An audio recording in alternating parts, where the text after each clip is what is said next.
The Epic series is a global portfolio of the world's most exhilarating mountain bike stage races. Each race is a chapter in a greater journey, a journey that culminates at the pinnacle of mountain biking. The Absa Cape Epic. The Absa Cape Epic. The Absa Cape Epic. These 8 days you will find yourself. The race is going to try break you. The Absa Cape Epic is the truest test of any mountain biker's abilities.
Beautiful Stellenbosch, and it is the venue for the next 2 days of the 22nd Absa Cape Epic. It's the 2026 edition, and we are about to see the start of stage 6 here in beautiful Stellenbosch, the spiritual home of mountain biking, and since yesterday, the home of the wonderful Absa Cape Epic. We are in for an extraordinary day of mountain biking today after a marathon stage yesterday, the likes of which these riders have not done for many, many years. It took a big toll on the riders and on the field.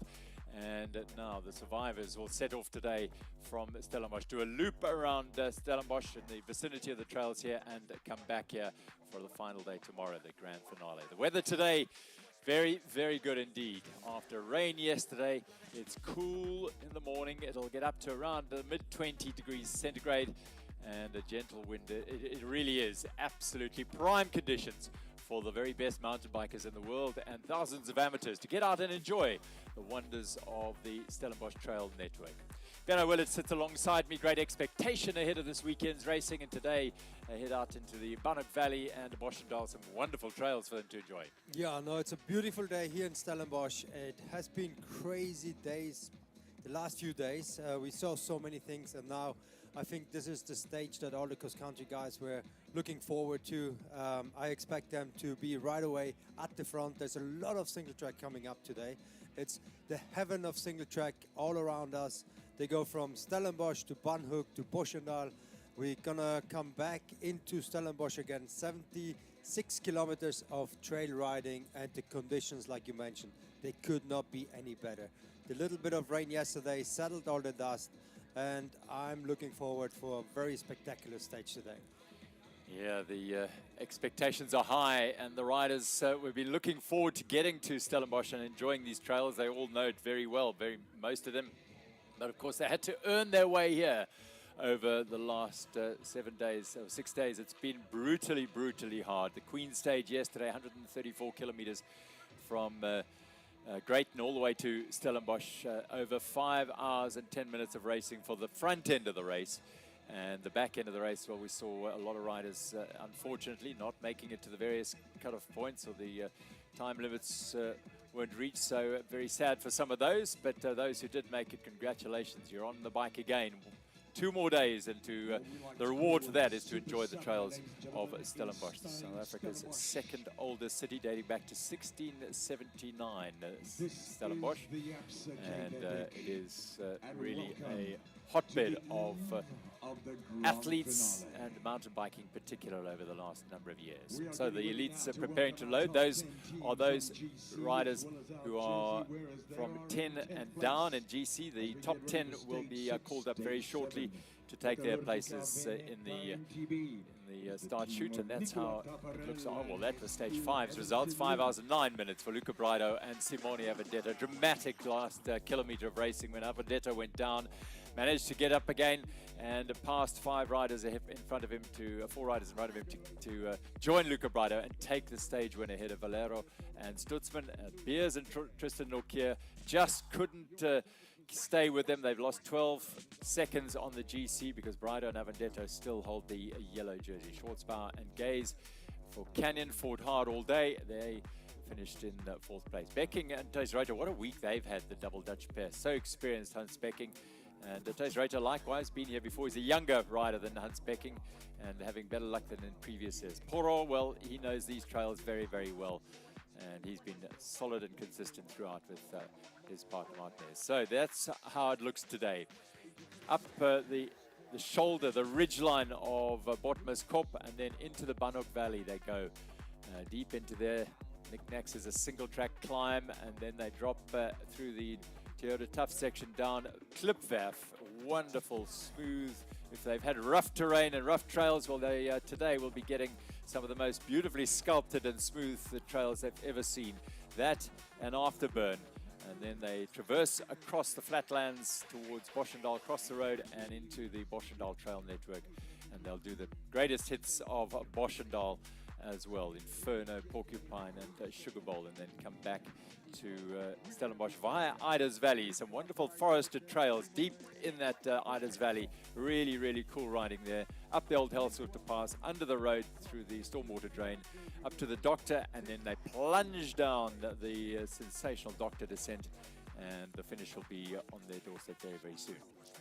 Yeah, the expectations for today are 3 hours, around the 3-hour mark of racing, and I think we're going to see all the cross-country guys like Sam Gaze, Luca Schwarzbaumer, Mattis and Yuri Zanotti. I think those two, they maybe took it a little bit easier yesterday because this is what they were looking forward to. This is what they're used to. This is where they spent a lot of time here in Stellenbosch and around it to kind of like get themselves ready for the cross-country season. And what we have today is very similar to those tracks. There's nice and smooth, lots of good jumps, so I'm sure there's going to be some media out there taking some great pictures of the boys and girls and everyone having fun out there. And this is one of those stages that are very unique, very fast, and lots of fun for the athletes as well. Well, it's the 9th year we are visiting Stellenbosch, and initially the very first Absa Cape Epic finished here in 2004. 5 and 6 all came through from Neisner, and then there was quite a long break between 2006 and 2013 when the race returned to Stellenbosch, and since then 2016, 19, 22 and 24, and back here in 26. So very, very cool for these riders to enjoy the trail. So there they are, the front row of the elite races, loaded up in the yellow jerseys by 1 minute and 49 seconds. Willie Vittoria, Luca Braido and Simone Avendetto. The only scary moments they've had throughout this week happened yesterday. Avendetto dropped a chain in Paul Kluwer, no more than 10-20 seconds, and he was back up and soon with his partner, and then diving into the single track just into the Coetzenburg forest. He went down, and Braido was up the road, and he had to scramble, get back on his bike, hurtle down the fire roads, and then on the dam wall managed to bridge across, surged past the other 4 riders. There were Klimatizia Orbea as well as the Toyota Specialized Buko pair, and they took their first stage win of the race this week. Klimatizia Orbea in 3rd place, 5 minutes and 59 seconds down. The fight is on behind them because Canyon, Sam Gaze and Luca Schwarzbauer, they were 3rd going into yesterday. They lost that, but really just 20 seconds between them. So there's going to be a fierce fight for that 3rd place.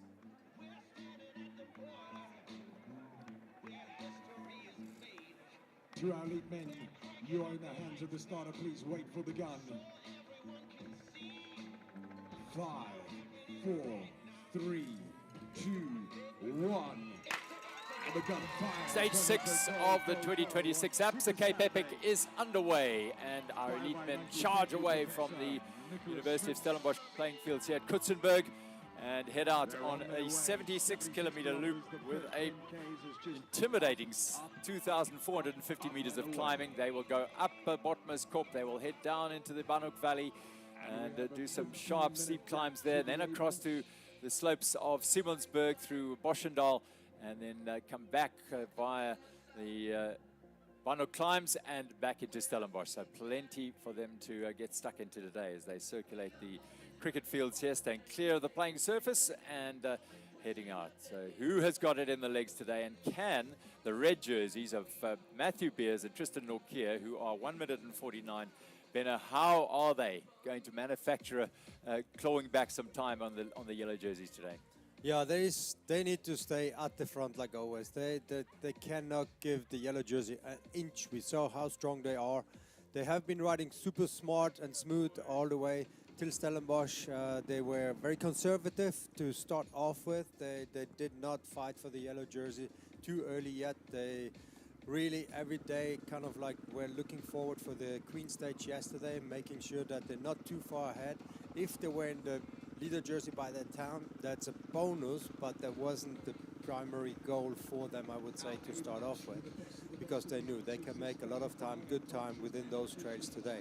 So now, of course, Matt Pierce and Tristan, they're running out of time. They need to really kind of like look into every single possibility they will get given to make up time on the yellow jersey.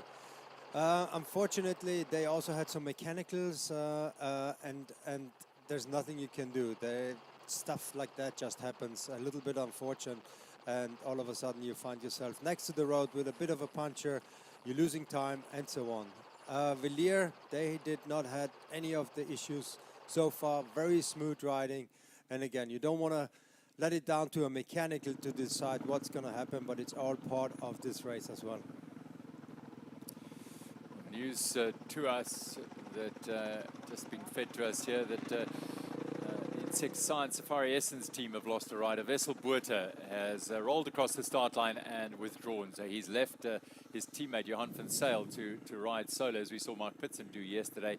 And this is what happens at the deep end of the race. Fatigue, a little bit of illness, and suddenly it gets a little bit too bad to be able to continue. So sad news for Wessel Botha. Yeah, they also lost quite a bit of time yesterday. They went 6 positions down in the general classification. A bit of an indicator that their day yesterday was much tougher than they maybe thought. Already a little bit of like indication that the body is starting to shut down, and it's no wonder. I mean, this is such a tough race. The conditions yesterday also did not help. And again, they were trying every single day to kind of like get themselves to the front, kind of like be in front of the cameras as well, just to put their name out. And again, the fight for the African jersey. They were right there from the beginning, but unfortunately the tall, maybe a bit too high, and the body just said, no, it's enough for now. I need a bit of rest. Yeah, it is brutally hard, and yeah, you've got to be in peak health and fitness and strength in order to get through all 8 days without incurring some sort of problem, and those who do that prevail and thrive over these 8 days. There are many who will be fighting hard to just survive today and tomorrow after yesterday's incredibly hard journey from Greyton.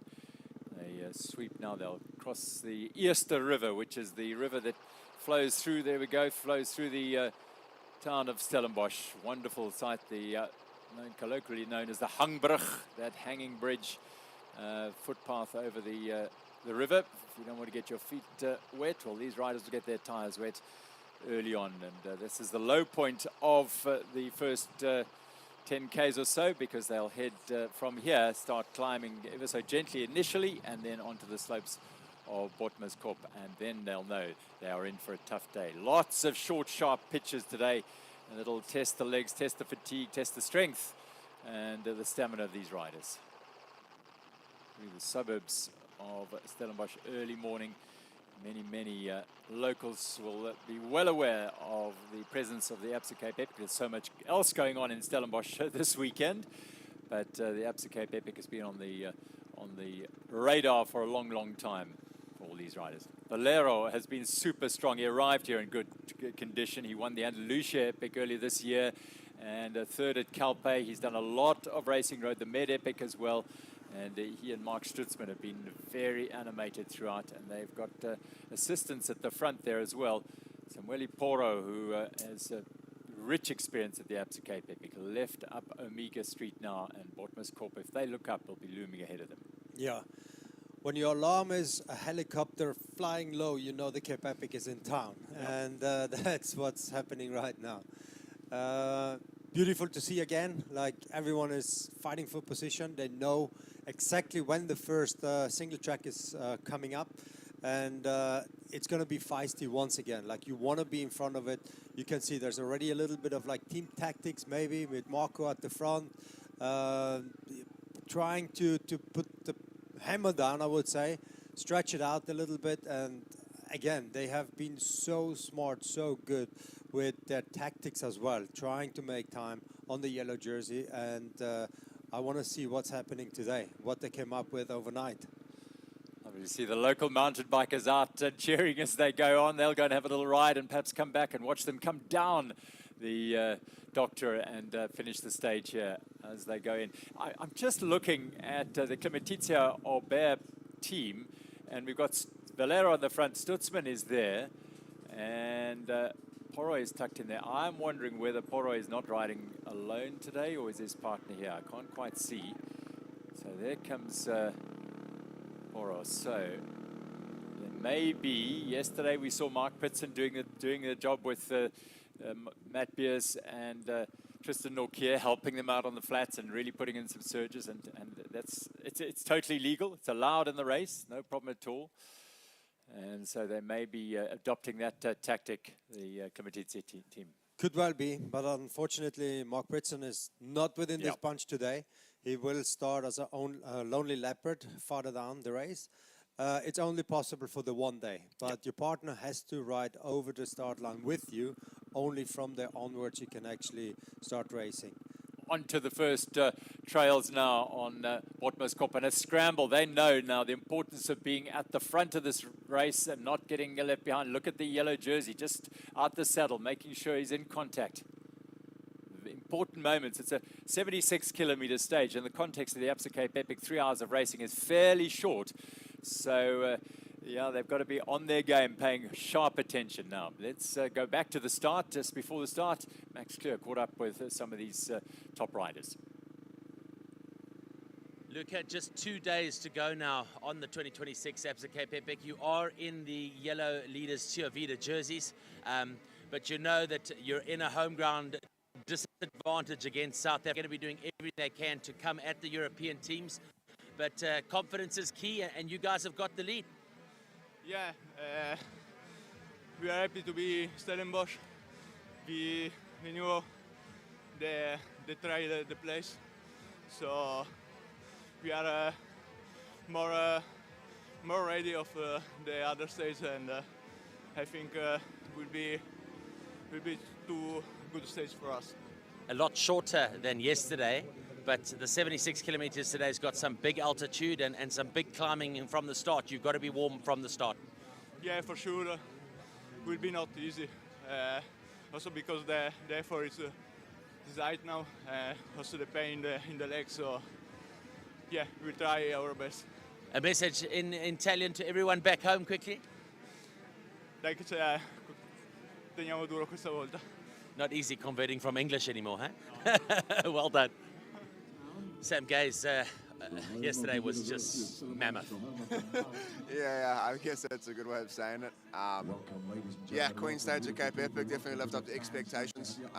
You know, before the week when you see the route or the profile, you think it's quite manageable, but with the weather, bloody echelons on a mountain bike, which I've never had before, and then yeah, the full conditions has made it a mammoth day, like you say. So onwards, we've got 2 more days to go, got a 20-second gap to close, so yeah, we're on that. Doable today though, over 76 Ks. We know the altitude over the first 14 Ks I think is around 600 meters, so again, you've got to be hot off the start and you've got to be attentive. Yeah, for sure. I think it's going to be a pretty brutal start. It's quite mixed with some single trail and fire road climbs, so I think the key is just to get into a single trail in a good position, and either you can defend the race there or you can do what you want with the race from that point. So definitely want to play our cards right and be in the driver's seat of this. But yeah, for sure, our priority is this 20-second gap, and we've got 2 days to do it. We spoke about it earlier in the week, but Stellenbosch, amazing memories for you. Your iconic victory over Nino Schurter at the World Cup here in 2018. You're going to draw a bit from that today and get that to bring you home? Yeah, for sure. I mean, this is a pretty special part of the world for me. You know, my first ride here, riding around, it was quite emotional remembering that day. And for sure, we've got another job on our hands. And I think when I come into the line tomorrow, I'll realise, yeah, really how special this time's been. How was team camp last night? I could see as well, Luca at the end of the day, he was just like, that was crazy. Yeah, for sure. I think we were both, unconscious with sleep about 30 minutes after we got home, and everyone's tired. I mean, this is epic. It's no secret. This is why it's the hardest bike race in the world when it comes to mountain biking, and I think, yeah, the vibe is really good. We both are super motivated, and we've got a good support network behind us, so we've got a lot of reasons to push. Go get it. Thank you. Simone, do you remember the Absa Cape Epic being this hard? Because it's been a hard year this year. Yeah, it's been pretty hard. I think harder than last year. I don't know if, probably a bit longer, the stages. But yeah, today looks, they say they're around 3 hours, so it's not like yesterday. You got to go fast today from the get-go. We spoke with Luca about the profile today. Some big climbing early on, but some tricky single track today. Yeah, it looks nice, but hard. But maybe it's also better not too much flat in between the climbs, it looks like. And yeah, hopefully quite a lot of straight. Take us through quickly that win yesterday. Yourself and Luca coming across the finish line, your first win. You looked so happy because you had to work really hard for that. Yeah, we were super happy. We searched the victory all week long, but yeah, it was really nice to get the victory on the Queen stage. Good luck today. Thank you. Mark Stutzman, just quickly, we're going into the call-up. You guys ready to go? 2 days to go. How are you and David feeling? Yeah, feeling is good. We are super motivated, and I think this stage suits us very well. And yeah, we give it all. Good luck today. Thank you. Some breezy bros. It's been a while since we caught up with you. How's it going? How's your first Absa Cape Epic? Yeah, it's really difficult. Lorenzo don't stay very well, a stomach problem after the first stage. It's difficult to cut the finish line, but never give up. Have you enjoyed it? I mean, I know it's been tough, but this is your first time here. Is it all that you expected it to be? Yeah, but it's happy to stay here, go for the finish line. You're looking forward to Sunday? Yeah. Good luck today, some breezy bros. Thank you. Simi, massive day yesterday. You have done, I think, 14? Yesterday. Wow. How many? Epic? Yes. 11. So 11 epics. How does yesterday's stage rate to the stages, the Queen stages you've done before? It was similar to the one some years ago at the Grönlandberg, so I got a little flashback. Also, we did the trails there with the mud and everything, so it was quite brutal, to be honest. So maybe one of the top 3 hardest days I had on the Epic. Tell us about last night. How was the recovery? Shit, to be honest. Was hunting mosquitoes till 1:30, 3 hours of sleep, getting up to have breakfast, another 40 minutes of nap. But we are here. We give it a go, and let's see how the legs spin. We're certainly seeing that those riders that have done probably 5 or 6 or more epics are showing their experience now in these very tough last 3 days. Yeah, I would say it's more about riding consistent. Also, with the cross-country guys, the start is brutal, super fast, so you have to be a bit conservative on that to ride it smart. And I think that pays off now in the last days, and yeah, let's see. A message in German to everyone back home watching? Drückt uns die Daumen, wir geben noch mal 2 Tage Vollgas und freuen uns dann, wenn wir es geschafft haben. Good luck today. Thank you, thank you. So we will have 2 days to go, a big day yesterday. Was it as tough as it looked? Yes, for sure it was. I mean, the attacks from the South African start, just at the beginning where no one was ready for it. Then comes the trails, the mud, the heavy rain as always in Grabau, and the walking part. And yeah, at least I would say to the final rush, this long climb, almost everyone were at the limits, and yeah, it was a tough one. Lots of respect for the rest of the riders in the field. You know, we focus a lot on the elite riders, but we look at the amateur riders at the back of the field. Massive day yesterday. Some of them between 9 and 10, just over 10 hours. Spare some thought for them. What do you think about that? Oh, they are warriors for sure. I mean, you have to be really proud to come to the end to this K Epic, because I mean it's the 10th one for me, and it looks one of the most demanding one. Well done and good luck today. Thank you. Trev Stedman, we get to play today, although 76 kilometres is a lot shorter than yesterday. Today's profile is hectic. We've got, I think, 600 metres climbing in the first 14 Ks. Yeah, it's going to be quite a quick one to start off with. I think the guys are a bit tired after yesterday, but I think we paced it well these last few days, so it's going to be hot from the start. Trev, Marco and yourself have got such a massive job to do, and it's not only a job of support, but it's also wanting to get that second place on the African leaders jersey, the Absa African leaders jersey. Yeah, we've worked hard for our second place there, to be behind Matt and Tristan. It's no easy task to bring them closer, but yeah, we're working well as a team, and I think we're just going to move up every day. Yeah. Sharp end of the field, obviously tactics are so important, and obviously knowing the little sneaks and knowing the route is going to be in your favour in Stellenbosch. Yeah, I think it's quite similar to the trail seeker we did a few weeks ago. We go across to like Placia Farm there, so yeah, we've got some home ground advantage to try a few tricks and see what we can pull off as a team. Let's go. Yeah, gonna smash it. Double Dutch, yo, you guys have been lighting things up. Dace, how's it going? Bit tired, like everybody, I think, but yeah, we're really looking forward to these last two stages with a lot of trails, so we're gonna give it our best. And see, we're seeing a lot of their combinations either battling with health or just having terrible days, and we know that you've got to knit 8 days together consistently, and you guys have just climbed up the leaderboard every single day. It looks like we're not struggling, but we also have our issues, believe me. There's no Cape Epic without issues, but yeah, we are bouncing around the big problems, doing our thing, and as you can hear, I'm completely done, but 2 days left, and it's like 130 kilometers, and then I think in all the kilometers I made in my life, 130 kilometers, just nothing. So we actually feel good this morning, loaded with caffeine, and we're just gonna smash it.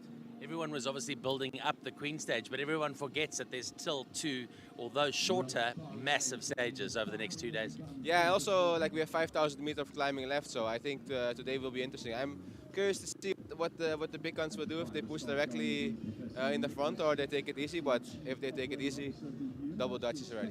Always such a vibe here in Stellenbosch, people coming out, it's a Saturday, you know that you're going to come home to a massive welcome today when you come across the finish line. Yeah, also on the trails, we suffer a lot in silence, and it's very cool to have the people out there supporting us, so please come around and give us some cheers, because we're at that point that we really need it. Let's go. Oh, wonderful to catch up with the riders. Plenty of them. Thanks, Max, getting to hear from the main protagonists today. You were also just watching, now we're watching B batch prepare to leave the start. There was a 15-minute gap between the elites and A batch. Just a reminder, our elite women will be starting from the Banhoek Valley on the other side of Botmaskop, and they will be starting at 8 o'clock this morning. And so we will catch up with them as soon as they start and do their route, which is no less challenging. They are going to have a very tough 62 Ks today to tackle as they try and bring it home here. And plenty of developments there. The developments here in the men's elite race as well. They've got B-batch 25 seconds to go, but as those interviews are going, you were watching them climb up the steep slopes of Botmaskop, and there looks to be some things happening there. Yeah, no, it's brutal how they got off the line and how they attack on the first climb, out of town, into that steep climb, and it's a showdown of power right away from the gun.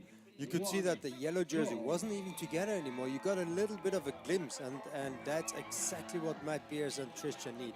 That little bit of hope that they can break it up, that they can actually make time on a stage like this as well. They're all tired. Now it all comes down to who can suffer the most. Canyon were making the pace as well. Lucas Schwarzbauer making pace going up there because he and Sam Gaze need to make up 20 seconds to take third place back from Klimatizio Bay. So plenty of racing within the race here at the Absa Cape Epic on stage 6. Just a quick reflection on stage 5 yesterday, the biggest stage we've had this year and one of the biggest we've had in many years because it really was 134 Ks, big climbs. The weather was tough as well.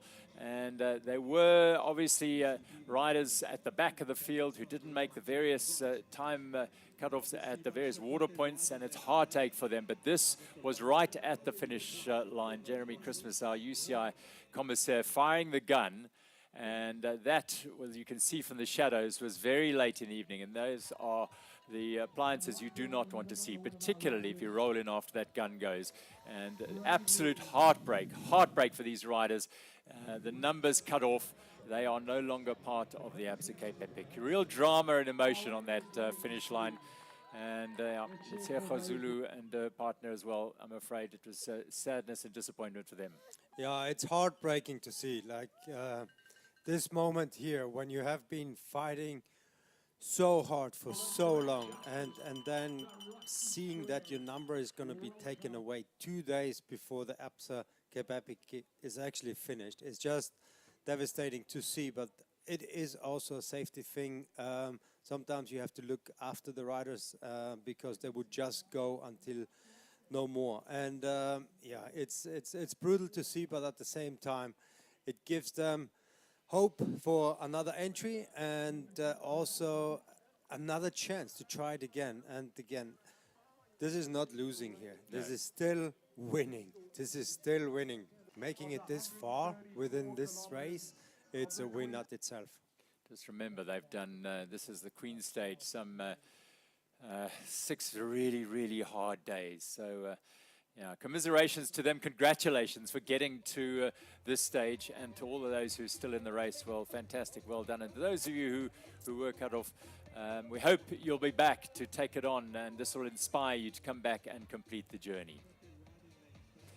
Now we are live, and this is up on the slopes of Botmaskop, and we have news that there is trouble for the yellow jersey. Simone Avendetto, Luca Braido. Looked as though Braido was the man who had lost a bit of place, and now this is a look at the jersey of Nicola Samparesi here. He's waiting for his partner, Lorenzo. So the yellow jersey seems to be split and is losing time. An opportunity for Beers and for Norkia to maybe make up some time. Yeah, they're not even 5 kilometers. 5 kilometers into the race, and you see this big split already happening. And today is not the stage where you can close the gaps that easy, because you limit it on the speed of those single trails. There's no big flat sections where you kind of like can work together. Small little sections like here, but again, there's just another single track coming up. You really have to push super hard, and the front guys now, they're not going to slow down. They take it as an opportunity. Every single track is going to be a huge fight to get in first. Absolutely, they'll head on to a little single track that'll take them to the shoulders of the Botmaskop mountain. There's the peak up at top there. They don't go all that way up, but a lovely winding switchback climb here, and a chance to now see that and gets Avendetto. There's Beers, his partner as well, Tristan Norkia, a few riders further back, and the other member of that leading yellow jersey team is there. So, first chink in the armor from Willie Vittoria here, and he's got some teammates around him, so he'll need some help to come back to his partner. A long way to go, and we saw the recovery yesterday by these riders. Amazing. Yeah, Luca said yesterday his legs did not want to go the first 10 kilometers. It seems like very similar today, if that's Luca again. Yeah, but yeah. Yeah, this is winding up this single track, and it is brutally hard. They've the steep climb to the top. It's almost 400 meters. Yeah, just about 400 meters from that river crossing up to the top here. So that's straight into the fire today, and they'll get a real appreciation of what the challenge is for today. Yeah, it's a lot of climbing, 2,450 meters, but it's short, 76 kilometers. So again, it's always up and down. There's no flat sections in this stage, and that just makes it so brutal from the gun. Look at this. Amazing images on the slopes of Botmaskop here outside Stellenbosch. If you know the town, it is on the Helshoogte Pass, is what, no more than half a kilometer down to the rider's left now.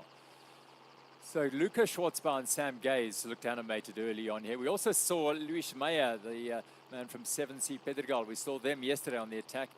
They're the team who were stone last on stage 1 with their mechanical issues. But my word, aren't they bringing their flair and their attacking intent to the latter stages of the Absa Cape Epic. So cool to see as they fight. So it all comes back together on the slow grind up the single track. Zaro and Zanotti of Origine Willier, one of their riders in front of, it is difficult to tell. It could well be Brido, but it could also be Avendetto. But Brido was the one who was suggested yesterday. His legs weren't firing early on. But this climb, and there'll be single track all the way along the top of the mountain here. So not a lot of opportunity for change in the line. No, here you just need to keep your position, make sure that you stay safe, go the rhythm, find your legs again, and then it's a long climb all the way to almost where the tree line finishes. Like you get all the way up there, a little bit of like along the mountain, and then you have some of the first downhills coming up as well. Yeah, chance for, it sounds strange because they are going up, but a chance for that yellow jersey just to ease off the tempo's not quite as fierce as it was on those lower slopes here, just to tick it over. The gradients aren't that steep here. It is a steady climb. So a chance for them just to recover a fraction.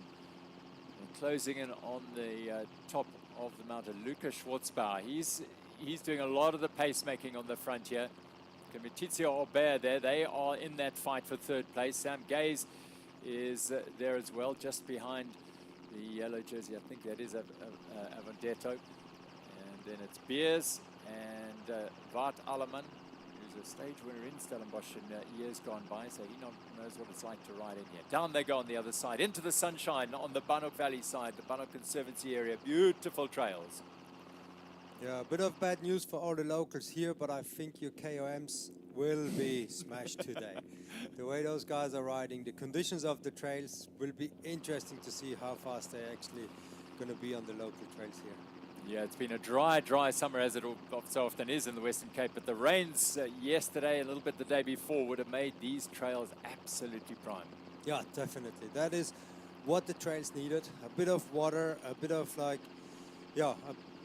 moisture on them, and also it's very sandy here, so I don't think there's any slippery sections. Maybe a little bit of like grain on the top, but it couldn't be any better. Of course, the first couple of riders still can be a bit slippery, but this is actually preparing the course very well for all the amateurs that are coming behind. Yesterday was the opposite. Oh, look at this. It is Brido. He sneaks up on the inside, needing to try and make some ground up. That is the class of a cross-country racer. So he sensed he's got to make up some time and ground on his partner. Yeah, and you have to be awake like that in those moments, because otherwise you get into that rhythm where you just, I just follow the line and it is what it is. Not with those guys. They know what's on the line. They know that every single position counts. And if you have the opportunity to sneak by on the inside, then you will definitely take it. And especially athletes like them, you do not leave the door open for them. They will come by. This is what they do week in and week out. Race on narrow single track at the highest level on the World Cup cross-country circuit. So sneaking through there is not a problem at all. They probably do it past 3 or 4 riders week in and week out. So very, very impressive riding. And that is the urgency shown by the yellow jersey to try and make up ground. Because there's Matt Beers, second place, and his partner, only 2 riders further back, Tristan Norkier. 1 minute and 49 seconds is the deficit to the yellow jersey. A little bit longer line. Travis Stedman goes through. There is the second of the yellow jersey riders. Steve John is in there as well. Heard him talking about the fatigue and one of the toughest days he's had on his Absa Cape Epic journey. And right at the back there, great riding this week from Keegan Tullis and Herman Faree. Really done that very, very well. Cape Culture Nature Reserve team. Beautiful images. Early morning, the sun illuminating the slopes on the northern side of Botmaskop, and they're into the Banhoek Valley, a special place just outside Stellenbosch here. Little gaps appearing, as you can see. So there are 4 different descents off here, and the first one they've passed already, which is Skyfall. They have used that in the past, but now they'll get past a Fynbos descent, looking into the sun, making sure that he finds the line. Schwartzbauer, Meyer, Stutzman, look over his shoulder by Zaro, and all the rest. He's looking back at his partner, who's perhaps have split their workload here. Zara and Zanotti, one each looking after one of the yellow jersey riders. Yeah, definitely team tactics, always making sure that if you have a mechanical, you have someone next to you that can give you a wheel immediately if you need it. And also here, tricky conditions because the sun is so low, and as you could see with Luca, he's like holding up his hand just to kind of like get an idea of where the trail is going. Also a hard choice on the eyewear. Some of those guys will have photochromic lenses in there. Those are the ones that get darker the more sun, UV light is hitting them. Because in the morning, sometimes you go through the woods still dark, and then during the day, of course, you get more sun, more light. But to be honest, riding and racing this early in the morning along the mountain line where the sun is in and out can be super tricky as well. There's a position to be. What a position. Watching the riders. These youngsters have got up to the top of the mountain very early this morning. Watching the riders come past them there. Fantastic support. Yeah. That's the Fynbos descent, the first one on the left there. That has been ridden in the Absa Cape Epic the last time they were here, but they're snaking past that. And today will be, in a way, a tip of the hat, a tribute to all the trail builders who've created these trails around here. Kim Lord, one of the original pioneers and path makers here, he would have been involved in creating this traverse across the side of the mountain here, and he's handed the baton on to so many other trail builders. We'll get to know their handiwork and get to know them a little more as the race progresses, but this is the brilliant work done by the trail builders to build initially and to maintain and rehabilitate. Stellenbosch Trail Fund do a great job in making sure these trails are maintained and in the sort of condition that not just these Absa Cape Epic riders can enjoy, but everyone who comes to Stellenbosch, and there are thousands who come every year just to ride their mountain bikes.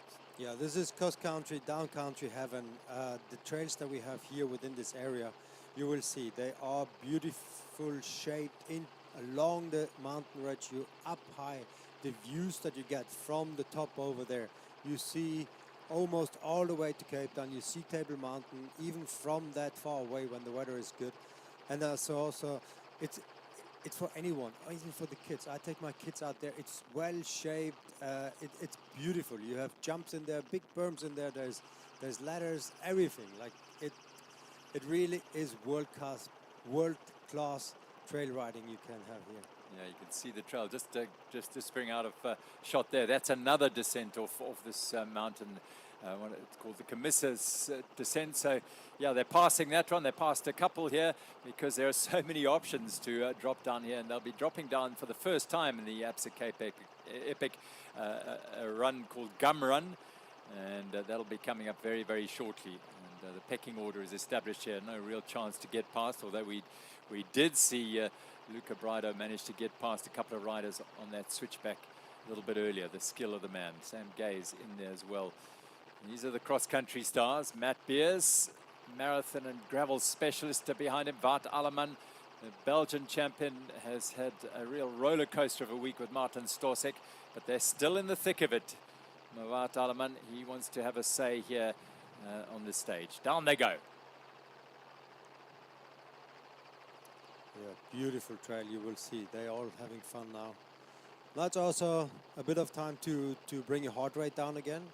There's not much you can do. You're not going to make much time on those trails. Everyone is so highly skilled that you pretty much ride on the limits of the trail more than your own. And that is good opportunity to bring your heart rate down, be ready for the next punchy climb that will await you at the bottom. And you can see our single line, everyone is kind of like riding the same speed, and overtaking in a section like this makes very little sense. You're going to risk too much.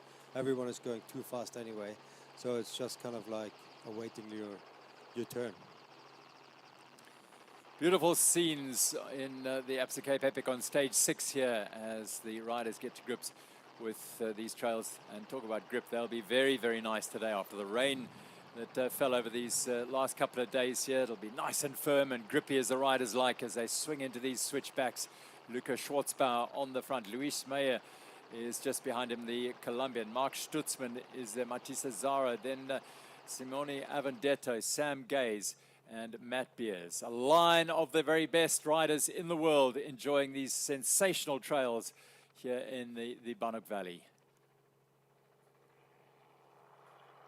Yeah, so many trail builders who've contributed to making this such a mecca here. Great exterior. Former world champion Conrad Stolz has been responsible for a lot of these trails over the years. Of course, we'll be hitting Wynand Besson's trails in Old Bethlehem Farm very shortly on the other side of the valley. As I said, Kim Lord was one of those early pioneers exploring and cutting trail here.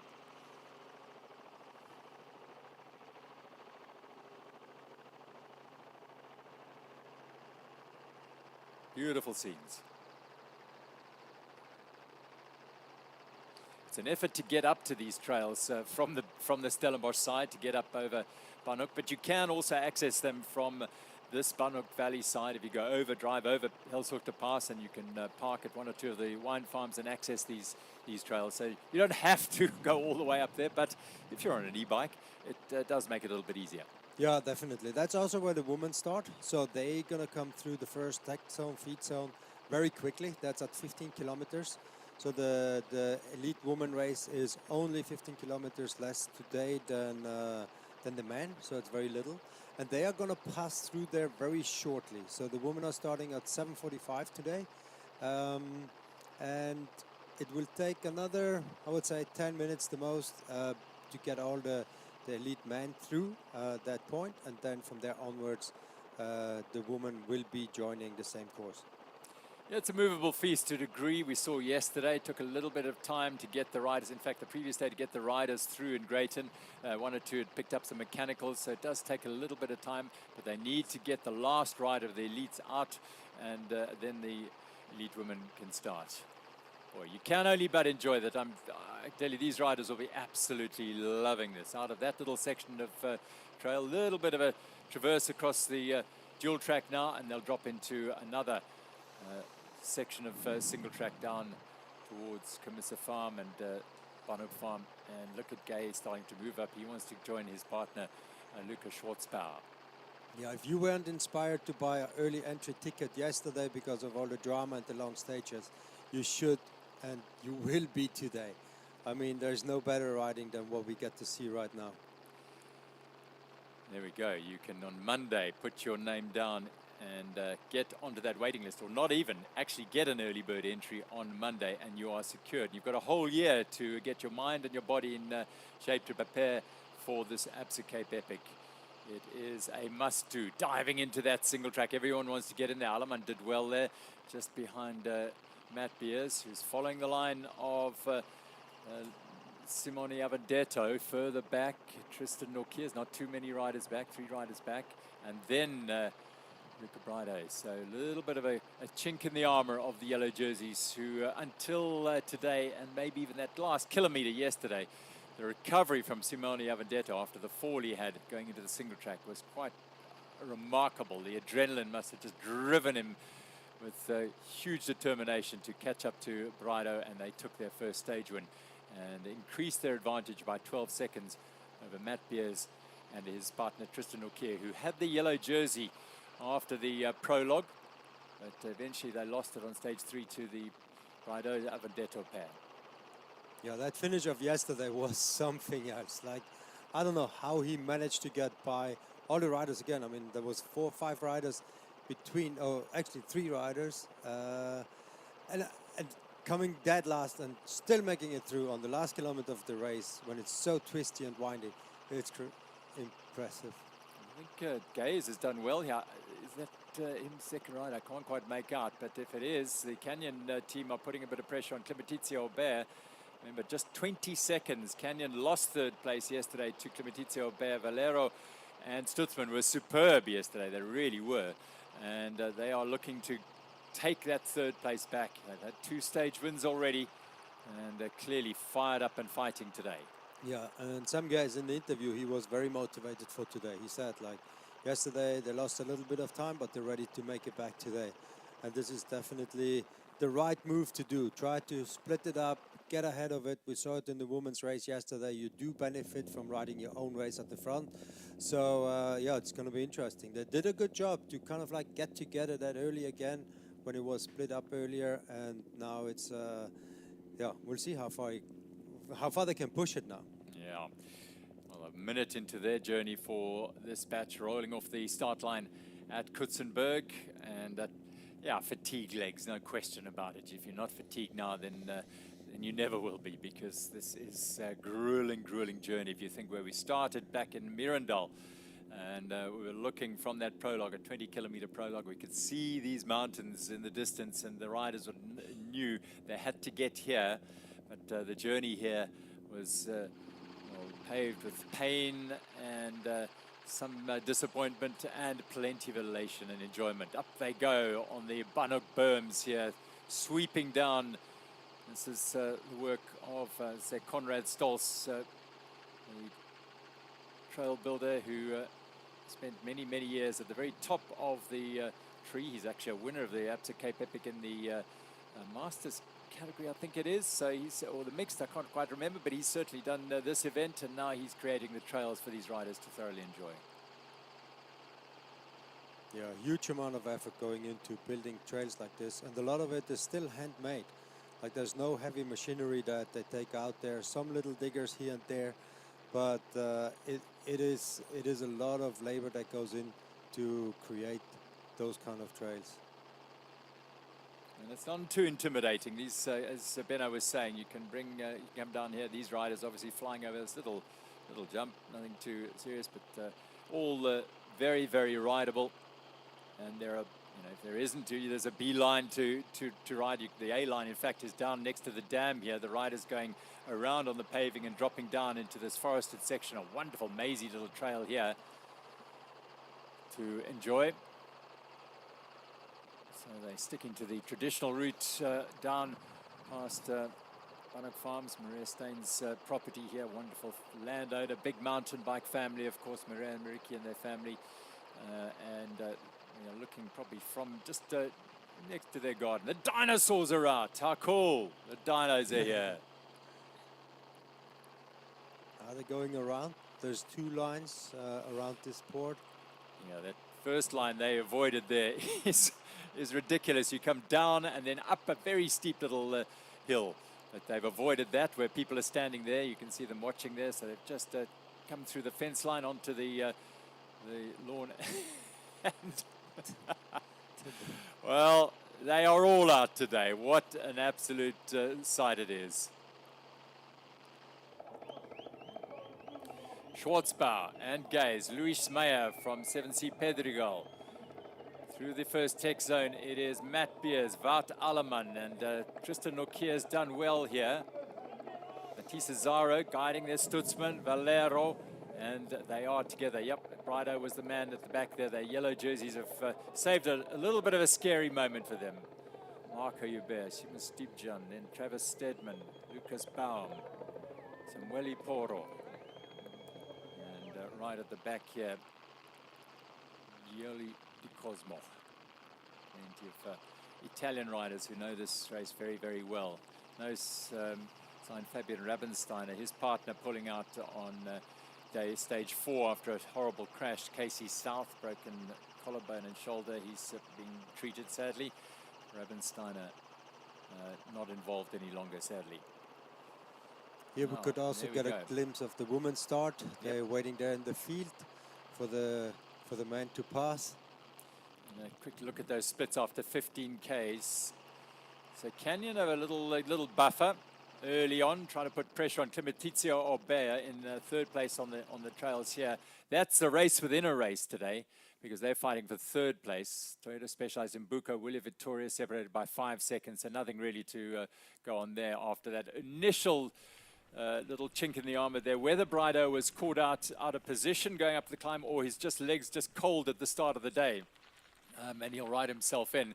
It is something that Beers and Nokia will feed off and use and say, look, let's see if we can really put them under pressure later on in the stage. Perhaps the key moments will come on the steep slopes of Simonsberg as they climb up in Boschendal. I'm wondering if Luis Meyer is also flying solo as a freelancer today. And Sam Gay says, if you're going to sit there, come and do some work. Yeah, definitely. I mean... and he responds. Good for him. Well done.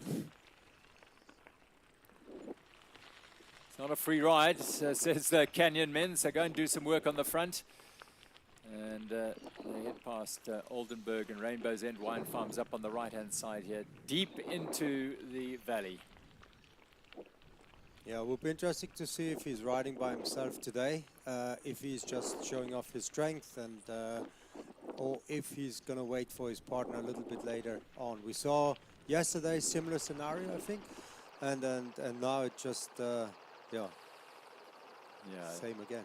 Yeah, partner pulls out at this. He's got to cross the line. We'll emphasize that again. The rider has to, both riders have to cross the line, and then if the one rider is not feeling well and is going to abandon, he can abandon there. But that legitimizes his partner to be able to take part in the race and be part of proceedings here. So it's once the stage is over, as in Mark Pittson's case, as in Fabian Rabensteiner's case, if they were to ride today, they would be wearing the Lonely Leopard jersey, and they would be starting way back.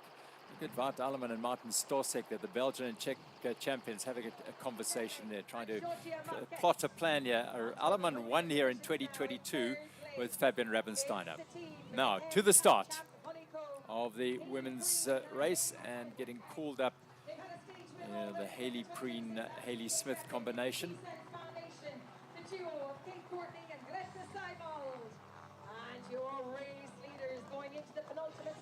Greta Seibold, Kate Courtney roll up to the start line. Second place overall in their category, of course. And this is the leaders. Just under 15-minute advantage to Alessandra Keller and Candice Lill.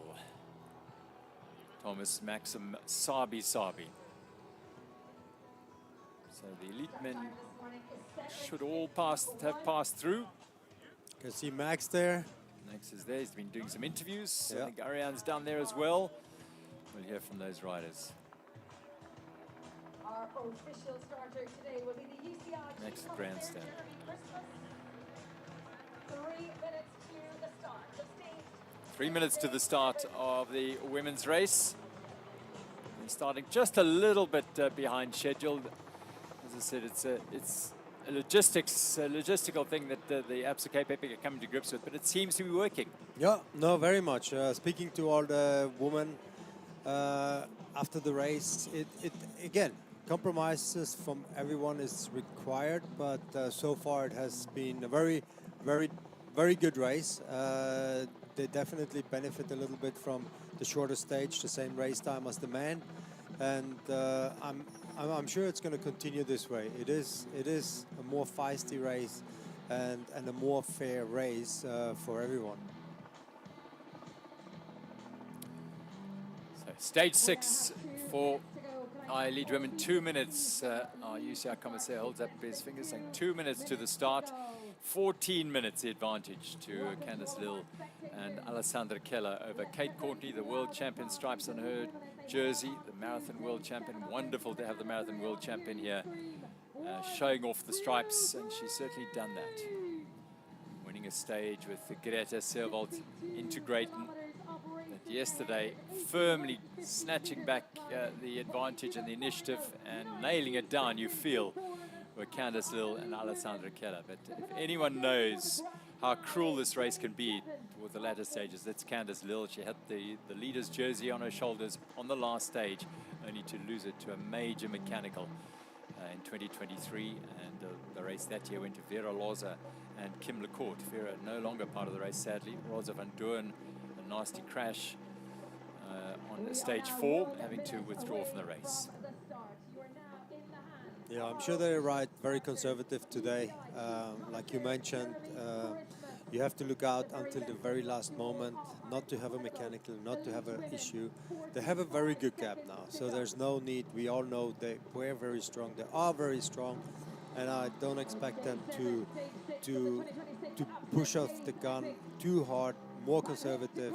If they have good legs, they're definitely going to go their own speed, stay focused as well, and then, yeah, we'll see how this is going to play out. But it looks very good for them. Yeah, stay safe. With a buffer like that, you want to be conservative, really. You don't want to take too many risks. You don't want to have any issues, and they haven't yet. And that's something that they'll be mindful of.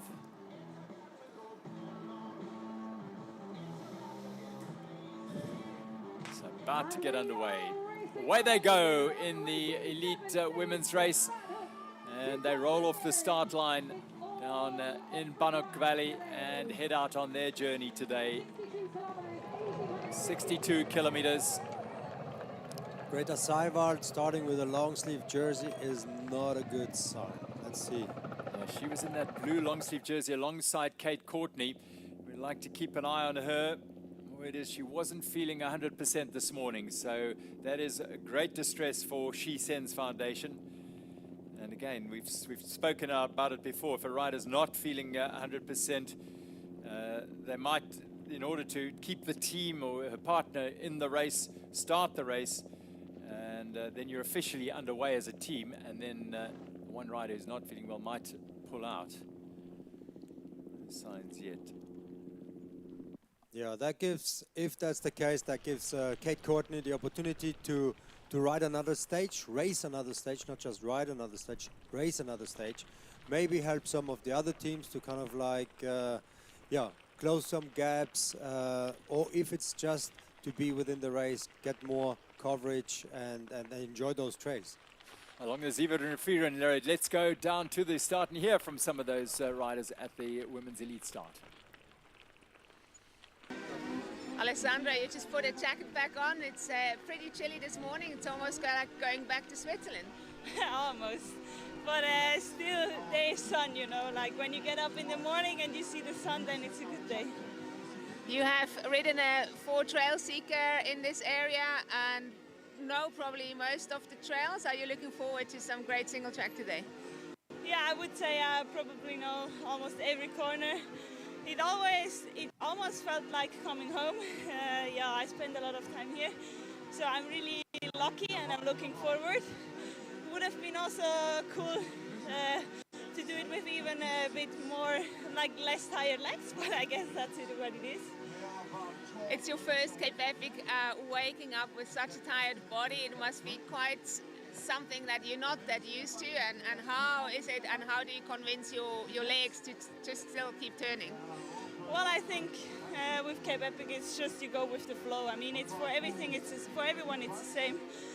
So that actually helps, but obviously I didn't race in 8 days in a row, or I needed it 8 days of training in a row. So you always get a rest day because you want the performance to be proper, and I think that's the difference between racing and training.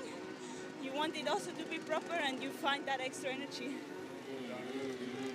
Heli Preen, it's stage 6 today. How is the body feeling of the very tough Queen stage? Yeah, I'm feeling good. I really enjoyed yesterday's stage, so yeah, I'm excited for the next 2 stages. But it must be a little bit tired. Just talk us through how it was getting up this morning and having to do another 2 stages. A little bit tired, but also surprisingly not. Like, I think I always just get better towards the end of the epic, and yeah, my body's, I think, just gets better and better, and the tired is good for me, so I enjoy it. You haven't quite contested for a stage one. Is that maybe something you will try and do today? Like 2 stages ago, we got really close. and I started thinking about it. But I think we're trying to protect our third and GC.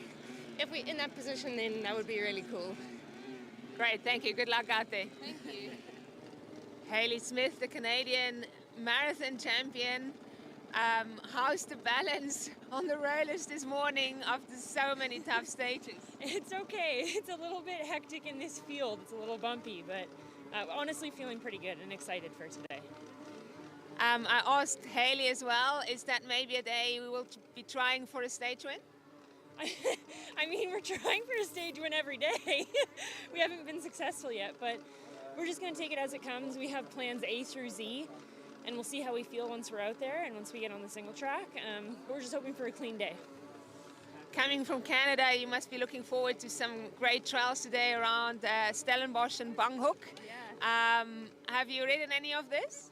Not the things that we're going to do today. I've ridden a bunch in Jonkershoek, but this is all new to me. And any message maybe for the people at home watching from Canada? Maybe they're still sleeping probably at the moment, but any message to the people at home? Yeah, just thanks for following along. This is one of my favorite races on the planet, and it's a privilege to be here racing in the Maple Leaf, so thanks for your support. Thank you so much. Bianca, you study here in Stellenbosch. You must know the trails quite well and look forward to them. I knew Jonkershoek quite well. Never actually came this side, but yeah, I have ridden here quite a bit. It's super nice, and the vibe's also very cool. Are your mates from studies coming to cheer for you today? Yeah, there are lots going to be out, which is going to be cool. I don't know if I'll see them because I'll be seeing red mist, but it'll be nice to see them at the finish. You're racing for Sani to see the race your dad started. Maybe just the difference between racing in the Cape and racing in KZN? Yeah, I grew up on the Sani trails and that's why I ride a bike, so super special to represent it. It's like might as well race my brand, which is, yeah, so cool. Yeah, the whole family is involved there. How is the body feeling after the Queen stage? How was it waking up this morning and just needing to still push for 2 days? Yeah, the Queen stage for me was actually quite a bit better. Like the longest stage, we didn't have to push it 190% like we've been doing on the shorter stages. So I actually really enjoyed the Queen stage. Yeah. Great, good luck for the rest of the stages. Sam Saunders, very experienced rider here, the one that's probably got the most epics in her legs from all the women here.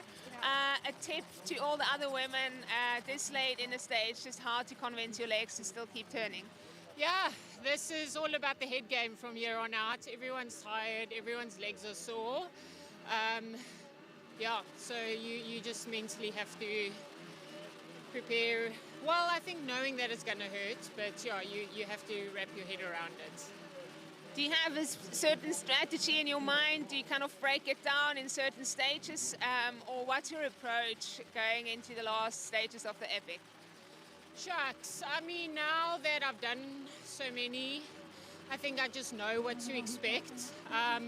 But it's cool because every year I actually get the recipe a little more fine-tuned, and I feel really good at this point, which could also just be muscle memory, I'm not sure. But for me, just staying positive, having positive people around you, and most importantly, at the end of the day, wake up, be grateful that you have the capacity to be here, and enjoy it.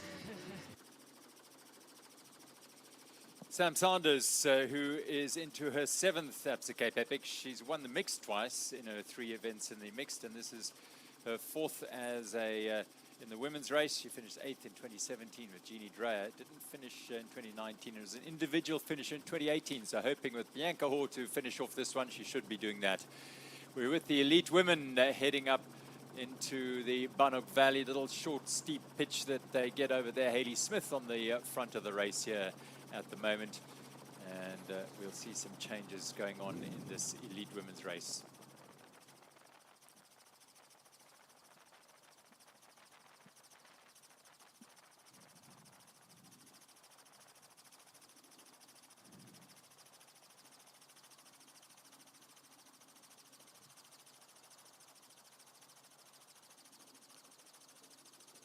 We're watching stage 6 of the Absa Cape Epic here in Stellenbosch, and it is a beautiful morning, great conditions for the racers to show their skills and enjoy the wonderful trail network that abounds around Stellenbosch for 2 days. This is the first of 2 days here. The grand finale will also be in this part of the world.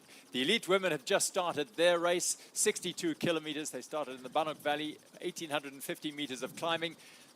And we are watching them now with Hayley Smith of Canada on the front of this race. And there have been some dynamic changes here as her partner, Hayley Preen, attacks now and gets a little bit closer to Hayley Smith. They sense an opportunity because the race has taken on a very different hue today. The race lead with Alessandra Keller and Candice Lill. Overall, they have a 14-minute and nearly 15-minute lead over Kate Courtney and Greta Servold. But the big news is that they are not riding at the moment. No, unfortunately, Greta Servold, she had to withdraw from the race. We saw the long jersey at the start. That wasn't a good sign. And we do have the confirmation now that she did not feel well overnight. She had a bit of fever coming up.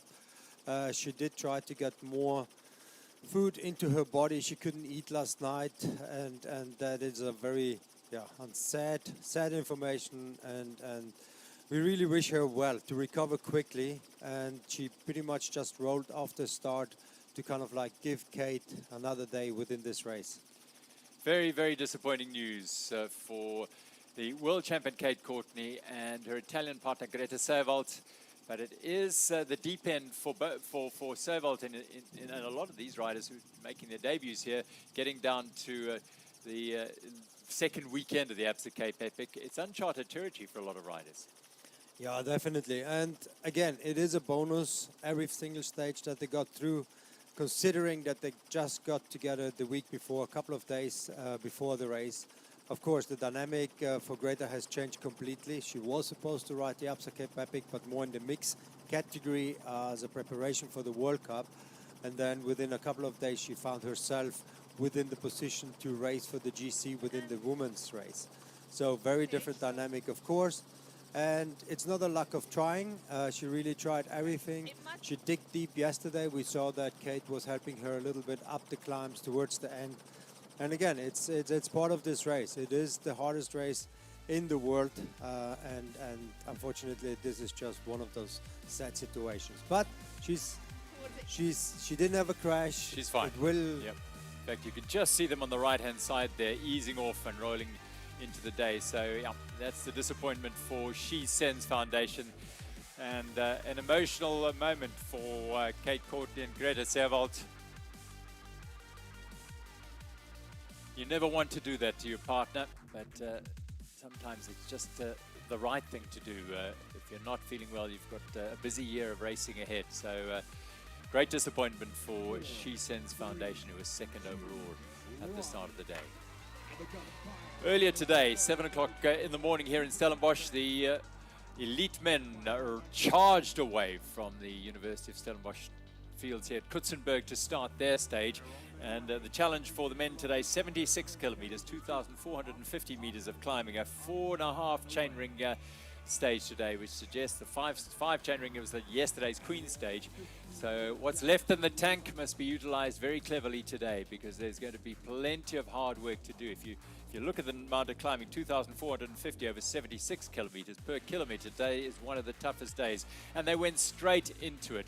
The Botmaskop climb, and Simone Avendetto was looking good, but his partner Luca Brido having to dig deep. There was a bit of a gap that started to open between the two riders in the yellow jerseys, which encouraged the red jerseys of the Absa African leaders. And second place overall, Matt Beers and Tristan Norkier. 1 minute and 49 was their deficit at the start of the day. And the Canyon pair, Luca Schwartzbauer and his partner Sam Gaze, had everything to gain today, because they were just 20 seconds behind third place Clementizia Orbea going into the stage. So big opportunity for them to move back into third place. The other rider in that mix there is Luis Meyer from Colombia.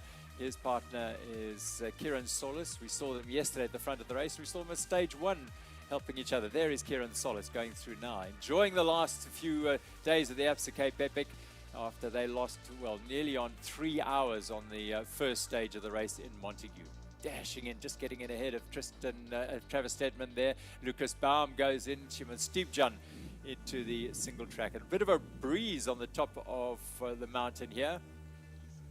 And the Samparesi brothers having to wait for one another. Nicola here just waiting for his brother Lorenzo, as there goes Luca Brido in the company of Matti Cesaro or Yuri Zanotti, one of his teammates. So they're just guiding each other, the teammates, or trade teammates anyway, towards the front end of the race. Over the top of that climb and onto the Sky Traverse on the sunshine side of Botmaskop, and the long line of riders on a single track trail. There'll be lots of single track today, so passing and taking opportunities will be pivotal and paramount today. If you want to gain position, your skill on the single track will have to be absolutely on point. Lucas Schwartzbauer on the front here. So yeah, the Canyon team motivated. They've got 2 stage wins already in this race, and 3rd place on the podium. The overall podium beckons for the German and the New Zealander. Big opportunities for them. Tapping out a tempo and this, looking into the sun. It's not easy in this early morning ride. The sun shining straight into their eyes. This mountain was burnt about 3-4 months ago. It's recovered beautifully, and the trails are magical today after the rain here in Stellenbosch over the last couple of days. It really is in prime condition. There's the yellow jersey, Luca Brido. So a bit of a split there, but no panic. These men are richly experienced, and they know how to manage their efforts. They know how to catch. Oh, this is a first bit of trouble for Clementizia Aubert. And now, this is Samueli Porro is helping out there. I hadn't seen Luis Martinez, his partner. Remember, they are in 3rd overall. If this is Valero, but I'm not sure. No, I'm not sure if that is actually him. Looking at who's passing now. Because Porro was riding with Stutzman and Valero at the front of the race going up the climb, but I didn't see his partner, but that might well be his partner. Samueli Porro, richly experienced here. He's back again. Luis Martinez is his Spanish partner. There's the Beckens. Yeah, that was Beckens coming by. So that was a little bit of drama for Clementizia Aubert, and quick as a flash, they are down into Old Bethlehem Farm and on a wonderful trail called the Cape Cobra. Beautiful, smooth riding, this super fast, and these riders will absolutely love this. Yeah, this is such an iconic trail, such a smooth, nice trail. And from here they go up and do another one, an iconic one, the Afterburner called, that has a little bit of a gap jump at the bottom that those guys definitely not going to be afraid of. Well, we're sweeping now down with Media e-bike, the Bulls Media e-bike, and it is just beautiful sight. These berms caked in and built beautifully here, originally by Conrad Stolz, now maintained so well by Wynand Besson, who looks after these trails, and he's built a new one, especially for the Absa Cape Epic. No one has ridden on it because it was only finished during the week. It's a short transition from the Cape Cobra across to Afterburn, another wonderful single track. That's which the have gap just jump. come down. Oh, Ooh, they don't even take it. Stefan thought he was going to do the gap jump. In fact, they've just come down Afterburn. They've been so fast, and now they will transition across a trail to across the road. Stutzman and Valero. This is the back end of the Afterburn trail. You can see there's already quite a bit of gaps opening. That must be at least, and the yellow jersey is in the back, so that's at least a minute to the front from what we saw just now. But pivotal to that is that Matt Beers and Tristan Nokier are behind the yellow jersey. So that's the race within a race. There's a stage win up for grabs here. There's 3rd place up for grabs between Clementizia Aubert, who are 3rd at the moment. Up, here we go. There we go, doing the gap. The yellow jerseys, that's, well, meat and drink for them. Beers opting for the safer line here, and then the two Origine Willier riders as well, and Marco Hubert as well as Travis Stedman. Into Old Bethlehem Farm. This is beautiful trails. This. That's the gap jump, yeah. Yeah. A and B lines here. You have to know your stuff to do the gap jump. Yeah. It's noticeable that the cross-country riders are happy to do the gap jump. The marathon men not quite so much, taking it a little bit cautiously. Yeah, it's all taking risk if you should take the risk or not. I mean, it's a jump most of the people can do. All of them can do it, I promise. No, they can, yes. Within this race, again, you're so late in the race, you're a little bit tired. You don't want to take unnecessarily risk at all. Yes. Whoa, lovely. These men are just loving it out there. And why not? Ruud Goosen and Jaden Turlo.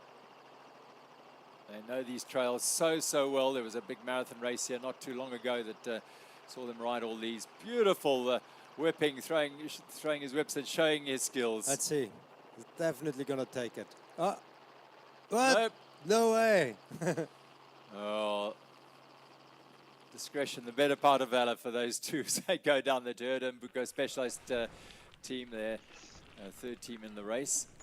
Played a role in this race in keeping Matt Beers and Tristan Ukia in the race. Stefan Scham is out on the Bulls Media e-bike, a three-time winner of the Absa Cape Epic as they traverse across from Old Bethlehem to Boschendal. Morning, Stefan. Good morning, everyone. What a beautiful day. Beautiful day. We were a little bit disappointed you didn't take the gap jump at the bottom there, Stefan. Yeah, I'm actually also disappointed in myself. But also, as Benno said, yeah, I don't want to risk anything. You don't know what's coming behind, really. I haven't done the gap jump yet, and I don't want to risk like all this expensive stuff in my backpack. Absolutely, and we don't want to miss you being on the trail. So good decision, thank you. So Canyon on the front here. Canyon trying to steal back third place from Clementizia Aubert.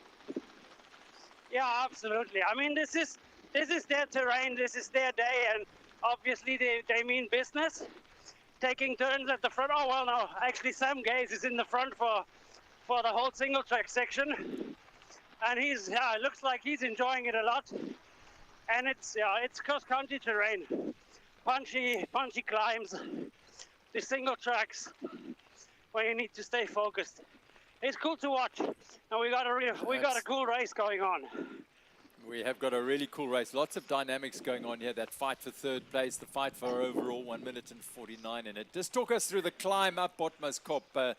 Very steep, and you have to be warmed up to get into that because it comes so early, that first climb. Yeah, unfortunately, I wasn't able to do the climb and to start from the start. I only jumped in at the women's start. It's a logistics thing, as for everyone else, but I can only imagine that they were going from the gun. Now, Stefan, I can tell you now, you'll probably look over your shoulder and you'll see Wout Alleman and Martin Stosek bridging across to this trio of riders up front. Louis Meyer, his partner, is in the race. Alleman is motivated, isn't he? Absolutely. He's been so motivated from day one, from the first stage, and obviously they perform amazing. Had a bit of bad luck, but now they're back on in the lead group and everything to play in this race today. There is a line they're riding here. You're riding a slightly rockier line, but this is known as a fairly rocky trail, isn't it? I'm making space for the guys. Yeah, this is a very rocky traverse. Yeah. Across to Boschendal Farm. Very rocky trail here. Louis Meyer doing the right thing there, just allowing the team to come through. His partner is in the race, but he's further back in this. But clearly, as Benno said, perhaps showing off his strength and his skill there and saying, look, I can match these guys. Well, for a little while anyway, he's prepared to put his face at the front. There goes Stefan. Oh, no, it's not Stefan. Those motorbikers, the motos just love this terrain as well. All right, thanks, Stefan. And we go back to the women and look at Alessandra Keller showing her skills, loving that little gap jump. Yeah, good to see the woman doing the gap jump while most of the men just pass by safe. It is cool to see how much they love that kind of terrain, enjoying those trails after what we had to go through in the last couple of days. This must be such a relief. Like, your body is not gonna get smashed as hard as it has done so far, and that's just, again, beautiful riding here. This is on the Klipwerf descent. Beautiful riding. Yeah, little jumps. I mean, even if you're not someone who likes to jump, you can't resist it. They are so well built and set up that you can just hop over them. Some of them are sharper and tricky. You've got to know a little bit more and be more confident. And as Stefan said, if you haven't done them before, go and have a look and get it right. And then there's a step up coming up. Yep. Step up on the right, passing by, and then they go over that little concrete bridge and into the Cobra Trail, as we saw the men earlier. We're sitting behind Katarzyna Sosna-Pinele and Georgia Marquet in the women's race, and all these women would have moved up because of the withdrawal. It is the news of the day, the withdrawal of Kate Courtney and Greta Servold, second place overall, and so now they'll all move up in the standings behind the overall leaders in that picture there, Candice Lill and Alessandra Keller. And they are leading the way, and just behind them is Hayley Smith, the Canadian, riding with Hayley Preen, who automatically now move into second overall on the general classification. And Hayley Preen talked earlier today at the start about the potential for maybe going for a stage win. Well, today might be that opportunity for them. They've got to see off this pair, though. They were back in really dominant form yesterday, having not won the previous day into Greyton, with Kate Courtney and Greta Servold taking their first stage win there. But there was no question yesterday. There was fierce determination from Candice Lill and Alessandra Keller to use that Queen stage to their best of their ability. Now this, I think, is the new traverse. It is, I think, across the, from the Cape Cobra that bridges across to the Afterburn section. And this is built by Wynand Besson. And really, really cool. It's called Highway to the Danger Zone, in keeping with the Top Gun theme. And they'll do a little bit of a climb and then drop into the Afterburn section. I must say, Wynand Besson is part of the trail network in the Western Cape. Beautiful on this private farm. He's got a team of builders, his main builder, Prince, and then Tau and Funwell. Funwell's the carpenter, so that bridge there would have been built by Funwell. Marlon is also part of his full-time team, and then he's got casual workers, Clive and Odwa, who help out to maintain these trails. And mountain bikers from around the world come and enjoy them, and the community from Kyle Moore, from Peniel, Lankadoc, all have the opportunity to come and walk and hike up these trails and into the mountains. So it's really a wonderful opportunity to get into the mountains and look up at those peaks. Jessie Nixon, good morning, Jessie, our superstar. How are you doing, Jessie? Hi, Gerald. Nice to talk to you again. All good, good. Now you've got riders in front of you. You were following them down that portage yesterday. Much different conditions. I'm suggesting that you couldn't have asked for better trail conditions today. Yeah, I'm very excited for the trails today. And we've just done one little downhill now, and oh, so smooth, such a pleasure. Nice flow on the bike. Amazing. Yeah, that's going to be the story of the day today with these trail networks. Very, very different to the trails they've been riding, Montague and Greyton, quite raw and rough those. So these are really smooth. Just, I'm not sure if you're aware, but Kate Courtney and Greta Servold out of the race now. So the dynamic changing up front a little bit. Opportunity for perhaps others to take a stage win and move up in GC. Yes, definitely. Shame. I heard some rumors at the start that they were maybe not going to start. And then I saw them line up and I was like, okay, cool, let's see how this goes. But then shortly after, they just started with the group and pulled off 100 meters after the start. So we'll see what happens today. Maybe Candice is just going to pull a bigger gap.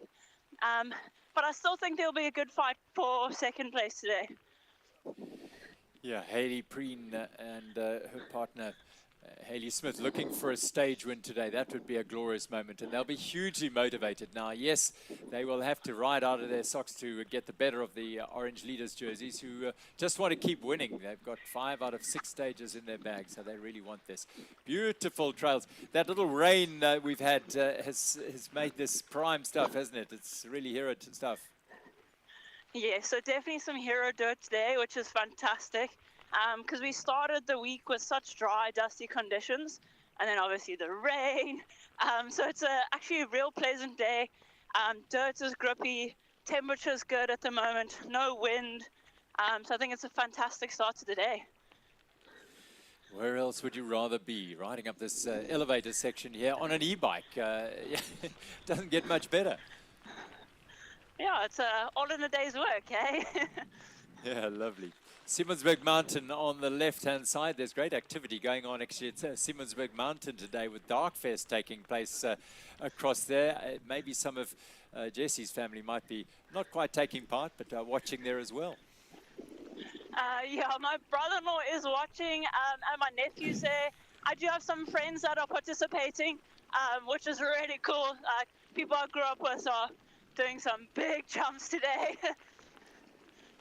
We'll elaborate a little bit more on the Darkfest. As you go down this afterburn, Jesse, enjoy it. What a thrill. We'll watch with you.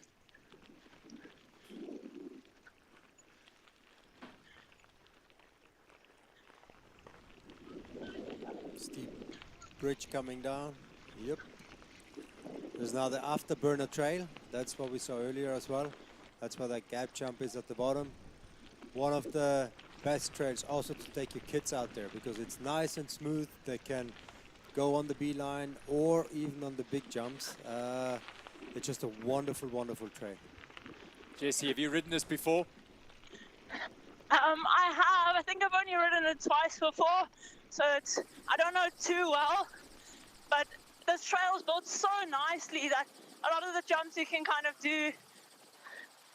Sorry, just going with the jump there. A lot of them you can just do because they're built so nicely. The turns have got a lot of grip. Sure, it's a lot of fun.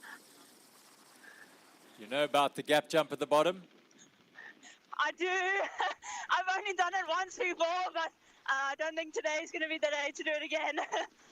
Stefan didn't do it, so just letting you know, Stefan did.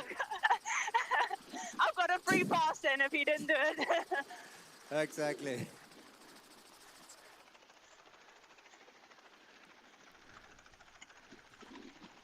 Oh, tempting, wasn't it? It was tempting. That was the gap jump. Well done, Jesse. You're sticking, you're solid, staying with your job, and that was staying with Katarzyna Sosna-Pinele and Georgia Marquette heading up the trail. Wonderful, wonderful watching you, Jesse. Thanks very much for that exhibition of class riding, following these riders and giving us an insight into what this trail is all about. Truly, truly beautiful riding on a spectacular morning, riding into the sun. Not easy actually riding into the sun sometimes here.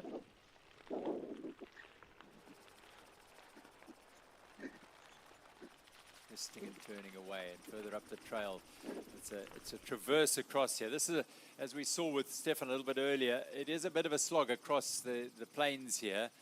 And then they'll get to cross the river and through Boschendal and onto the farm on the other side to explore those wonderful trails in Boschendal. Really, really looking forward to seeing them ride there. Some great purpose-built, hand-built trails for these riders to thoroughly enjoy. Yeah, this section here, crossing over to Boschendal, is probably the roughest out of all today.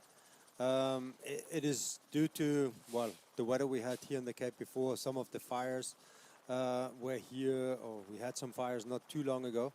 And then also, there's a lot of water coming down the mountains too, so it's very washed out. Yeah, I think it's an old, ancient old riverbed here. That so there's lots of rocks, and you'll see in a little while some of those white rocks as well. And when the storms come down the mountain, the water comes down the mountain, it washes them down here. So, yeah, it's very, very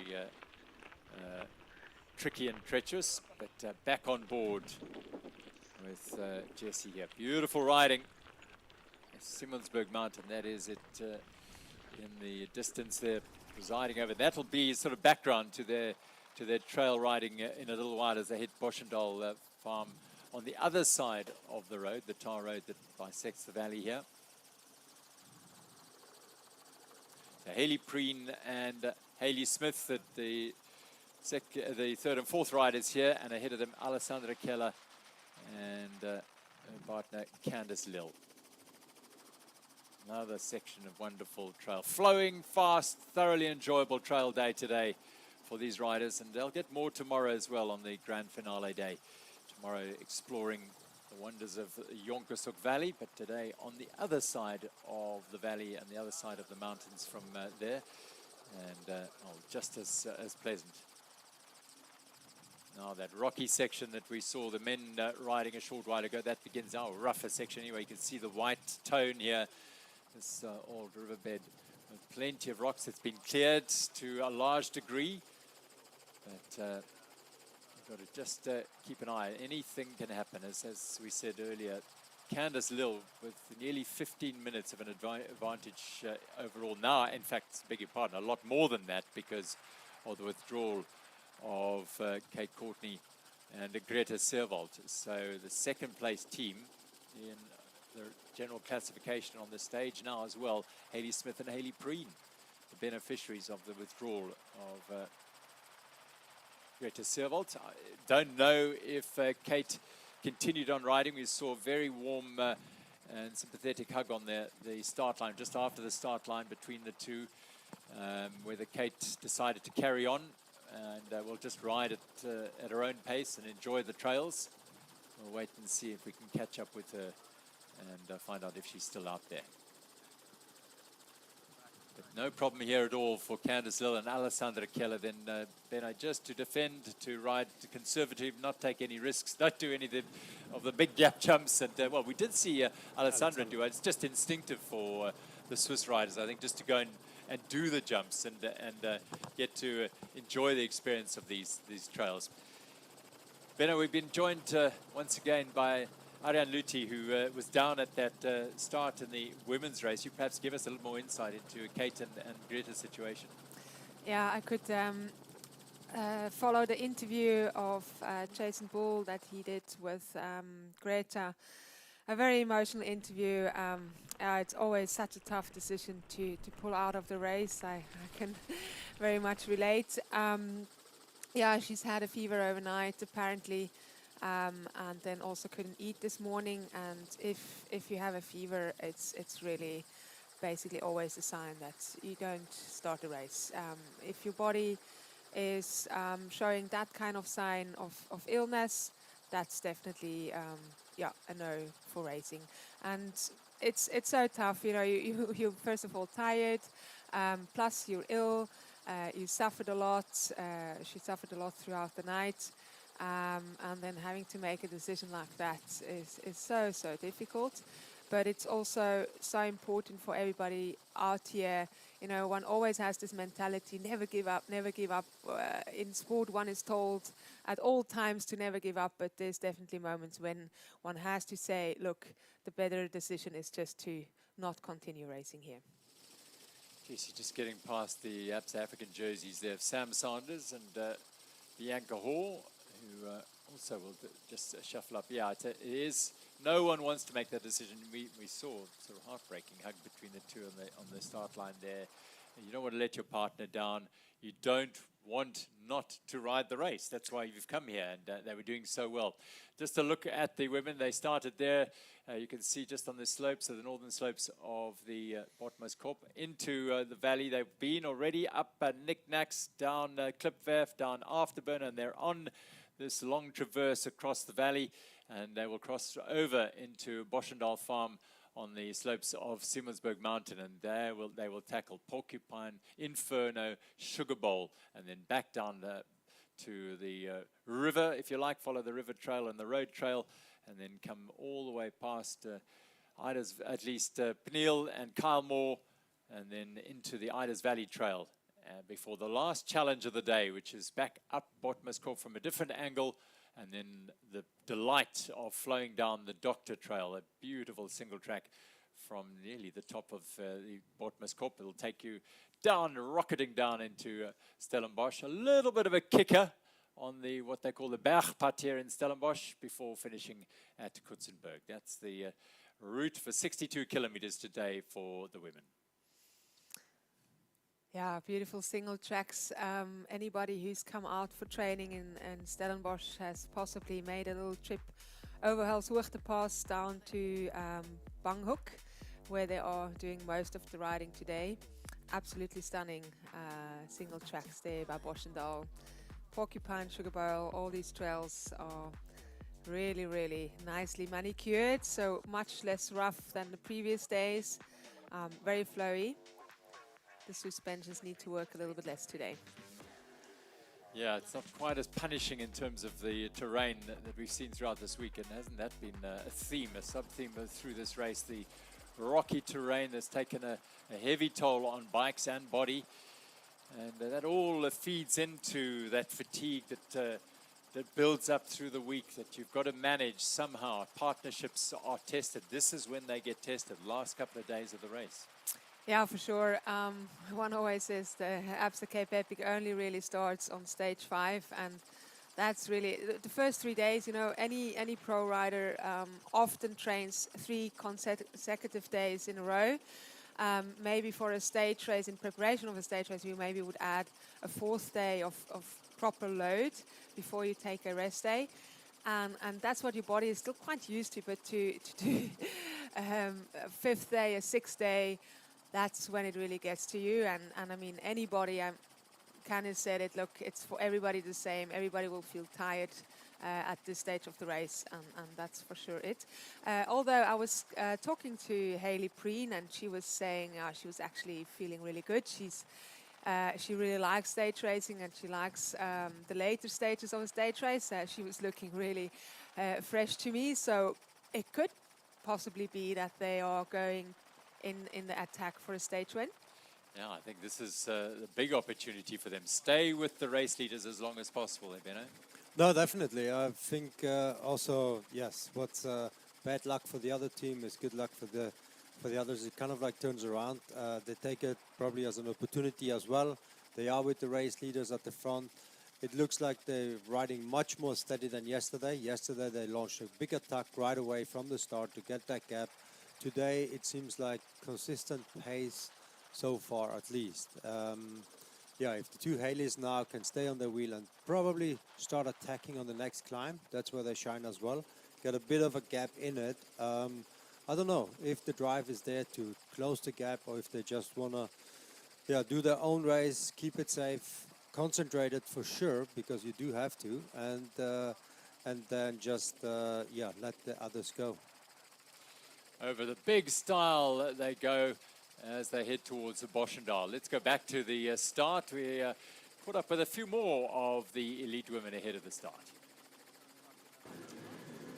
Leila from Bosnia and Herzegovina. We're going into stage 6. 2 more days to go. How's the body feeling? For me, it feels quite good. I think I've gotten used to getting up early, so that's really nice. Of course, we all feel tired, but you take some really positives you can find every day. Is it something you prefer to have a bit more climbing in the stage? It's probably the most condensed climbing per kilometer of the stages in the Cape Epic. Yeah, definitely. I think whoever comes from Europe is the one who loves climbing. So it's good for me, definitely. It's usually good for my partner too. If she recovers well, she can do very well on steep climbs. So let's hope she recovered nicely from the last days, and we can push it on the climbs. You've won the Marathon World Cup Series overall before. Now you're doing the Absa Cape Epic. How does it maybe compare to do one-day races and a stage race like this, where you basically do a full season of Marathon World Cup just in 1 week? I have to tell you honestly, I like stage races more because whoever is better is eventually, going to show it. And in one-day races, accidents, also if you have a bad day, you can't really do anything about it. And here you have 8 opportunities show what you work for. Thank you so much and good luck today. Thank you. Georgia Marke, it's your first Cape Epic, your second stage race after the Swiss Epic last year. You actually came from quite a cross-country background, very strong rider in Nove Mesto. You had a very good race. How does it compare to do cross-country versus now the Cape Epic? But this is a special stage race, the most difficult and the most important in the world, and it's a privilege to participate, and it's like the Nove Mesto of cross country, the University of Mountain Bike, and but different. We push hard every meter, every single track or uphill, and mind attacking mode, and push.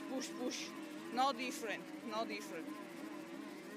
Like I said, you came from a cross-country background. The last year you've transitioned a bit more into marathon racing. Is that something you will continue to do, or you go back to cross-country?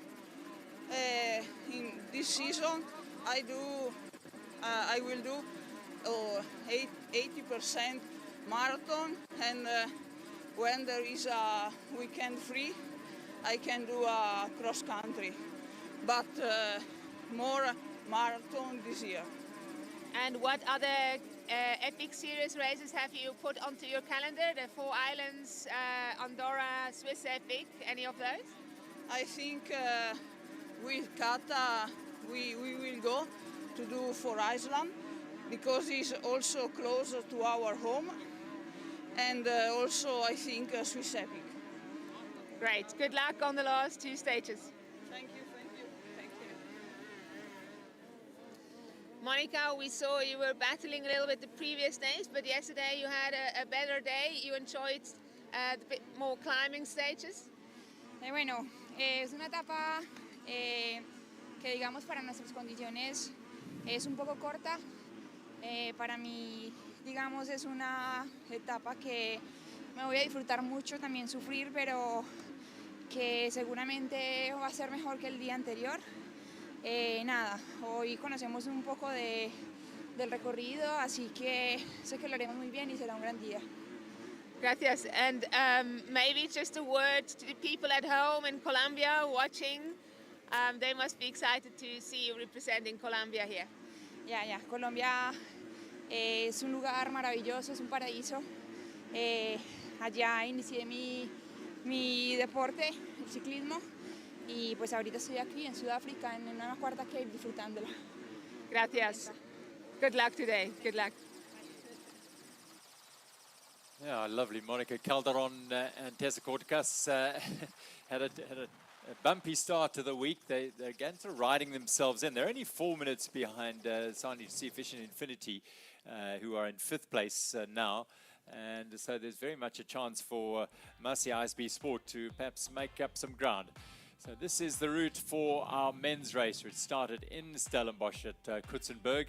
They went up over Botmaskop and then dropped down to the Banhoek Valley, and they've already passed through a lot of the trails in the Banhoek Valley. They're heading into Boschendal now, and plenty of hard climbs up the slopes of Simonsberg Mountain. The Porcupine first, and then they will do those trails that lead them to Sugar Bowl. Such fun. Inferno they have to do before then, but a long, hard traverse across the slopes of Simonsberg Mountain. That little section in the middle there from about 37 k's to 52, 53. That's going to be punishing, and that could be where moves could be made.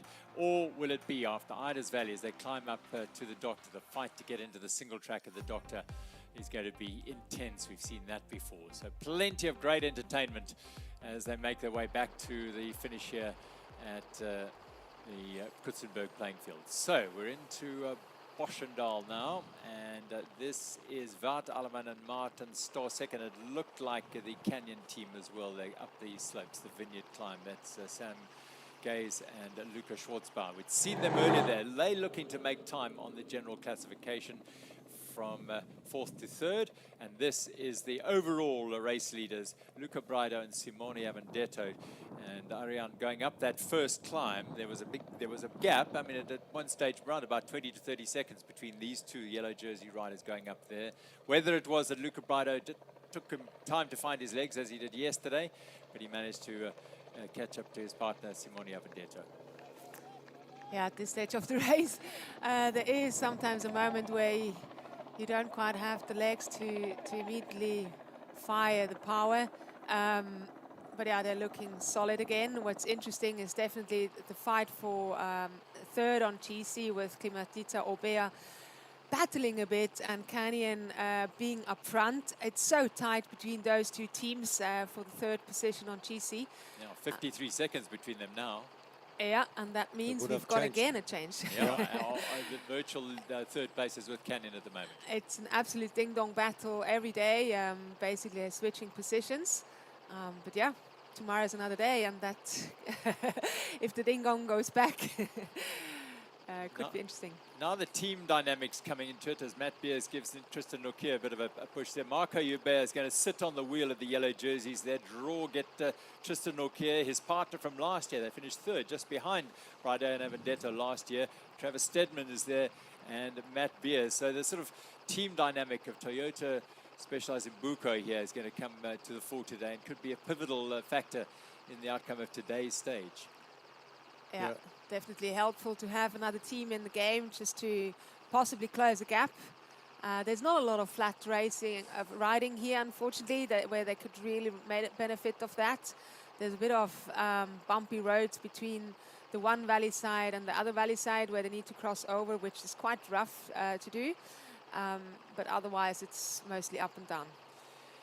Yeah, from the perspective of our helicopter at the moment, you don't get the gradient perspective, but you just look at how the riders are going up here, and you know that they are working up a climb on these steep slopes on Boschendal Farm, making their way up towards the top of the trail. I think they're heading towards Porcupine, or even may have just gone through Porcupine. I'm not sure. They go up, down Porcupine, and then back up to a brutally hard climb called Big Bunny. That'll come later, switchback climb. But yeah, it's there's no place to hide today, is there, Benno? No, definitely not. They passed the checkpoint, the feed zone, 35 kilometers a little while ago. The gaps, as we saw, were 40 seconds. They are right in between those peaks that we see here on the stage profile. So that's where they are currently. And like you mentioned, it's up and down. Steep climbs, that's why they're out of their saddle and then into some more single track. But that's what's happening, or it's coming up for the next 10 kilometers pretty much. Yeah, so there was a race here not too long ago at the start of the year, end of January, a big marathon race that attracts a lot of riders who are on training camps in South Africa. Both the men and the women. Alessandra Keller was here, and a whole lot of others. I think Greta might have been here as well. And so they know these trails very, very well. Whether they come from Switzerland or Italy, they all know what they're going to be riding here.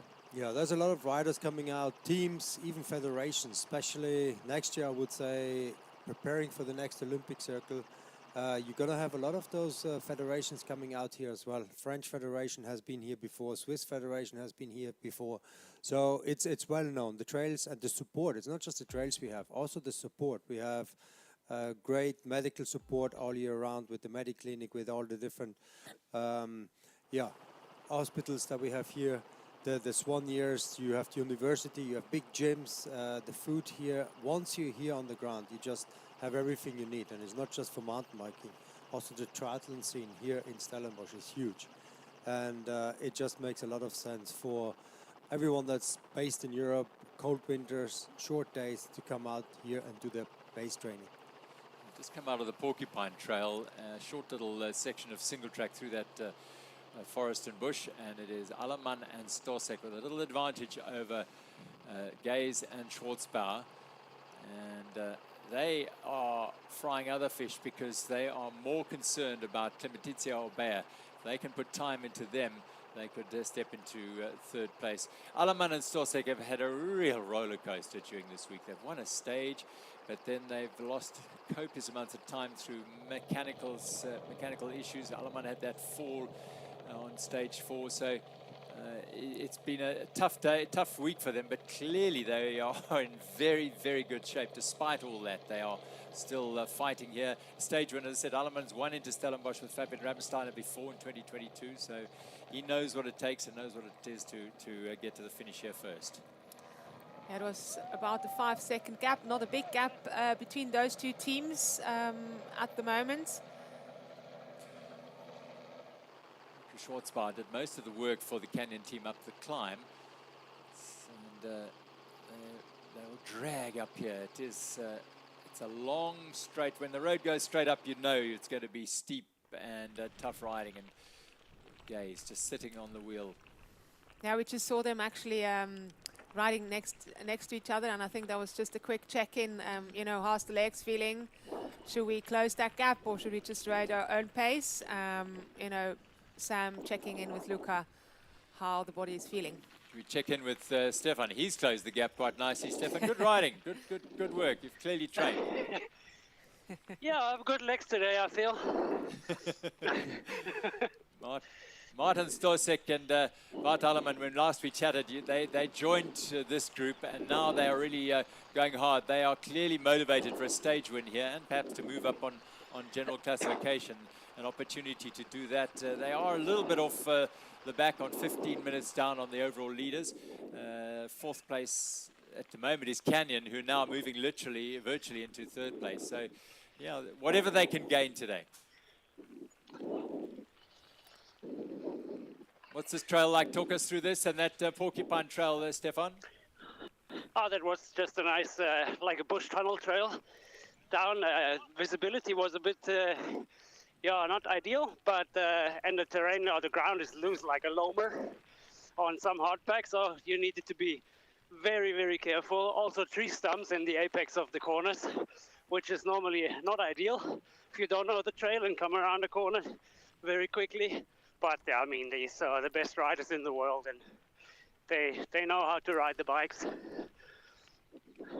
Just give us a perspective. It's often difficult to gain perspective on the gradient of this climb. Right now, what's the gradient like? Right now it's like a 8% gradient. It's not too steep. It's really good rolling. It's solid hard pack. There's no dust. Everything is settled by the rain. Really, it's a nice incline, but still, obviously that long stages after yesterday, everything hurts. Yeah, and Bart Alleman there just rolling back to make sure that Martin Storsek's okay. And that's what it's all about here. You've been there, you know what it is. Managing the partnership, managing the rider who might be suffering most today is key, isn't it, Stefan? It's the team spirit that you need to keep up, and it's managing chaos every day, because everything is unexpected. You don't know what's around the next corner. Anything can happen. Like there's a bit of a wire on the farm roads that gets tangled in your derailleur, and everything is up for grabs. So yeah, you need to manage every second. We're watching you from in front, from on the nose, really, as they're coming towards the camera. From this perspective, it looks like Sam and Luca are closing, but they're putting in a bit of an effort to closing. Oh, okay, yeah. It's about so 5 there meters. we go. So they're almost on the wheels, like closing in right now. Yeah, maybe they just took it a bit more easy for a couple of minutes, getting the gels in or food and something, and yeah, closing in now again. Ooh, Look at there you comes smiling the at train. me. I don't know. It was a smile or a grimace, but he's riding super strong. Always good. Oh, head-to-head battle up this steep climb on Siemensberg. The gradient looks a lot more than 8% now. Luca Schwarzbauer following the wheel of Sam Gaze, and then in the distance you see the rest of the protagonists. So there are definitely two races going on here. Yeah, definitely for third place in here, and then for, of course, the yellow jersey fight is still on. They try to stay together as much as they can. And then we have Klimatica coming up on the end as well.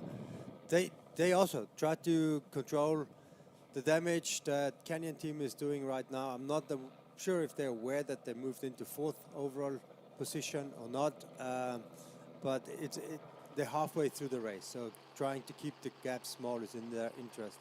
Yeah, but you get a sense that Stutzman is going quite well, but Valero, almost for the Yeah, first time this week, is the one who's suffering. Yeah, interesting that. Well, Stutzman very much likes the climbing.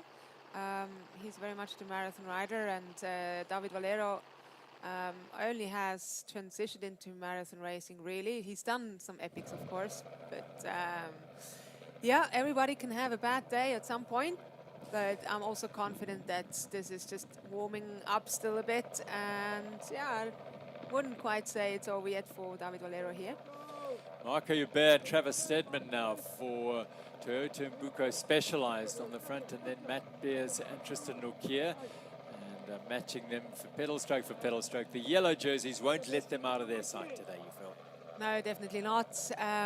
Yeah, they really want to put some glue on their wheels just to stick to the second team on GC as much as possible. But it's a good position for the Absa African jersey to be in front here, and whenever there's an opportunity just to get a small gap on them, you know, you kind of wear them off. Whenever you can get a small gap on them, they need to chase back, and that's how you can put some pressure on them. Well, we're following the men up on the slopes of Simmonsberg Mountain. Wonderful camp here on Boschendal Farm. Wonderful trail network they've got here. And if it tickles your fancy to come and ride the Absa Cape Epic, well, you've got a couple of days. You don't need to decide. Just come and do it, because this is where you want to be this time next year. Challenge yourself. Take on the challenge and see if you can come and prepare and arrive at the Absa Cape Epic to take it on. All you need to do is to join, or tomorrow get onto the early bird list and enter. If you don't get an entry tomorrow, you'll certainly be in the waiting list. Now, this is a nasty little climb called Big Bunny, a switchback climb. It's the route of slightly less resistance. Going straight up would be brutally hard. This is a slightly easier way to get up this incline. Yeah, it's a steep climb. Luckily, on the cycle path here, not as loose, not as rocky as it is on the gravel road just next to it. Again, it just shows how much effort goes into the trail building here. This area also becomes bigger and bigger. Every single year, there's new trails. Also part of the Winelands Trail connection. So you do need to have one of those passes to be able to ride here, or you get your tape pass from Boschendal or the wine farms nearby. And it is just part to kind of like be able to maintain the trails or to extend the trail network. Yeah, Winelands mountain biking is amazing. You can get an annual permit that takes care of all the trails from Grabo all the way out to, well, here, these trails here.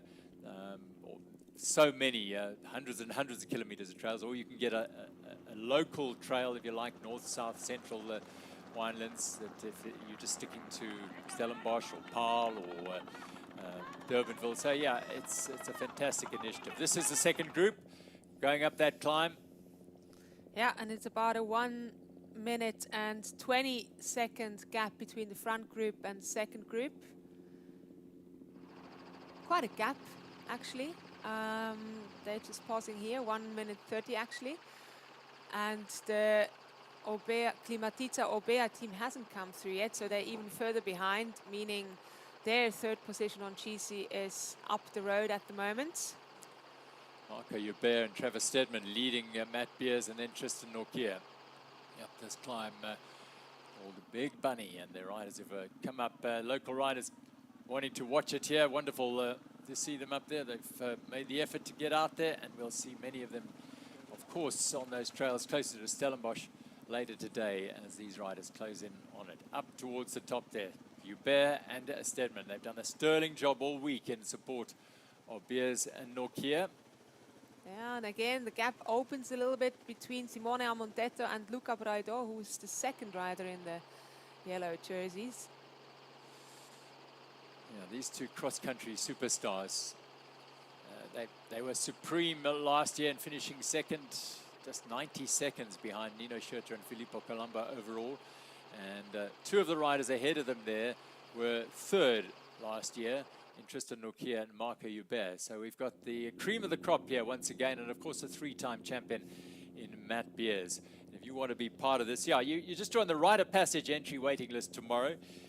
You can get an early bird entry via that Rite of Passage opportunity. Otherwise, if you don't get that early bird, and they're a limited number, if you are not successful, you will stay on the waiting list, priority early bird access through that Rite of Passage. If you're not, as I said, then you'll be on that waiting list, and you will get a notification that your name has come up in due course, and you can enter the Absa Cape Epic. It is a rite of passage in many ways for mountain bikers.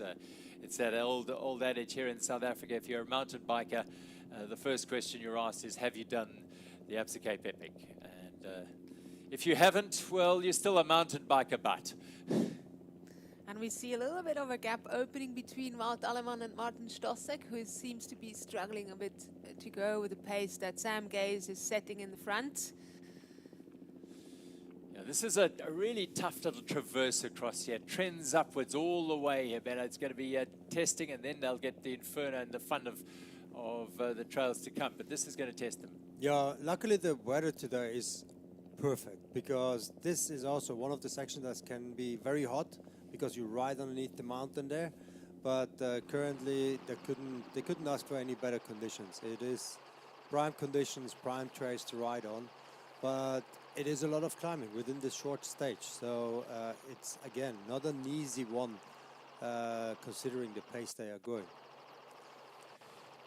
So this is the second group, the lead group. Shimon Stibjan and Martin Frey have really got stronger and stronger as the weeks progress. They're looking impressive. And you know, these last couple of stages do offer opportunities for teams who are not in contention for winning or being on the podium to snatch a stage win here. So big opportunity for that team. Yeah, indeed. They've been looking really, really strong. Simon Stibjan, who really likes the more wet and grimy conditions, definitely showed great form yesterday. And look what route he's taking. Definitely not the smooth road, but just trying to maybe squeeze a bit further in front here, but unsuccessfully. Yeah, I would definitely prefer a smoother, but they're squeezing past each other. They do really fight for every meter of this track here. It's not giving presents away this morning. And we've got the Toyota Christian. Specialized Imbuka team up front here. Yeah, Stedman and Hubert doing the pacing job for their team. And hey, who knows, if they get into position later on in the stage, a stage win for them. Yeah, it's fantastic. Obviously, having a second team in the game here can really be a bonus and a big advantage, especially at this stage of the race. Should you have a mechanical, they're right there. They've got the same equipment, riding the same equipment, so you can always exchange wheels or anything else that you need. Not the frame, though. You're not allowed to change the frame. Although I don't think Matt Beers would want to ride on the frame of Travis Stedman. Slightly too small for him. Wonderful all-round rider as Marco Hubert goes to the front. It's just around the corner. Yeah, fantastic team play here. Trying to put pressure on the yellow jerseys, and there's a chink in that armour of the yellow jerseys. Luca Braido, Simone Avendetto. Avendetto sitting behind Braido now. He was the one who was struggling up the climb and showing just a hint of weakness, I mean, if there's any. If there's any, and exactly. And they're such wonderful riders and great athletes. And at this stage, you know, it's not even, you just maybe have like this little bit of a mental bad moment where you're like, oh, just the pain is getting to you. It's not even that you're really having a weak day. It's just in that very moment, you're just like, oh, the fatigue is just taking over. But then you actually find the rhythm again and manage to keep pushing. But yeah, it's definitely also intimidating for Simone and Luca having 4 riders of the same team in front of them, and they have to really be very alert not to make any mistakes, because to keep concentration up is much harder at this point of the race. Yeah, because still it's only 1 minute. How much is 49 it? 49 seconds at the moment. Yeah. That It's can all up. pass very quickly if you have an issue. Well, great pacing here. Marco Hubert and Travis Stedman. They're right up high on the slopes of Simonsberg Mountain here, getting to grips with the challenges of today, which are significant. 2,450 meters of climbing. Stedman looks over his shoulders just to see what effect. Are they all still in? And they are. There's one lone rider in here. I think it's one of the Topado riders who's in there. Could well be one of them, and that could be Gioli Di Cosmo hanging with them there without his partner. But the race really is about these 4 teams here. 3 if you really drill down, and 2 if you're absolutely serious, because those 2 are in red and yellow. They're fighting for the overall. The next group just coming out of the shadow of that little tunnel there, so they're not that far behind here, but they're heading towards a lovely section called Inferno, which by memory tells me it's quite a rocky technical trail, so they've got to be on their game here. The smooth trails on the other side of the valley here, these are a little bit different. What's a bit interesting to me is just the tactic between Matt and Tristan, that Matt is actually riding in front of Tristan. I would have switched that around just to make Tristan feeling a little bit more safe and comfortable, and also not having to look back all the time, because it's definitely Tristan that's a bit more on the limit here. So I would definitely give Tristan the wheel of either Marco Hubert or Travis Stedman. Yeah, that's the key here. It is. Because they do open a small gap here. Yeah. It's the yellow Jovito yellow jerseys are a bit under pressure, it seems. The efforts are finally starting to show. Yeah, it's just looking after that, and as we say, going through the week, it's one rider will have a difficult day, then the next day the other rider has a tough day. So it's making sure you manage those. But seemingly through this week, it's Tristan Nokia who's been the one who's shown that he's fatiguing just a little more than Matt Beers. Down this Inferno, as we're watching it, we're going down with them and Stefan Sam. Beautiful trail, this, absolutely beautiful. Yeah, I just want you, or you want to get out there, you want to be part of this.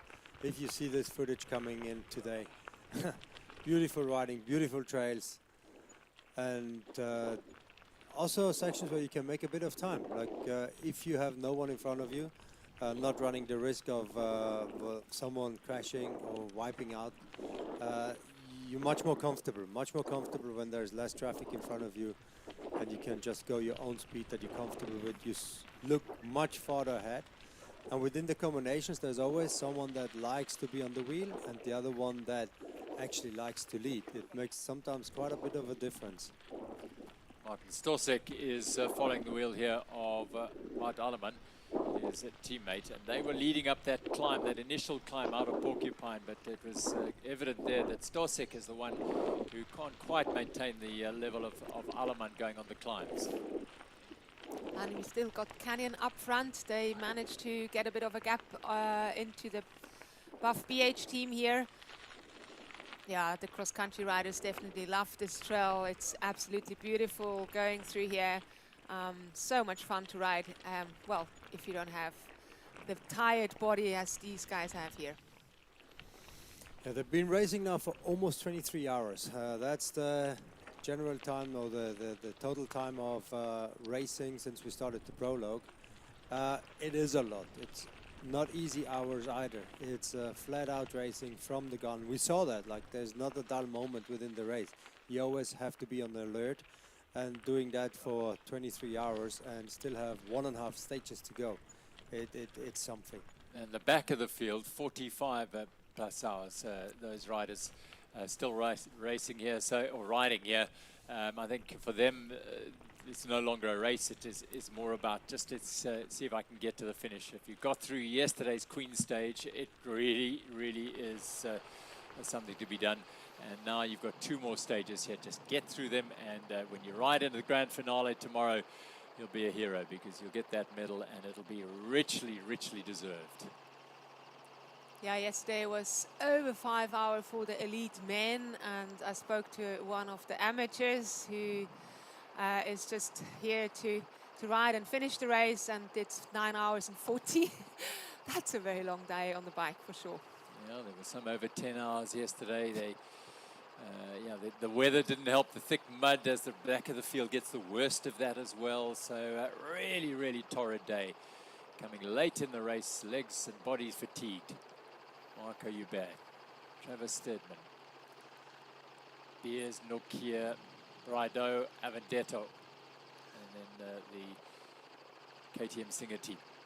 Yeah, this is definitely difficult to shake off the 2 cross-country specialists from Vilia Vitoria in the Ciovita yellow jerseys. They're so strong in these trails, so to make a difference on them is extremely hard if it's on the trails. We were chatting yesterday about the Epic series of events, of course, and we know they are a wonderful opportunity to ride the globe and ride around the world. Andorra Epic, the first up is in fact 4 islands, Andorra and Swiss Epic, and of course the Wines to Wales, which from this year will be part of the UCI events. The men and the women elite races will be a UCI ratified events, which is good news for those who are looking to earn some points. The FNB Wines to Wales in November, so take part in that. This is Valero and Stutzman, and they have got the Azzaro Zanotti pair just with him as well. Origin Villiers on their wheels. It seems that David Valero regained his strength up front, pacing his teammate Mark Stutzman up this trail on their Aubert Ois. That would be interesting to see the gap. It's not far that they have to go to catch back on the chase group of the leaders. Yeah, that's the key, isn't it, Ariane? Because their main rivals here are Canyon, who are up the road in Sam Gaze, or up the trail in Sam Gaze and Lucas Schwarzbauer, who are probably still virtually in 3rd place. It was only 20 seconds going into the stage today that Canyon were behind Clementizia Aubert on that podium place. And the Canyon have showed good strength, good opportunists. They've surged ahead, saw a slight chink in the armor of Clementizia Aubert and attacked up that climb, got past Alleman and Stosek and are up the trail. But there's still a long way to go. 2 hours, probably just over an hour of racing still to be done here. And anything can still happen. Yeah, it was 20 seconds that was separating the Clementizia Aubert team, who started the stage in 3rd place, to the 4th place, the Canyon team. So 20 seconds this morning. Oh, and a little bit of a slip. That was very close. Keep that concentration up. We don't want to see more crashes, but he's definitely a bit under pressure on the tracks. Not quite on the level of the cross-country riders that are up in front of his teammate, Wout Alleman. He lost a bit of contact there to his teammate, Wout Alleman. Here is Stosek drilling it to try and just latch back onto Wout Alleman. And this sort of situation, when you're under pressure, you do take a few extra risks to close that gap. Yeah, I mean, it's just, you still need to ride within yourself, you know. I mean, you can never just risk stage, but obviously it pulls you. You know, you want to let it go as much as possible, but the reaction and the balance are just not the same anymore with such a fatigued body. So you've got to be a bit extra careful on those later stages. Short little kickers, steep kickers here to sap the legs again. They hurt. Yeah. And here we see a bit of a gap to the Canyon team, who obviously relish on their cross-country skills going down these tracks. And yeah, we can just see, if you're a marathon rider, you're just not quite as precise and as much used to getting the most speed out of these corners. It's really very much about how much speed you can carry out of the corners. The cross-country riders are so used to basically using every opportunity to gain speed, and that's also what they very much practice on. For example, pump tracks is a very good tool for that, where you try and with the pumping of the bike to actually accelerate a bike through a corner. So an interesting topic that's doing the rounds at the moment is the marathon, and the difference between the marathon is Marco Hubert and Travis Stedman, and then the red jerseys, Beers, Nokia, Rideau and Avendetto flow through, and Singer KTM is the marathon and cross-country races. Last year, cross-country races, Colombo and Schurter, first team, second team, Brido and Avendetto, cross-country specialists. Again, Brido and Avendetto are dominating here. This is a couple of cross-country stars here, although one of them's the next world champion at marathon in Sam Gaze. The margins are quite fine, but there's certain areas where you can see the difference between the two. Yeah, I think the biggest difference between the cross-country riders and the marathon riders, it's just the sharp end that a cross-country rider has. It's carrying a lot of momentum within the trail, riding sometimes a bit more efficient than maybe a marathon rider does. Also, again, they're so punchy, and they can get that kick in and make a difference when it comes to the top of the climb, always keeping the pressure on it, and also much more used to the change of speed. And that is where a cross-country rider can break a marathon rider.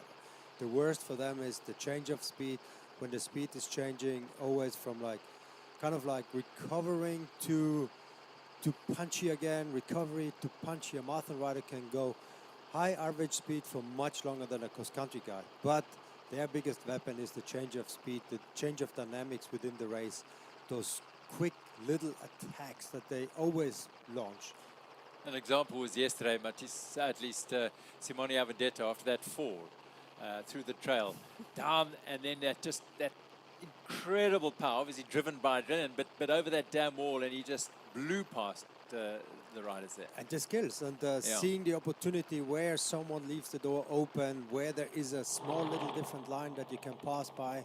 I mean, that is what they do. They have to do. Like, if you lose a position in the cross-country race, like within a blink of an eye, the race is over. You do have to be sharp all the time, and that's sometimes the biggest difference between the two formats of racing. Yeah, cross-country World Cup racing is really the Formula One of mountain biking.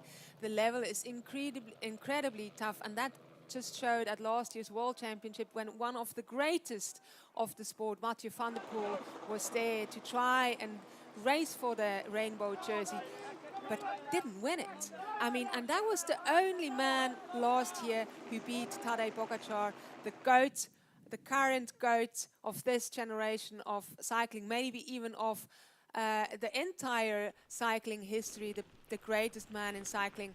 And Mathieu van der Poel was the only man to beat Tadej Pogačar last year, and he was beaten at the cross-country World Championships by no other than a South African, actually, Alan Hadley. And a few others. And a few others, indeed. But the question then is, you know, the marathon riders do big volumes, but so do the cross-country riders in terms of training and preparation. So the endurance is there for them. Yeah, definitely. Maybe just also to say, the Cape Epic terrain is something for the punchers, as one would say, on the road. It's a lot of left and right, up and down. It's not very long climbs. Yes, yesterday was a fairly long climb, but the longest climb was 500 meters of climbing in a row. Whereas in the Swiss Epic, that would be a different story. There you need to be very much more of a marathon rider with a very consistent high speed and long climbs, which the cross-country riders would be less used to than a marathon rider. And here we got the women's pair of Claudia Peretti in front and Margot Moschetti at the back, going up the climbs as well. They moved up a position as well. They have been in third place on the prologue, a very strong prologue that those two have ridden, and joined at, and that's actually interesting because the two Haleys are now behind them. So Margot Moschetti and Claudio Peretti really having a good ride here. They are. They're just coming up the big bunny here. We saw a little bit earlier the orange jerseys going through here.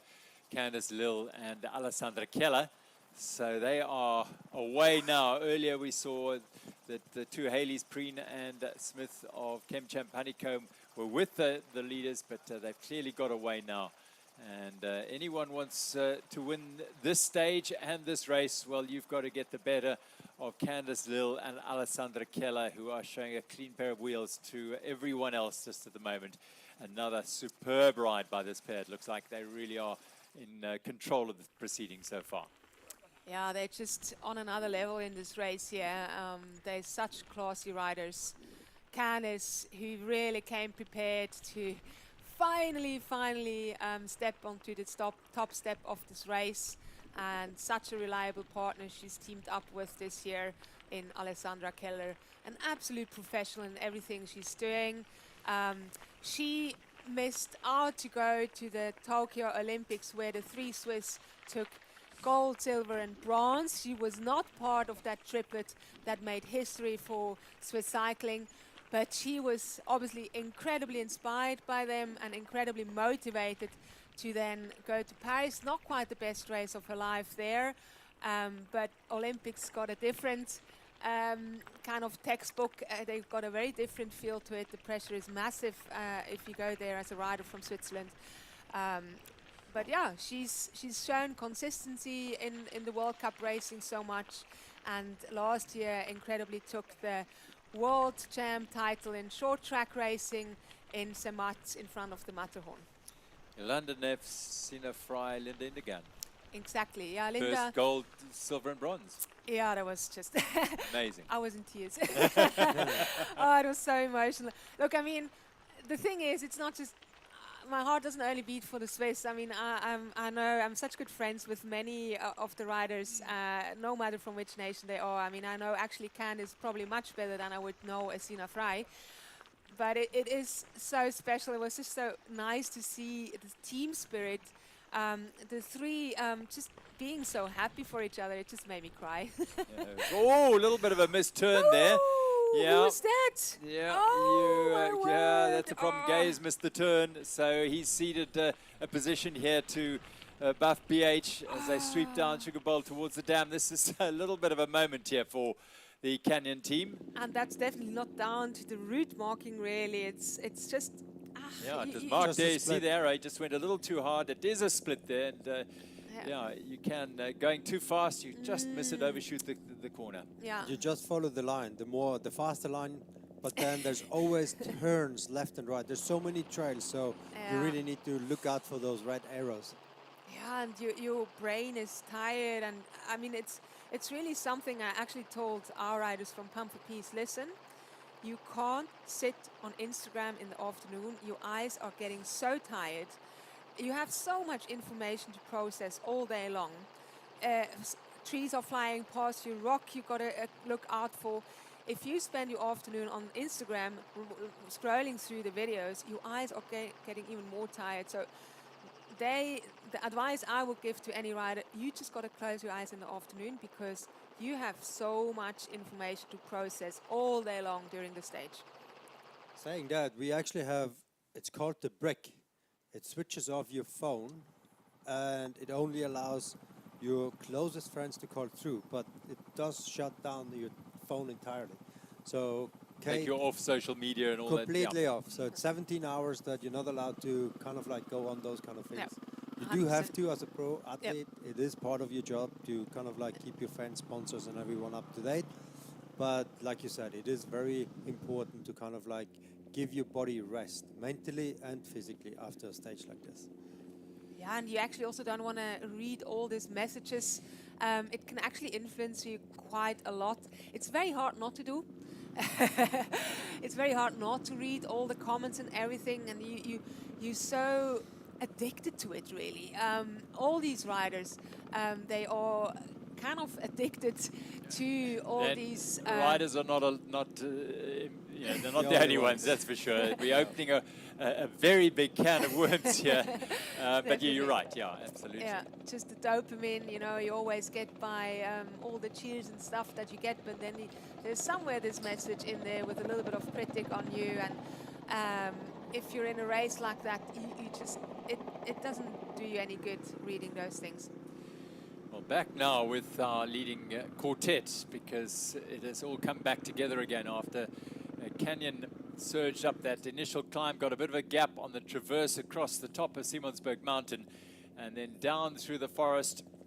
The gap started coming back, and Stosek's found his legs, you feel. He's enjoying this descent, and of course then that little mistake by Sam Gaze, missing the turn by a metre or two, overshooting, and it allowed the Alleman Stosek combination to go through. So now they are flattened out, and they will head to Peniel and cross over the road down to Lankedok along the river trail, and then begin the ride back up Helshoek to pass, not through the pass as they go through the checkpoint here. We'll start getting some times as well.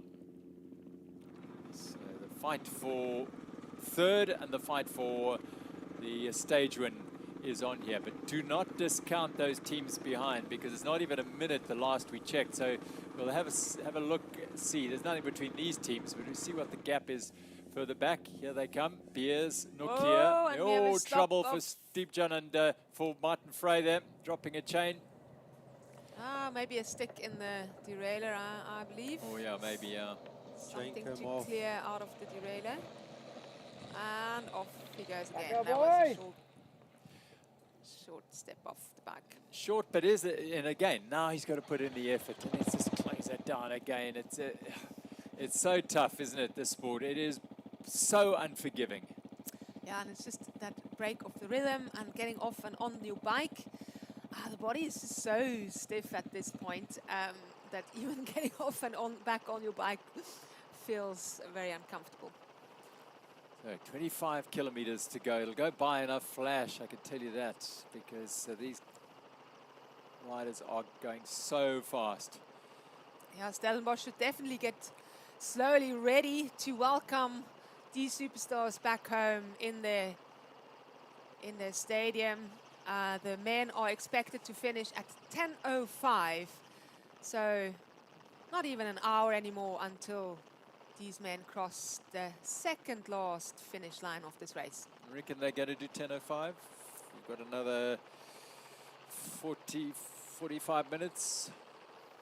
Pretty close, yeah. Yeah, I think it's not a bad estimate. Yeah, 25 Ks to go, and they've just, they climb up here the way they're going. It's just phenomenal as they sweep off the farm and through Peniel. The traffic stop for the time being. Cooperation, thank you very much to the traffic authorities and to the very patient, those commuters, people heading out to the wine farms in Franschhoek and elsewhere to go and have lunch. Thank you for your patience as the Absa Cape Epic is in town. And it's a true glorious spectacle of the very best athletes in the world. Along this trail, alongside the road, this trail actually runs all the way up the path here. Kim Lord, very instrumental in building that. But they turn off that, head down to Lankedok, they cross over the river and then hug the river until they again cross under the road and then go back onto the right-hand side of the road. So the gap, thanks to Ariana Toyota Specialized in Buko, Willie Vittoria, Buko 2, 1 minute and 28 seconds to this pair, these two teams up front. So nearly a minute and a half, the gap there. Clementitze Obeya, crucially, 2 minutes and 14 behind this pair. So they are ceding more time on their general classification position in third place. Yeah, they've lost their third on GC today. Clementitze Obeya with David Valero and Mark Stutzmann. A tight battle for that last spot on the podium. Now we're on board with Jesse and following the leading women going down the Inferno descent here. Beautiful trail for our leading women who are super strong and so skilled. Absolutely brilliant. Yeah, and we've always seen them with hydro packs on their back. Candice with the USV on the back, and it's just so much easier to actually feed or hydrate, especially with so much single track, because you can only just put the nozzle of the tube into your mouth and you don't need to bother putting anything back where it belongs. You can just basically let it bounce off. I very much discovered that for myself as well. It makes it just so much easier. In the men's you see it a bit less. It's still maybe seen a little bit as a amateur thing to have something carrying on your back. I don't know. What do you think, Benna? Yeah, a little bit maybe. Yeah, you're right. It gives you a lot of benefits. You do have to ride find the right one, because you don't want it too tight either, because that's where you like the muscles, respiratory muscles sit, and it can limit you sometimes a little bit. But you need to get used to it, and once you're used to it, it can give you great benefits. I also just so enjoyed it for training, especially in South Africa. You don't have a fountain like in Switzerland. You get fountains everywhere, but here you really don't, and you want to have safe water carrying with you. So it just makes it so easy for training. Here is Claudio Peretti leading Margot Moschetti from France down the trail. Claudio Peretti from Italy. They have moved up in GC as well, and actually also here in the stage, very much ahead of the two Haleys from Honeycomb, Camp Champ Honeycomb. Yeah, an opportunity for them. Moschetti, a stage winner here, of course, as well. She's won the grand finale, so she knows what it's like, getting stronger through the week. We go back to the cross-country races and the marathon races, the opportunity to ride yourself in. Greta Sewald into the deep end of an Absa Cape Epic. She wasn't here to race Kate Courtney. There we go. Lovely to see her racing still, or riding, yeah. Yeah, so nice to see the Marathon World Championship jersey in this race. So special to have her here. An absolute amazing rider. And back to the pair of Claudio Peretti and Margot Moschetti. It's always so nice to chat to Margot. Such great spirit, always positive.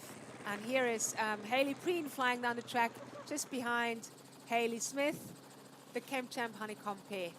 They have second place on the general classification now with the withdrawal of Greta Sewald. So that's what they will be looking to protect.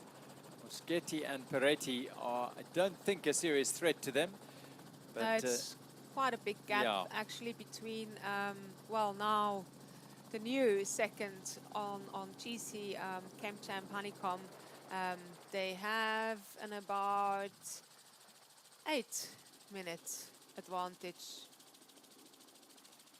over Topado, FSA Canberra, actually, and then Margot Moschetti and Claudio Peretti are even a bit further behind. So there's no absolute stress on the Champ Camp Honeycomb team of the two Haleys. Claudio Peretti loving the climbs, such an accomplished rider. Doesn't look that's that not far. That, that's not that far away. This is not a big gap that's anymore. That's a Dogfest. Oh, wow, amazing. So this is, as we've mentioned, the sort of center of mountain biking is Stellenbosch, and Darkfest, which is an annual free ride competition that sees the very best in the world in this sort of form of the sport, free riding. Come and they build the jumps. Sam Reynolds is the man who put it all together over the years, and he brings his friends and the very best in the business to come and do some most extraordinary things. And that's taking place this weekend as well here in Stellenbosch, on the outskirts of Stellenbosch at Vuurberg Farm. So it's not far from where they are now. And in fact, previous years, the race has passed straight through there. Kate Courtney, she's on her own, doing her own thing and chasing up on Margot Moschetti and Claudio Peretti. But it's Darkfest is happening. The race won't go through there today. There was a thought it might, but maybe just a little bit too many logistical issues to worry about, because those riders, they get shuttled up to the top of the mountain before they come charging down, and they would have to go between Absa Cape Epic riders as well. Yeah, that would have been amazing to have the Epic riders on the trail while the Darkfest athletes and riders are jumping over them. The thought was there, don't worry, people did think about that, but like you mentioned, those riders, they also need to go back up on the hill. That would be like a bit of traffic jam for the shuttles going up, but it's nice to have big events like this next to each other. It just shows Darkfest, one of the biggest freeride events in the world as well, all happening here within this region. Incredible. They've got perfect conditions today so far. Yeah. Wind is a big factor for them, of course, and difficult to judge exactly what it's like there, but it looks as though it's going to be pretty decent for them. So it's another spectacle here in Stellenbosch. Wonderful, wonderful opportunity, whatever your like is. As Jessie told us a little bit earlier, she's got friends, family out there watching, and a couple of friends taking part as well. Here they go. Whoa, what a gap jump. Wow. Yeah, that's how you do it. Yeah, that... that is proper. Whoa! That is sensational. That looks like... You're going to tell us who it is? Just incredible. Well, it's definitely not Sam Getz we're looking at. Yeah, and it's not a 120 mil suspension bike either, probably. No, those rigs are set up to deal with the huge jumps that they take. A 110 meter gap jump there as well. But a couple of backflips, just fantastic to watch. And we're on the wheel of Candice Lill here, flying through the single track. Absolutely brilliant riding. They definitely would feel a little bit less pressure now. It makes a big difference if you can just ride the stuff with a bit less pressure, a bit more safe. Everything feels slower at this point of the race. You know, if you're so tired, then you just need a little bit more to process the trail. You can't quite go as fast as you would normally go. Definitely not as fast as in a short track where you also know every meter of the track. Here it's still, I mean, they have ridden here, but they still can't remember every rock and every corner quite as much, especially with the tired brain that they already have. Yeah. So yeah, it's definitely nice for them to not have just as much pressure as they had yesterday. Yeah, absolutely. And so this is the race leaders, Candice Lill, Alessandra Keller on the front there. And every pedal stroke takes Candice Lill closer to that holy grail, to her hugely desired target of winning the Absa Cape Epic, and putting aside the question that everyone will ask her. Yeah. You finished 5th 5 years in a row. When are you going to win this thing? Well, here is the opportunity. She's been so close before. In 2023, had the leader's jersey on the final day, and it all fell apart for her due to huge mechanical issues on a really grueling, wet, sodden day. And so this is what she wants to keep. But she doesn't even want to speak about it, doesn't want to think about it, just wants to get the days done. And this is another excellent performance here. Yeah, just staying safe, staying clean. Yeah, and definitely riding towards such deserved overall victory here. We can't actually take it in our mouth yet. We don't want to jinx anything here. But yeah, looking definitely extremely solid. Candice, who has ridden with Mona Wittenwald before, where they were racing the ghost pair of Anna Terpstra and Nicole Koller. Not Keller, Koller. Yeah. Almost the same. But and they have always animated the race so much, but it was such close racing back then as well. So great to see her trying again and not giving up on that dream of taking the orange leaders' jerseys home. Yeah, she and Mariska Strauss have raced together here. Amy Wakefield as she was, or is. And yeah, so many opportunities. This is a golden chance for her. Miles Peretti and Moschetti inching closer. Yeah, Peretti, a two-time Italian marathon champion, also a bronze medalist at a European championship, and on her wheel, crunching down in her typical style, Margot Moschetti, the French rider, multiple French marathon champion, and this is the world champion that we see here, Kate Courtney, such an impressive rider who unfortunately is a lonely rider now, with Greta Savold having had to pull out of the race because of a fever that she developed overnight. Yeah, heavy heart, I'm sure, for Kate Courtney to ride here. She was so insistent and proud to bring the marathon world champions jersey to this, the pinnacle of mountain bike stage racing, where the race recognizes the marathon races. Moschetti again, just fighting. It looks as though she's fighting that bike. A bit Alessandra Kellerish about her. And then the Italian stripes. That elbow there looks also a bit scratched already. The typical elbows of a mountain biker, this. Yeah. We've seen actually quite a close gap earlier, but I think Keller and Lill were just flying down the track and put a bit more time into the pair here again. But Moschetti, such a gritty rider as well, just crunching down in her typical style and trying to stay on the wheel of Claudia Peretti, who's definitely such a strong climber, coming from Italy. Yeah, quite interesting to see that Haley couldn't stay on Kate's wheel. Could have been a good opportunity to kind of like make it back to the front, see if Kate is going to be able to pass those two riders, and maybe they can take advantage, close the gap to the leader's jersey, and then also go for a stage win. Sticking to the wheel, very, very good. Rocky loose climb this, it's steep, heading up to a section called Sugar Bowl. Yeah, they've had to earn the rewards of those lovely descending single tracks here every time. Up they had to go to get to Porcupine, down they went, then back up to get all the way around to Inferno, then get to the bottom of Inferno, now back up to this section called Sugar Bowl as Kate Courtney goes through on her own. I wonder if she'll want to ride tomorrow to wear the Lonely Leopards jersey. It's a very rare jersey, and you can only wear it when you're riding alone out of competition, so to speak, the elite riders. She would have to start further back in the field.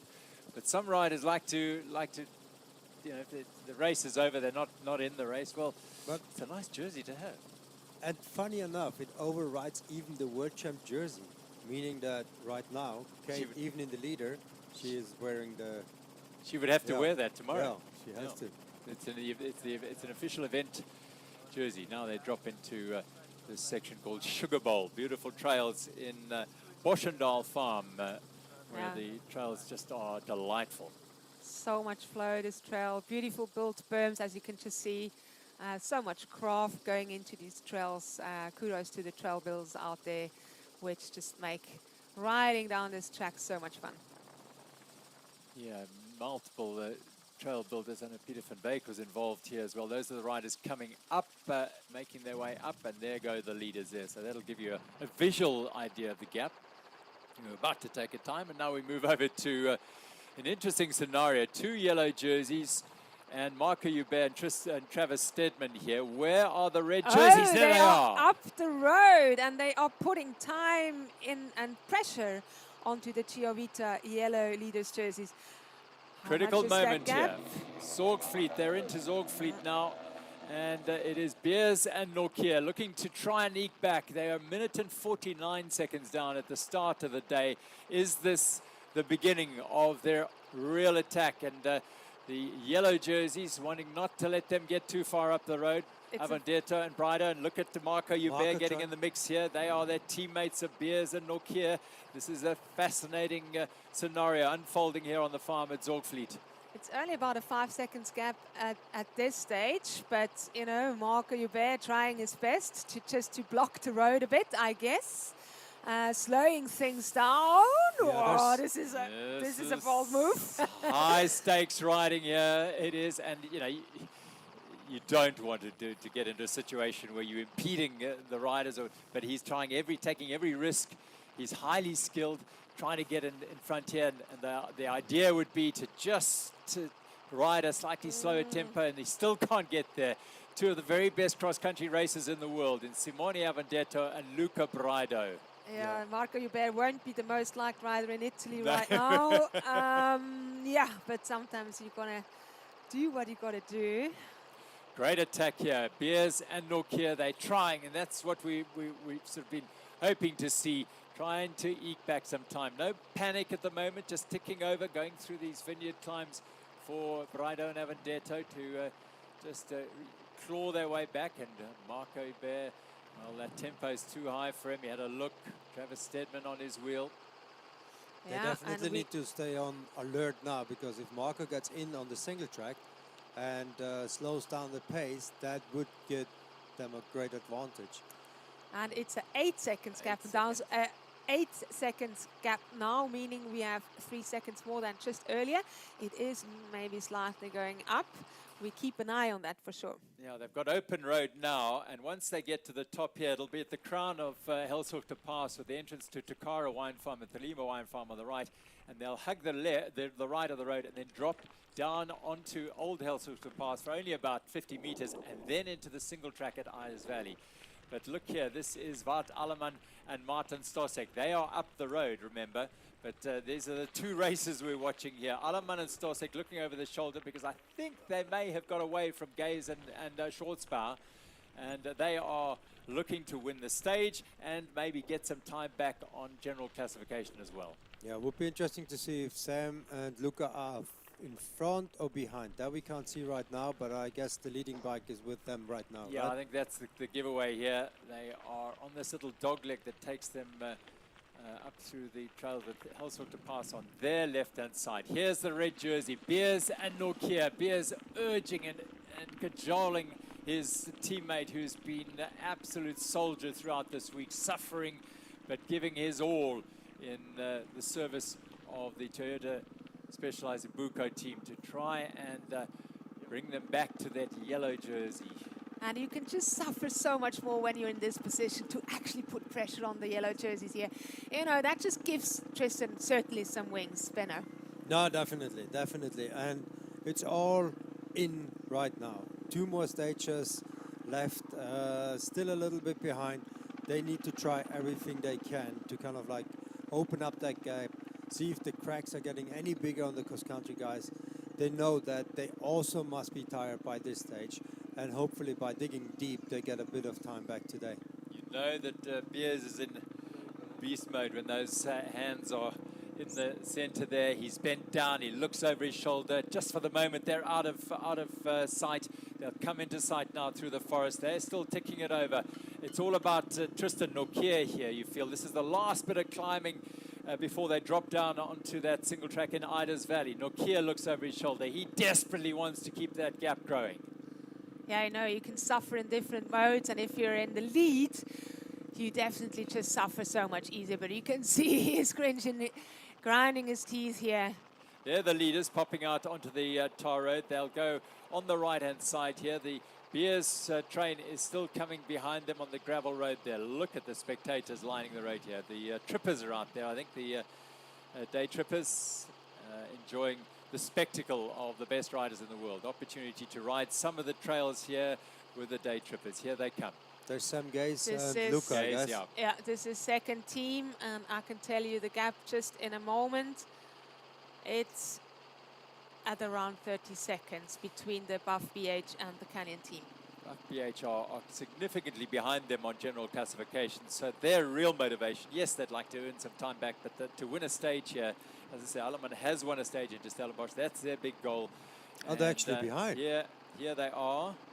This I'm is just going to take the Oh, it's a time. leader. This is the Beers and Nokia train coming through. I'm just going to start the timing now. So they go down onto the pass, and here come the yellow jerseys. You'll hear the roar for Beers, and this is the yellow jerseys, Brido and Avendetto, and that gap as Marco look Hubert at goes them. in front. This is where he wants to get in front. Brilliant riding off. He's got to try and stay there, and Travis Stedman.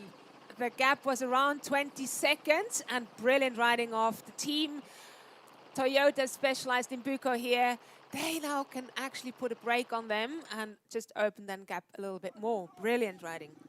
Close to the barriers now. They drop down onto the old Helshoek to pass. They'll go for a little bit here and then hook a right, and then some switchback turns, and they're into the Ida's Valley trails. Wonderful community-built trails here. Jan Hendricks has done a great job here to create these trails and keep them maintained. They're not that often ridden, these Ida's Valley trails, but they've been in great nick. They've prepared them for the Absa Cape Epic. Chance now for Beers and Nokia to open a little bit of a gap to the yellow jerseys behind them. Just Yep. brilliant, brilliant, brilliant riding, and the tactics they're playing is amazing. Like, as a team, Specialized in Buko, you can't do any better, and they know, like, the yellow jerseys on the line. It is only possible when you work together as a team to make something like this happen. Yeah, dropping into that corner that we just saw, the gap was still at 20 seconds. Yeah, and it will be seen if the tactics will work with Toyota Specialized in Buko just being there in front and possibly putting a bit of a break on the Villiers Vittoria team. Obviously quite tough news for the Italians here, being outnumbered. although they also have actually a second team in the race, but not quite being up there with them to help them. An unfamiliar trail to some of these riders today, not like all the other trails they've ridden around Stellenbosch. These are not that often ridden. I'm sure these guys would have pre-ridden it because of that. But there's some deep gullies and holes in the road here that they'll have to be aware of. So they've got to be very, very careful as we go back to our women's teams. And this is Peretti and Moschetti and Kate Courtney. Yeah. Coming through here, we don't quite know how the gap is to the front. If a stage run is possibly still inside. We just saw Thomas Maxon Sabi team going through the 39-kilometer mark, and we will see very, very soon how big the gap is to this team here. This will give us an indication as to whether Peretti and Moschetti have a chance to take a stage win here. Kate Courtney says, I'm going to leave you to it, and head off up the road, the world champion. Oh, wow, look at that power. Just motoring away. And I mean, Claudia Peretti, very much an accomplished rider herself, been on the podium of a European Championship, very strong climber from Bergamo in the Lombardy of Italy. I think it's interesting. I think they might, but because we've got the French champions stripes on both their arms here. I think that's maybe just because they are actually riding for the MB race that they are representing, which is a French race. So this is the chase for a potential stage win, and they are highly motivated here. Look at them going all in here. Lovely to see Peretti and Moschetti. Very high pace that they are going. It's a minute and 20. A minute and 20. Well, that's certainly something they can work with, that's for sure. Yeah, it definitely opened up. It was closer earlier, but the class of Candice Lill and Alessandra Keller is just really outstanding. There's Kate Courtney on her own up front. Yeah, Margot Moschetti, a cross-country rider in the past. She has placed second behind the Yolanda Neff at the Under-23 World Championship. Quite a result for the young Margot back in the days. She's then transitioned into marathon racing and has won a stage here at the Cape Epic, as we've mentioned before, with on the side of Raisa Golau from Brazil, exactly in 2018. Grand finale in Duval de Vie. So, yeah, they know what it's like, and Moschetti knows what it's like. She's hunting another one here. They cross the road and continue the pursuit of the orange jerseys up the road, who are riding well within themselves, you feel, just managing their efforts today. They have the race to win here for sure. Their overall lead over 40 minutes because of the withdrawal of Greta Servald, Kate Courtney's partner. They were in second overall, 14 minutes down. But Servald pulling out, leaving Courtney to ride on her own today. And as a result, she's out of the race, of course, but she can ride. And that's what she's doing, the world champion. Just one more lap around the Western Cape in those beautiful world champion stripes. Yeah, it's very unfortunate that we saw two very, very strong teams having to withdraw from this race. First, it was Rosa van Doorn crashing very, very hard and not being able to continue the race. That were together with her partner, Vera Lawson, for the Buff BH Efficient Infinity team, who were placing in third on GC at that time of the race. And now this morning, Greta Servald, due to having a fever overnight, she needed to withdraw as well. Maybe something to be said, you know, it's a new format for the women's race, but actually the effect of this new format, I think we will only see in the years to come, because actually when I asked Alessandra Keller this morning, you know, was this the reason that she came to this race? She didn't actually know that the route will be shortened for the women at this point. It was something that was decided fairly late last year, and it's still very new to everybody. But she said, look, it is something, the race is first of all, always been a dream of her to do it. And secondly, well, this year was a very good year for her because it's not yet Olympic qualification quite yet. And also, you know, she said it was so special to be part of history yesterday, having crossed the finish line, be ahead of the elite men for the first time ever since the Cape Epic started. So yeah, she just gave a shout out to all the cross-country women watching this and hopefully inspiring them to come and do this race in the future as well. Yeah, so many of them around. Yolanda Neff was riding the Songa race, Champions race, just a week before the event, coming here to do their pre-season prep, as has Alessandra for many, many years. So. Benno, you have 2 women on your team. Mona has raced with Candice before here, which is who's on your Mondragon factory team. How is Tamara looking at the Epic? That's a very good question. Everyone gets a little bit intimidated by the pure size of the Absa Cape Epic, right? Like, it is hard to wrap your mind around it. Being ready for the cross country, if your focus is the cross country World Cups, you need the right year of preparation within the Olympic circle, and everything needs to really align well. And then also age of the rider. Sometimes they say the older the better, but that's also not always true, as Mona was very young when she did the Cape Epic last year. But she also, after the Cape Epic, took her a while to recover. And it is a tricky situation, and often it's also not supported by the team itself. It's a big cost for them and a big risk. And if your job is focusing on the cross-country racing, it is a bit of a tricky situation that rider teams are finding themselves in. Yeah, I suppose just how Alessandra and Candice will shape going, you know, in the World Cup season will be another little look for those other riders to say, well, what effect did this year's slightly shorter Absa Cape Epic have on them? Did it give them the advantage, a strength? So it'll be interesting, as you say. It'll take a while for this to go full circle and for riders to get an appreciation of the value of doing the shorter race and then coming to do the Cape Epic. Yeah, Alessandra really said she found it was fantastic preparation for her. It just motivated her to put all the hours in that are needed. I mean, she repeatedly said as well, even for a short track world champion, it is important to put a lot of mileage in the winter months in Switzerland, and obviously having Cape Epic ahead to work towards, to just motivates you so much more to really put the work in. And maybe, I mean, Benno Mona was also having health issues, which obviously kind of made the recovery from the Cape Epic much more difficult. If you get out of the race healthy, I think you actually have a massive benefit. I always felt when I got out of this race healthy, I was just prepared for the season so well. Now we're on board with Jessie Nixon. It should have some nice clean connectivity. Hello, Jessie. How's it going there? This is a race. These two looking for the stage win here.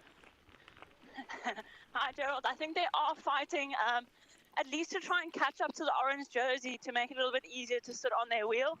I do think there's about a 2-minute gap between them, which is not a lot. So they probably could pull it back if they dig deep.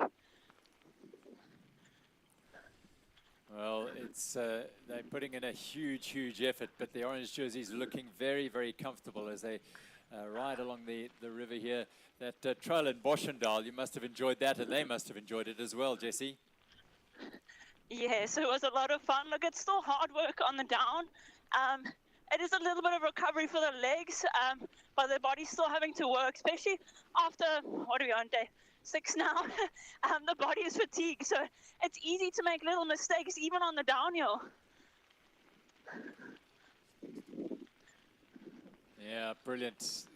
Jessie, thanks very much. They go past the waterworks now. They're going to go under the road. There they are, the race leaders. Now they'll know that there's a chase behind them and the opportunity for a stage win for Margot Moschetti and Claudia Peretti. Back onto the trail, just the old Cape Cobra trail, and now we can go back to our men's race, and we are back onto the Botmaskop climb now. This is a split. Buff BH and Canyon. Buff BH 38 seconds ahead of Canyon. Toyota Specialized 38, and William Vittoria, the yellow jerseys, are now under attack because Matt Beers and Tristan Norkier have opened an advantage here. Now this race is taking on a fascinating twist here. Brilliant, brilliant riding. We saw that effort from Marco Hubert ducking into that little trail, and those little moments there can play a huge role in determining the outcome of the race. Especially because we did see Luca struggling a little bit at the front of the race in the early stage. And if you see that and you have that tactic in place, you know that if you can slow them down a little bit, and another big effort to close the gap makes a huge difference. Yeah, just gone past the Canyon pair of Sam Gaze and Luca Schwarzbauer, who started so strong, hunting for third place. They may well still get third place. Clementizio Bear were a little bit off the pace, so that's the team that they are most concerned with in general classification. Yeah, they are behind Team Canyon nearly 3 minutes, so there's a big gap opening up between Canyon and Clementizio Bear. But Beers and Norkier now on this little trail that leads to the trail known as Goddess. It is a wonderful opportunity to build on that lead. It's a gradual drag up here to the side of the mountain. Very short little section of open road, a bit of a hill, and then they'll get back onto the Doctor. And once into that Doctor trail there, difficult to make up time there. Definitely it is. And there's also just another team in between the two jerseys that they need to pass. No passing in this section, so it all depends on how the others are going. First, they need to catch up, but we're almost there. With very little climbing left, one more big hill, and then from there it's all the way down to Stellenbosch again. A little bit of a climb behind the university, but then you come back into the same finish as we saw yesterday. Yeah, they're in the last 16 kilometers, probably the last 15 already. And it's really something needs to be said about the resilience of Tristan here, coming back from all these mechanicals and hanging in there and still on the attack. And also just about the teamwork of the Toyota Specialized in Buco team, with Marco Hubert basically being separated from his teammate very short before the race started because of Keegan Swenson having to pull out of the race, the original partner of Matt Beers, and then Tristan basically joined Matt as a teammate, and that moved Marco out of the front position actually. Off that single track, they've just come off it. Beers and Norkier, they are closing here. Obviously their motivation is to put time into the yellow jersey, but in so doing, they're going to put time into that leading pair. Now, here is Marco Hubert doing an incredible job, still on the front here. And can you imagine the frustration? But mind you, the frustration for Avendetto is matched perhaps or tempered by Luca Braido not staying with him quite as he would like. Yeah, it's not actually just Marco Hubert putting a brake on everybody here. It's actually Luca Braido is not quite having the legs to be up with his teammate Simone Avendetto. Yeah, we heard yesterday Luca Braido saying that he just had no legs yesterday morning. Look, they went on and won the stage, so clearly he found them later on in the day. But that effort, yeah, it's taking a toll. It's taking a toll. Even the very best, second last year, leading the race, are starting to find it going tough. Well, even Marco Hubert saying, well, you know what, I'll just keep going here. Don't drag them yeah, it's actually a bit interesting, yeah. I wouldn't quite agree with those team tactics here if I were team manager of Toyota Specialized in Buco. Oh, and here we see them up the road. See if we can maybe get a time gap on them. Wow, going all in Beers there. And Tristan Norkier, Ariane, you've just mentioned, I mean, his resilience, his strength, his commitment here. He's suffering all the way through this race like everyone is, but sitting on the wheel of one of the most powerful riders in the sport for the entire week. They had to chase back 4 minutes on that first stage. They had to chase back again on stage 3. So it is a huge effort. Gaze and Schwarzbauer, well, they will be, well, they'd like to get on the podium on the stage, but more importantly for them It's the podium of the general classification. They're riding back towards a section they would have ridden already today. But what, did you have a gap there? I took it, but we switched the screen again, so it's probably going to be difficult to get it. See if we... I'm going to hold on to the timer. See if we can get one.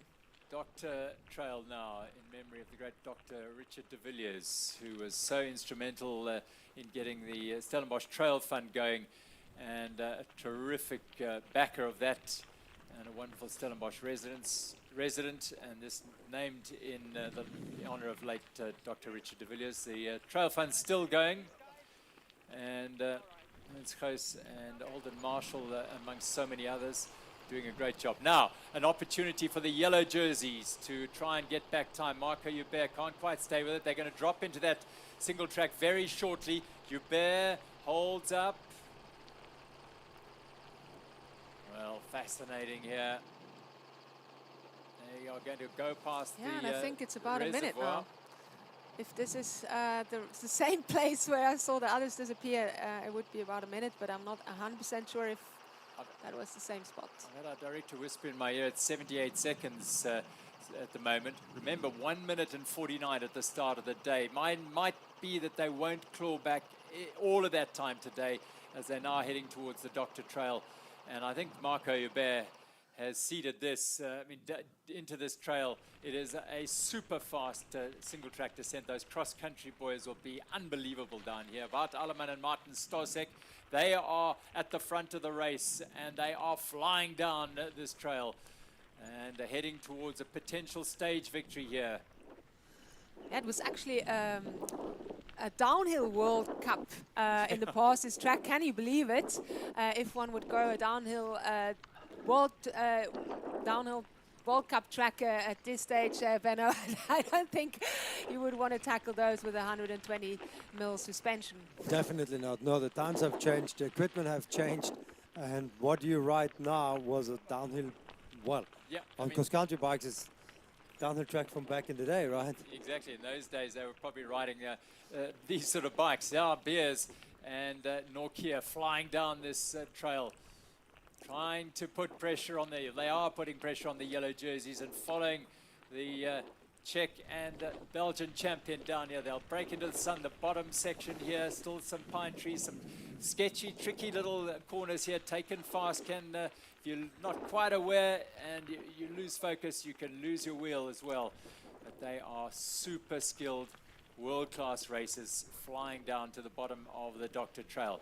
Then it'll drag up, they'll do the Stolz trails through the park of Uni Park, and then back on the road and head for the finish at Coetzenburg. They know it well, and they have an opportunity to take the stage when you're Wout Alleman and his partner Martin Stosek.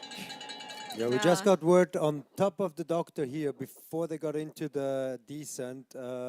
Matt Beers and Christian had 65 seconds. 65 seconds lead over the yellow jersey. Meanwhile, this is the lead of the race. Alleman and Stosek hunting a second stage win at the Absa Cape Epic this year. Yeah, and the gap this morning going into the stage between the yellow jerseys of Villiers, Victoria and Toyota Specialized in Buco was 1:49, and now it's 65 seconds off of that gap. Things are moving closer, Benno. Do you think they can still take yellow? Of course, why not? We have a bit of stage left today and a full-on stage tomorrow. And not like in the past where the last stage was kind of like the one where everyone kind of like already agreed on the yellow jersey. No, it's racing all the way to the last meter of the Absa Cape Epic. Yeah, and Matt Beers must know all these Jonkershoek trails that are coming up tomorrow like the back of his hand. Here they go, Beers and Nokia just getting to the bottom of the Doctor Trail. Little drag up here. There is always a drag for us amateurs. Look at them, just like look as flat as almost look downhill the way they're powering up here. Once they get down out of the Stolz trails in the park here, they're on the tar road. They go back the road they came up, Amiga Road, across to the Bergpad, across where they cross the Eerste River. And from there, there's a little twisty climb and another climb. This is the Stolz trails. Look at the crowd here. What a vibe here. Chivito have got a set up there. Couldn't get closer. Beautiful. Yeah, so nice to head into the mecca of mountain biking, Stellenbosch. So many pro riders come out here to train every winter when it's winter in Europe.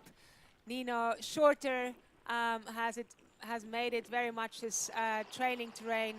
Here is the Civita Lelo jerseys, also soon coming past that Civita corner. I suppose one of the early pathfinders was Christoph Sauser, who would come out here in those very early days and train here.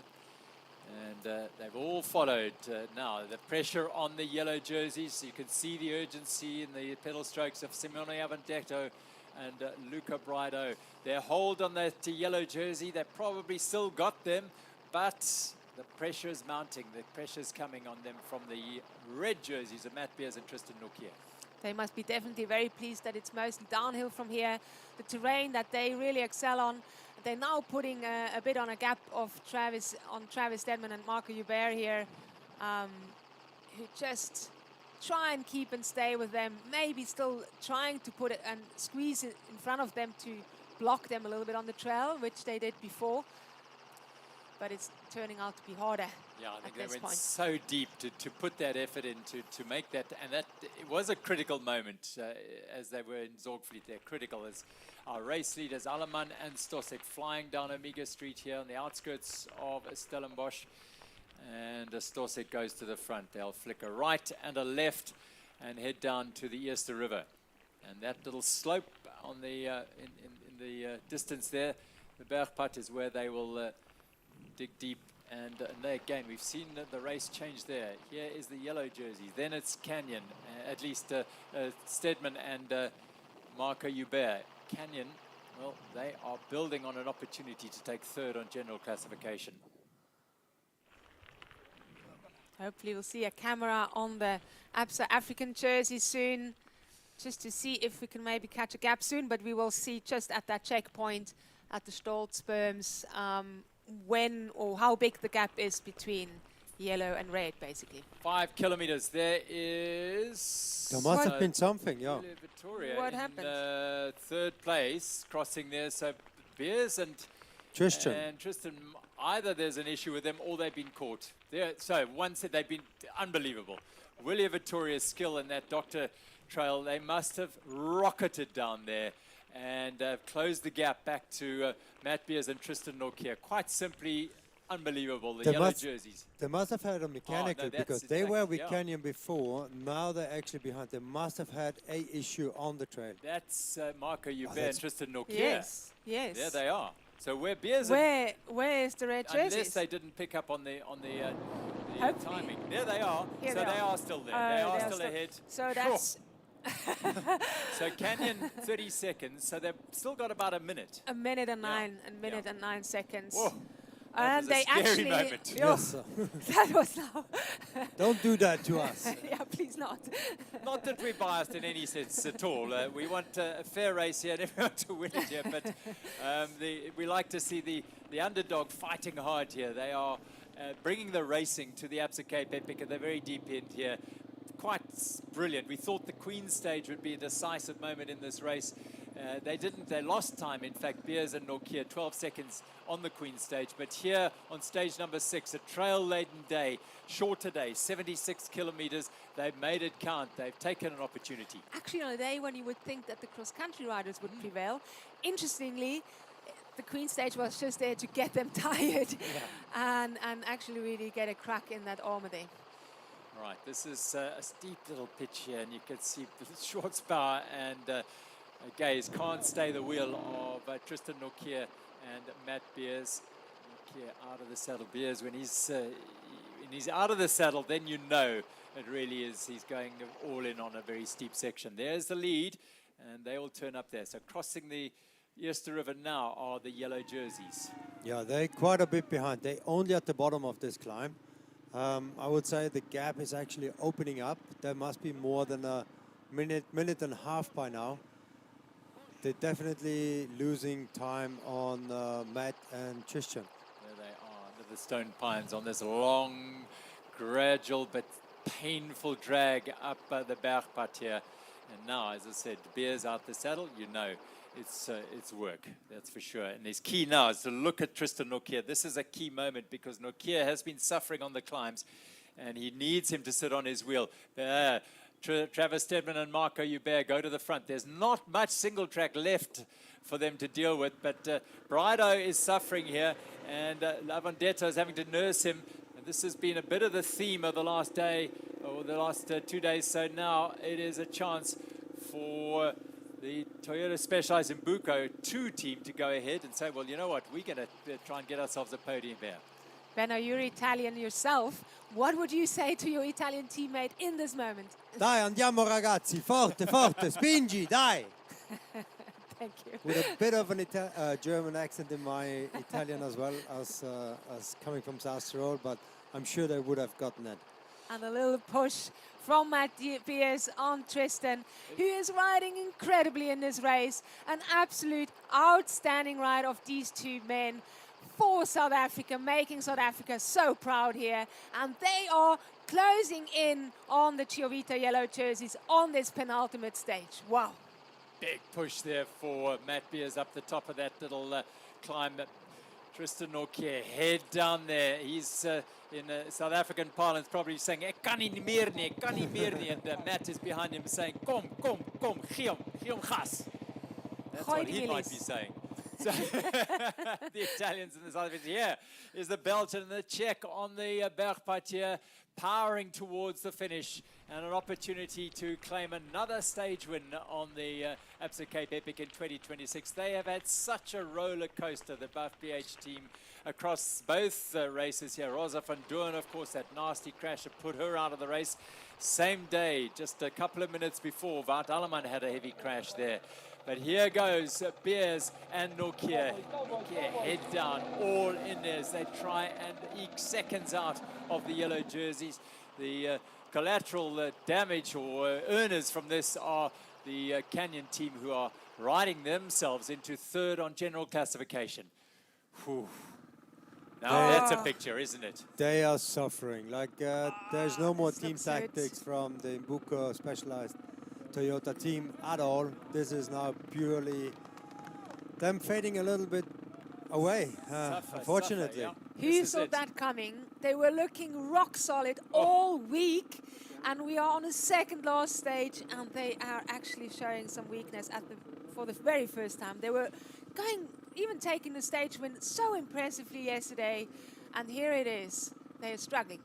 The pressure that has been put on throughout the week. Yes, if you go back to little moments through the week. Yesterday, Matt Beers and Tristan Nortje attacked really early, still in Greyton. They put in a huge attack just to put them under a little bit of pressure, and that sort of effort, those incremental efforts all the way through, marginal gains, as Luca Schwartzbauer and Sam Gaze down drop a seat post here. They'll drop down this fast descent here. They can see up ahead. It is Alleman, at least the red jerseys are Beers and Nortje. They will perhaps not be too worried about that.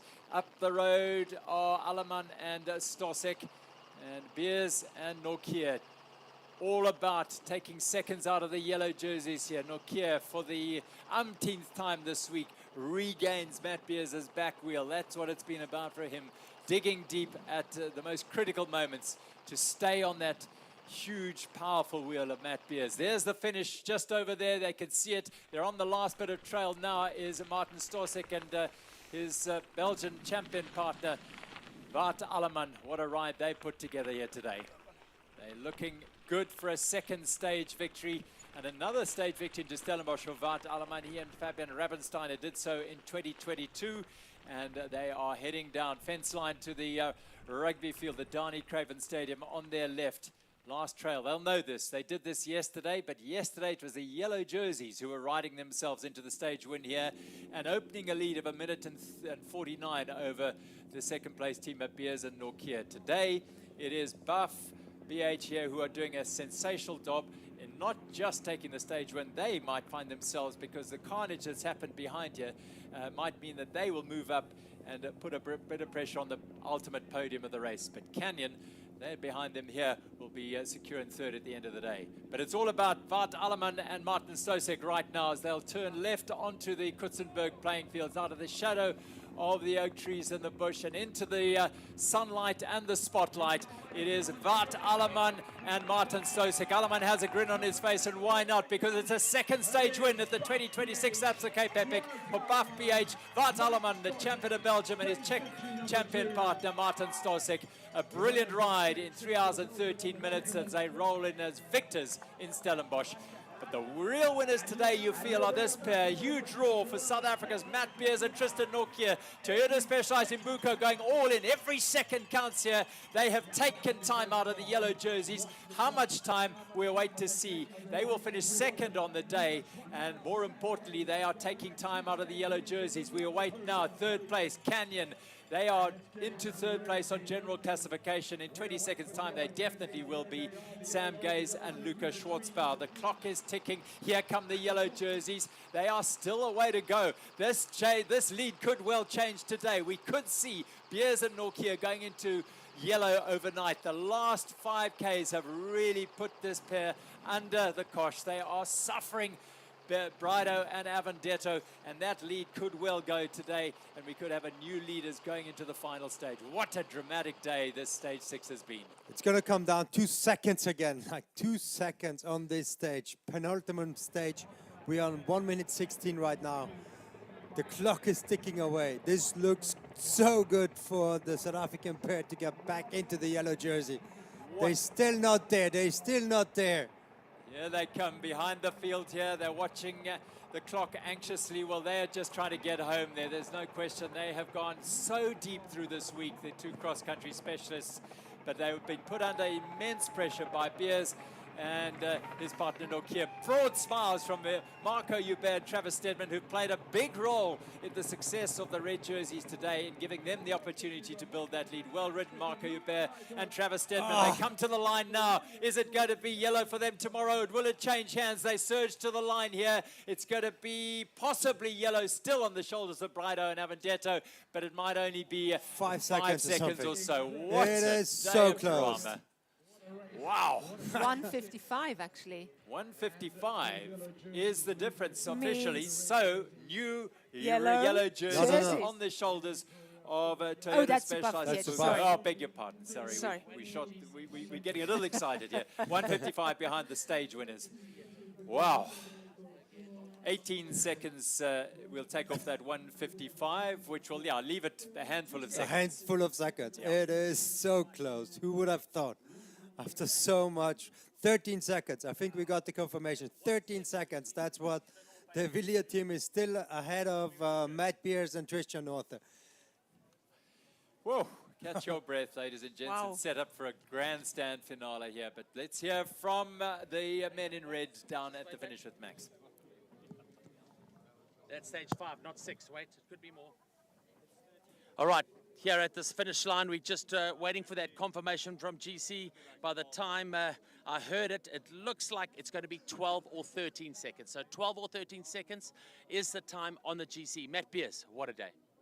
Yeah, I mean, we could see that I think Luca was suffering in the beginning, but I think everyone was pretty boxed up that first climb. But yeah, Tristan was also hurting, but you know, I know he's a tough kid and he won't give up. And yeah, I just kept doing what I could to motivate him, and we're trying to pace it. And yeah, I knew he would come around at some point. It just took a little longer than I thought. He got me a bit worried, but he came around. Tristan, you got to stop doing that, okay?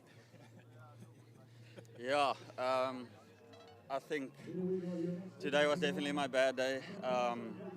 But yeah, I think it was between me and Luca that was suffering. So yeah, that first hour, I got dropped by even the yellow jerseys. But yeah, I just kept believing and then told myself, because I knew it was between me and Luca was suffering. So yeah, I just told myself it's the one between us is going to give up first that's going to lose it. So I just told myself I'm not the one that's the one that's going to give up first. So yeah, I didn't give up, kept believing, because I know it's still epic. And yeah, I'm so happy to have Matt as a partner. He's such a unit. And Matt, we speak about the mental game, but the support out there on the route today for you guys and the ride from Marco and Travis today. Yeah, exactly. It was super nice to have the boys up there with us, and Marco setting good pace just through the single tracks. and everywhere. And then, yeah, the support was amazing, you know. When you have everyone cheering, going ham like that up on everywhere, it's like you can't not just go full gas. And yeah, it gave us that extra little boost at the end here for sure. One more dance tomorrow, the last stage of the 2026 Absa Cape Epic. 13 seconds. It's going to be a drag race. Yeah, exactly. I mean, this is what people want to see. Not so nice for us, but as long as it keeps everyone happy, then yeah, we're still in it for a chance. So. Congratulations, South Africa is so proud of you guys. Well done. Oh, what a day as Matisse Zaro and here is a knotty roll across the line. Origine Willier couldn't match the teamwork of the South Africans today, who were quite brilliant to see Marco Hubert and Travis Stedman doing the job they did to give Matt Beers and his partner Tristan Norke every opportunity to claim back time. So 18 seconds behind the stage winners, Bart Alleman and Martin Storsek, 3 hours 13 for the 76 kilometers today. Toyota Specialized Ibuka, 18 seconds down. Canyon, 30 seconds down. And there come the Klimatizio Bad, little shake of the head from David Valero. The lights have gone out a little bit for the big Spaniard today. But Canyon had an excellent day. They've been rock solid, two stage wins in the race, and they're now up to third on the day and third on general classification. Toyota Specialized Ibuka, fourth on the day. William Vittoria, fifth on the day, ceding 155 to the stage winners. But most critically, they will be in yellow, but it'll just be 13 seconds come tomorrow at the start of the day as De Cosmo crosses the line. Let's go back down to hear from the stage winners with Max. Well done, Martin. Massive day, boys. Wout, what a day. I mean, you two were incredible. We saw from the get-go, Sam Gay's Luca went out hard, but you guys just found another level today. Yeah, we woke up with a lot of doubts yesterday. I felt quite bad also in the evening. I was not able to eat and I had a really bad night and we didn't know what to do, and we decided to just try it on the first climb but on our own pace, and we came through nicely and we started to feel better and better, and then we just went for it. We closed the gap to the Canyon guys and tried to save a bit of energy in the middle of the stage to go on the last climb, and we felt really good there. The pace was super good, and yeah, this one it feels even better. You know, you wake up with a lot of doubts, and then to pull out the win, it's crazy. Yeah. After the week you've had, and obviously a stage win earlier on in the week, that's your second stage win, but to be in a fight for the overall podium on the general classification going into tomorrow, you literally seconds behind the Canyon team as you look to tomorrow. Anything can happen. Yeah, we had so many mechanicals this week and luck was not on our side, and yeah, but I think that today we showed that we are one of the best teams together with the other 3-4 teams that are in the overall, and I think we showed that we are right up there, but yeah, luck wasn't just not on our side, and then to have a win today is just really good. Yeah. Certainly never in doubt. Let's try and get Martin as we bring him a bit closer to the conversation. Martin, an incredible day, 2 stage wins for Buff BH here at the Absa Cape Epic. 1 day to go, but an incredible day. You guys found an extra level today. I think we are finished with this race, whatever happened tomorrow. Yeah, after all the week of up and downs, I think we managed super well mentally, because we knew that both of us, we are super well prepared, like physically, but after all these week problems, if you know that you have a legs to win the race maybe, but you are not capable because the bad luck is always there. It's quite hard, but today we managed, yes. And beautiful trails today, a really technical course, only 76 kilometers short for you two marathon specialists, but a lot of altitude in there and some amazing trails. It was super demanding, yeah, and to be honest, I'm quite surprised how well we managed in the downhill, because we were flying like crazy. When I see Wout, I would not say it was super risky, but it was definitely not comfortable, but somehow I could enjoy it, yeah. I hope this is on the video, because this was one of the best descents of my life. Marty, your comment on that? Yeah, we just completely sent it today. It was just all or nothing, and I know the trails quite well here, and I enjoy them so much, and then to do them in the race in the front, so good, really. Guys, an incredibly well-deserved day. Well done. Thank you. Yeah, stage wins for Alleman and Storsek, 2 in this race. Alleman's 6th of his career at the Absa Cape Epic. Storsek, the 3rd victory for him. And absolutely loving the trails. Yeah, riding them at the front there. What a privilege to enjoy these trails. We are now with our overall and stage leaders in the women's race.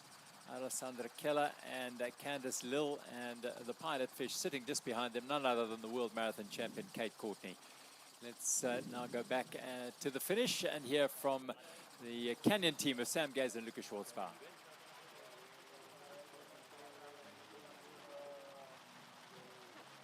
Sam Gaze, we saw you guys bolt out of the stable this morning. You guys were on a mission. Yeah, I mean, it was a really crazy day.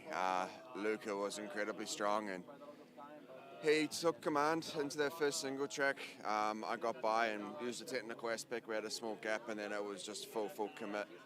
So back up to 3rd on GC. To be honest, I'm more proud of today than both those stage wins. To be on the GC, be in a position now to be on the GC podium is massive for us, first try. And just, yeah, Luca was so strong today, incredible. Really proud to have him as a teammate and to have his support and the wider team, and just overall, yeah, this is a really good day and one to go. Just quickly, tell us about that little turn today. We saw you come around the corner. There was a sharp right. You went straight, got back in. How much time did you lose? Did you just not see it? Just a few seconds. I mean, you're so on the limits and you're going as fast as you can down the hills. And, you know, we recon the stage a lot, but it's hard to remember it when you're cross-eyed. And, yeah, a little mistake, but it made no difference in the end. And, yeah, just like an hour to go, I was completely dead. And we had those last 2 climbs, and I had to let the winners go just to ride our own speed to make sure it didn't completely blow. And yeah, to come in now with this result is, yeah, I'm really proud of Luca and really proud of myself. Luca, we heard you got a phone call from Marvel waiting. They say that there's a superhero place waiting for you. Yeah, I don't know what happened overnight. I suffered like probably everyone yesterday, like how this was so brutal, and now we knew yeah, this stage gonna be much more like cross-country style, and we know the trails here a little bit, even though I'm only the 2nd time here in my life. But yeah, it's something different. The feeling is different, and after 1-2 hours being awake in the morning today, I felt like, okay, it could be all right. We had a master plan again. We actually did it perfect, I would say. I raced for the first single tracks to make it slow there, and also pushed then very hard on the open wide field. So it's more like not like a steady effort, more like going up and down with the speed. And then Sam attacked on the downhill. I was able to follow. We tried to get a proper gap into, and honestly, I mean, I don't want to be take my mouth too full, but today I had no chain. I just could do everything, and yeah, I'm super happy about this day. But it's one more day, and that means concentration on tomorrow and doing no mistakes. Human body is an amazing thing. I mean, we saw you at the finish line yesterday. You were like, that was probably the hardest day I've ever had on a bike. And then today, the body just responds. How is that even possible? I don't know. Good answer. Have a good day tomorrow. Luca Schwarzbauer, and therein his comments, and you saw how Luca Brido was today. Swings and roundabouts. One day you're on, one day you're off, one day you're up, one day you're down, and today he was on fire. And yeah, Sam was hanging on, whereas most of the week it's been the other way around. So great to see the fight going on for those places. Just to add to the GC, so it's still with Willie Vittoria in the lead by 13 seconds from Toyota Specialized of Buko. Canyon now in 3rd place. They're 4:55 behind the overall leaders. That's not likely to change tomorrow, but we've said that before, haven't we? We looked silly, so that could change. But Klimatitsi or Bear, they did lose plenty of time today. 5 minutes and 8 seconds, so they lost nearly 5.5 minutes today to Team Canyon. And that will be going into the grand finale tomorrow here in Stellenbosch. Buff BH clawed some time back. They are now in 5th place. Wout Alleman and Martin Storsek, 13 minutes down, and 3 minutes behind Valero and Stutzman in 5th place. So swinging down for the final hurrah down the Doctor are the race leaders in the women's elite race. Candice Lil, Alessandra Kerr on the front there.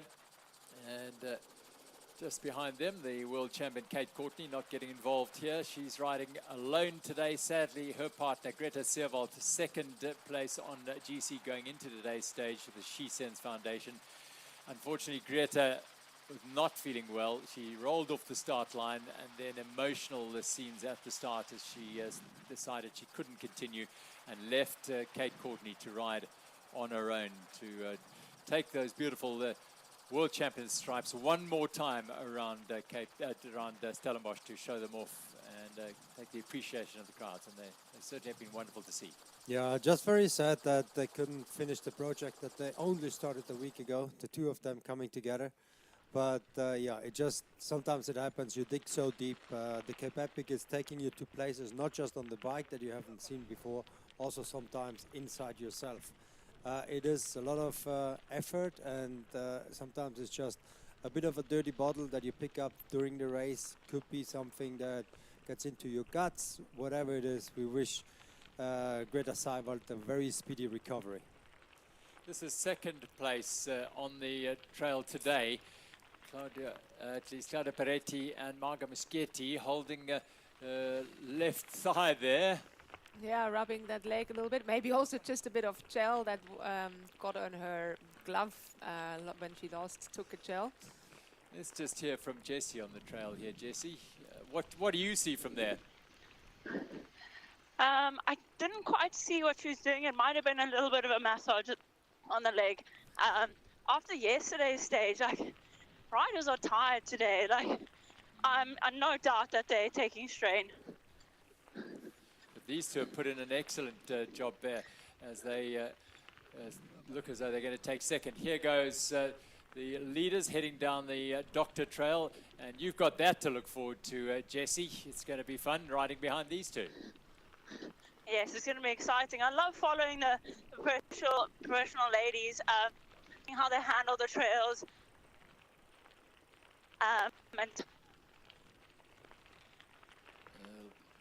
Just losing contact with Jessie as they go behind that grassy knoll that sits on top of the hill there, and then they duck straight into the appointment with the Doctor, which is where they are now, in the forest just above Stellenbosch on the slopes of Botmaskop, a favourite playground for mountain bikers here, and a wonderful piece of trail that has been maintained and built. So many trail builders, one of them riding here, Corey Miller, has been involved. His son Bethel has taken over that role.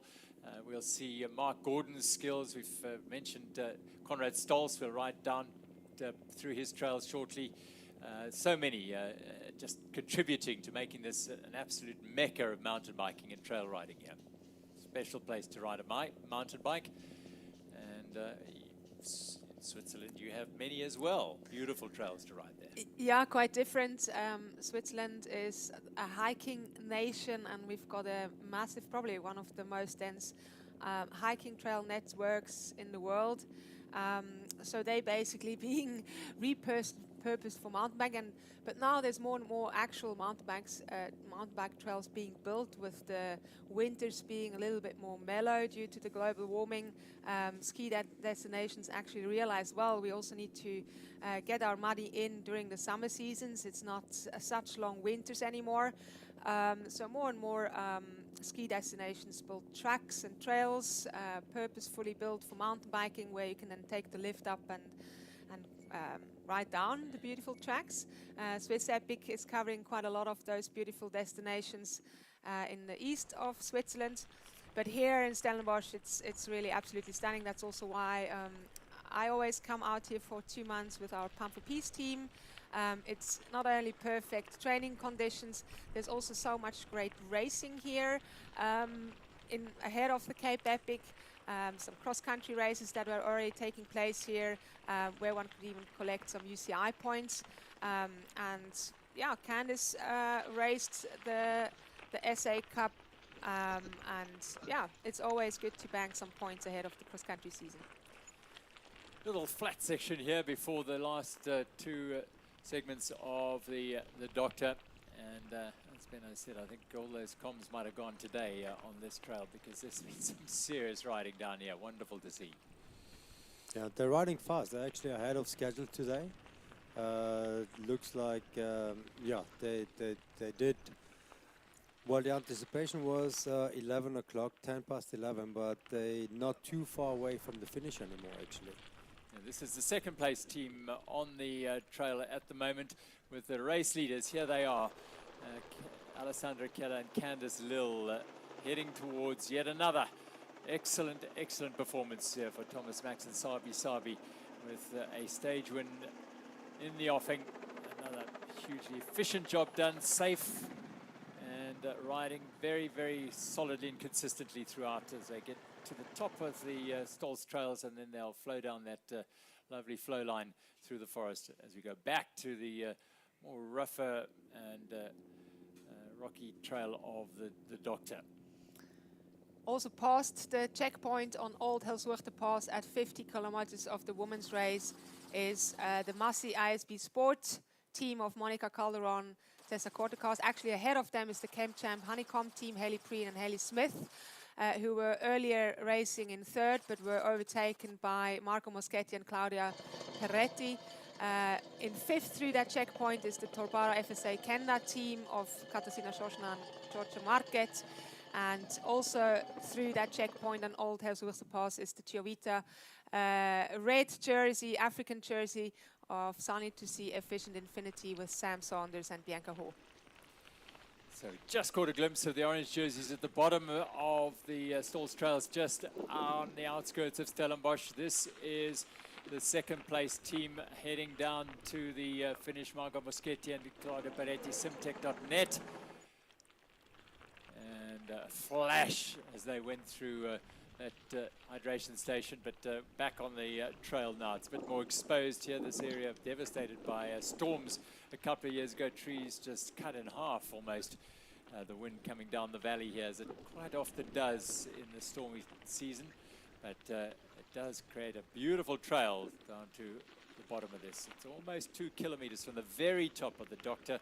They entered it today about not even a third, about 200 meters down the trail. They cut into it, but they got most of the very best of it here, which is really what it's about here. Up onto this little drag and then down to the trail.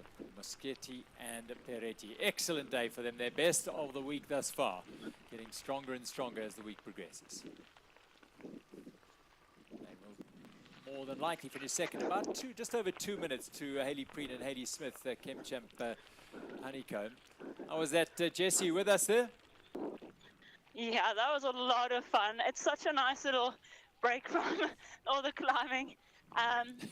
A little bit tough on the hands because of the roots here and there. And it's, yeah, the ground is pretty compact and hard.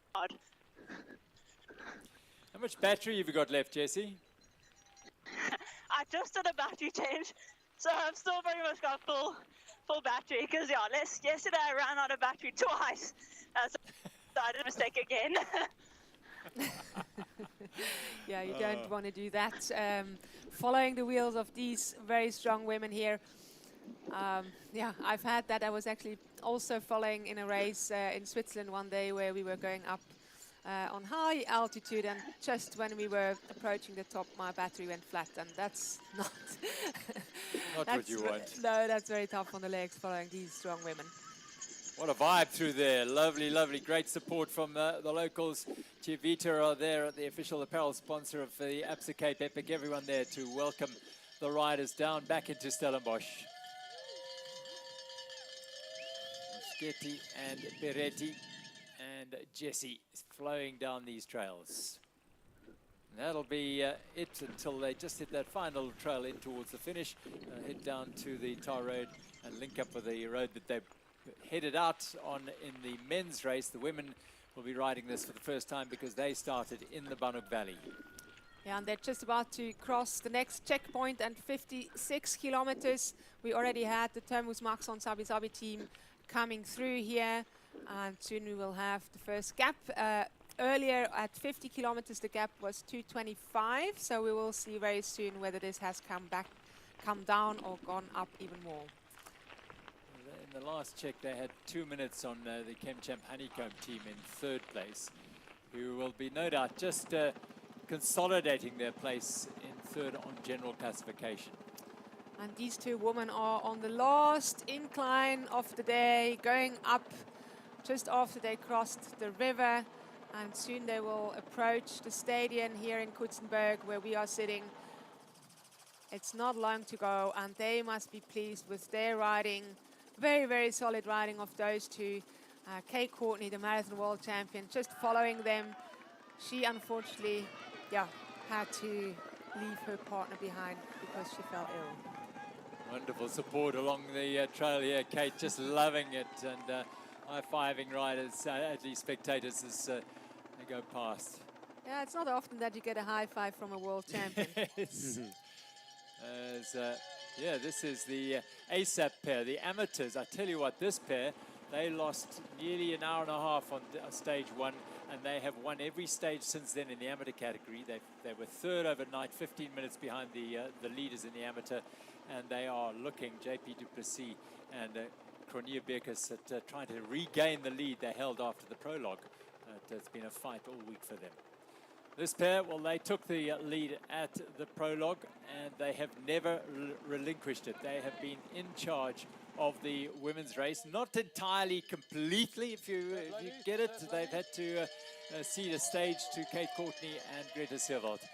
The two Haleys flow down, Smith of Canada, Preen of Hout Bay in Cape Town.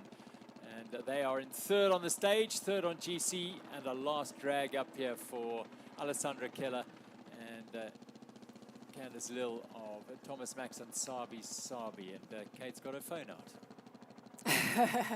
Yeah, just trying to catch a selfie with the race leaders, perhaps. Oh, texting with Benno, actually. Oh, hello. Hello. What was Kate tell you? Should we give her a call? We could, actually. She's just texting. I just had to let her know that she's not allowed to finish with the leaders here. She has to pull off. She's not allowed to ride the line.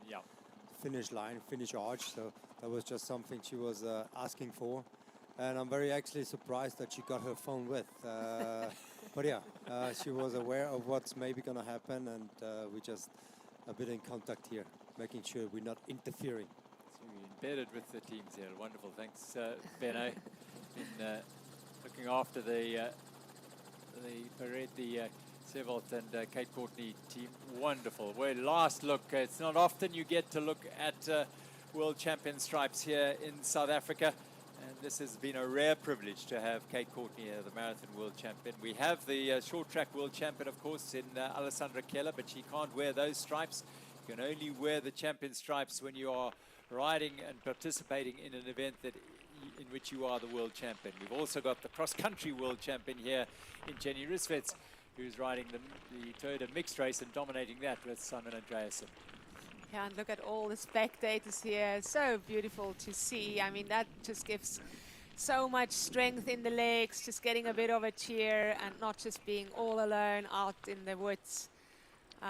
Yeah, very beautiful to see. That's what Stellenbosch is about. So many enthusiastic mountain bikers here in this town, and yeah, so such a nice day as well. Yesterday it was really grim weather, but today the sun came out to welcome the riders in Stellenbosch. Absolutely perfect. Those trees dead still there, not a breath of wind. You could not ask for better for not just these riders, but of course the bulk of the field, who will spend hours longer out there on the trails than these riders. So they are the ones, the real heroes really of the Absa Cape Epic, are those who will come in hours later, some going into the stage 45 hours.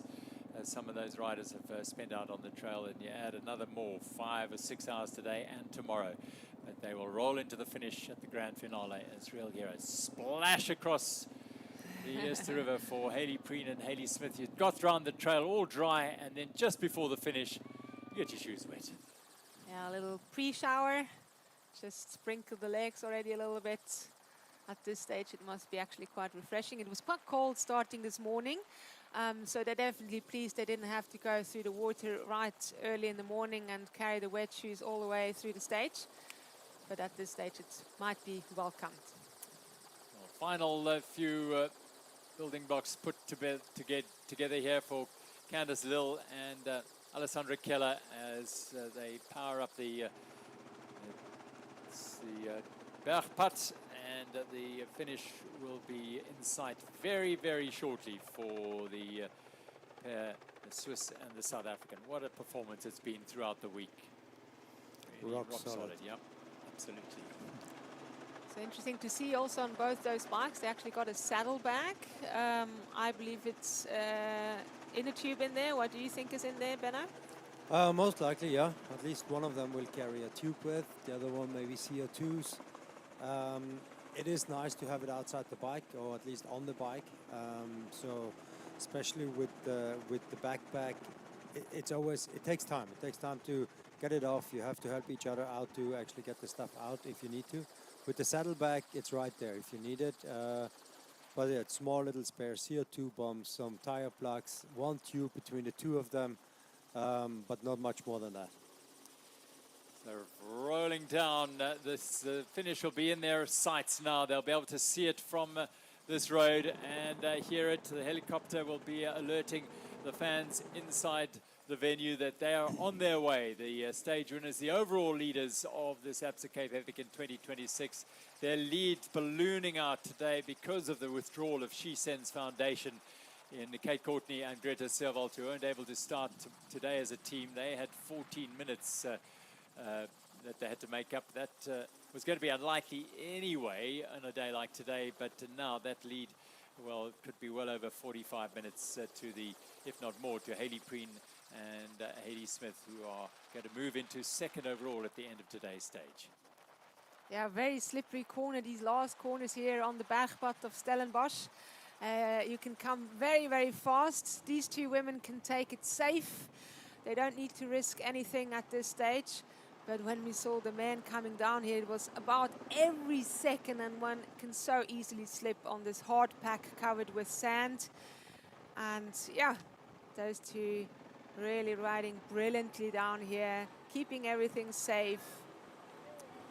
Just Candice is moving just to check the line, and they will make this right-hand corner here and onto the final bit of a trail, the single track just above Coetzenburg, and the finish. Another really, really classy ride by two fantastic athletes in Candice Lill and Alessandra Keller. They'll be hearing the announcer on the field. That'll give them a few more watts to go, and the energy will be surging through them.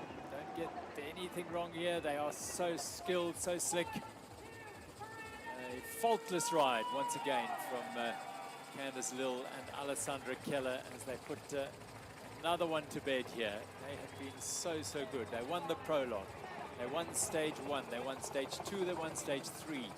Big fight from Kate Courtney and Greta Servalt on stage 4 at Greyton.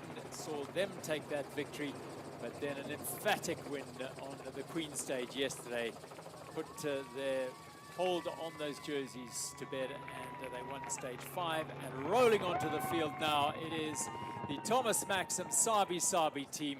Another stage win for this pair, a 6th of the week, waving to the crowds. Congratulations, Candice Lill and Alessandra Keller, winners of stage 6 of the Absa Cape Epic in 2026 here in Stellenbosch. Another high-class ride by two world-class performers. Incredible ride from them once again. Solid from the start, and again, there's no cracks to be shown. They are the strongest riders within this field. Absolutely. Very, very composed, very, very assured and confident, and so they should be now, because the overall is within touching distance. You've gone to sleep with that leader's jersey on your shoulders, and as confident as you feel.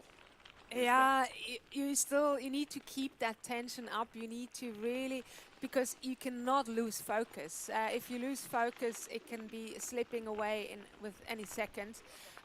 So you just keep tense. You never quite believe it until it's actually there, and you've really did cross that final finish line. Yeah. So this is second on the day. What a day they've had, Claudio Moschetti and at least Claudio Peretti and Marga Moschetti, as they drop into this little bridge across to this last bit of single track. Yeah, brilliant ride of the two. The French and Italian combination, so strong today. They've been battling a bit the last days, but they've come back and now riding for second on the stage. So cool to see. And they've had to work hard. They had to get past Hayley Preen and Hayley Smith, which they did so. And they are now going to ride onto this final trail and in towards the finish in second place on the stage. Yeah, down these locks, one really needs to be careful not to slip out on one of these locks that cross the path. The wood is very slippery with the sand on top, and one can so easily just have the wrong angle on that lock. But they take it smoothly and safely, and they are on their way to that finishing straight. Yeah, the rain that fell over the last day and a half now, I'd long forgotten. These trails are not dry and loose. It's firm, there's not a problem, but yeah, as Ariane has been alluding to, the sandy, loose nature of the trail can be costly. They'll drop down off it now and onto the lush grass of Coetzenburg and make the final turn into the finish here. What a ride today. Second place on the day. Peretti and Moschetti. It's been a top-class ride from this pair. Be delighted with that. Margot Moschetti and Dado Peretti, Simtech.net, and they have taken second on the day, their best performance of the week.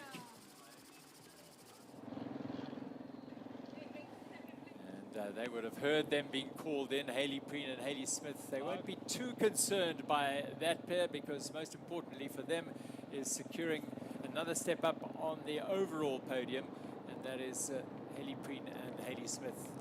Yeah, we haven't gotten a time gap from Margot and Claudio Peretti at the latest time check, so we can't quite see how far these two are off the second team crossing the line today. But they also made a very solid impression. Not quite stage one that they were still chasing for, but still a very, very solid performance of the two Hayleys.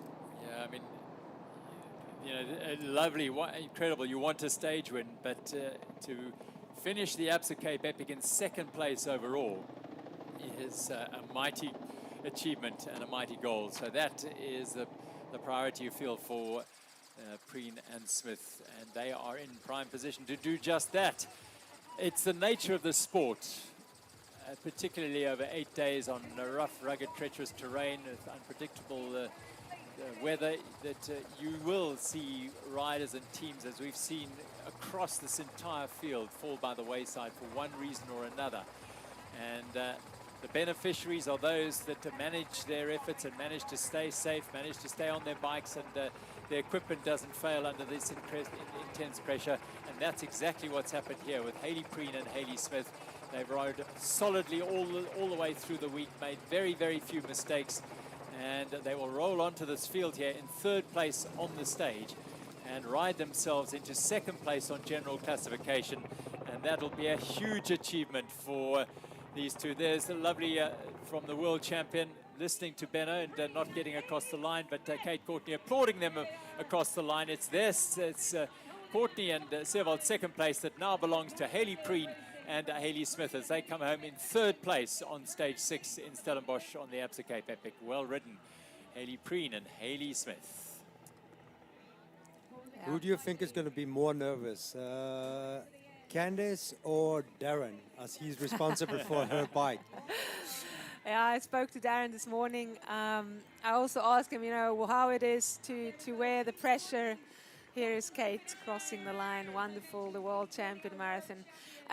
Back to Darren. Yeah, I mean, he also just pushes it away and he just concentrates on what he needs to do, and that's really what you can only do. You can just focus on your work, on your job that's ahead. Here we see Monica Calderon and Tessa Cortecas crossing the line in fourth on the stage.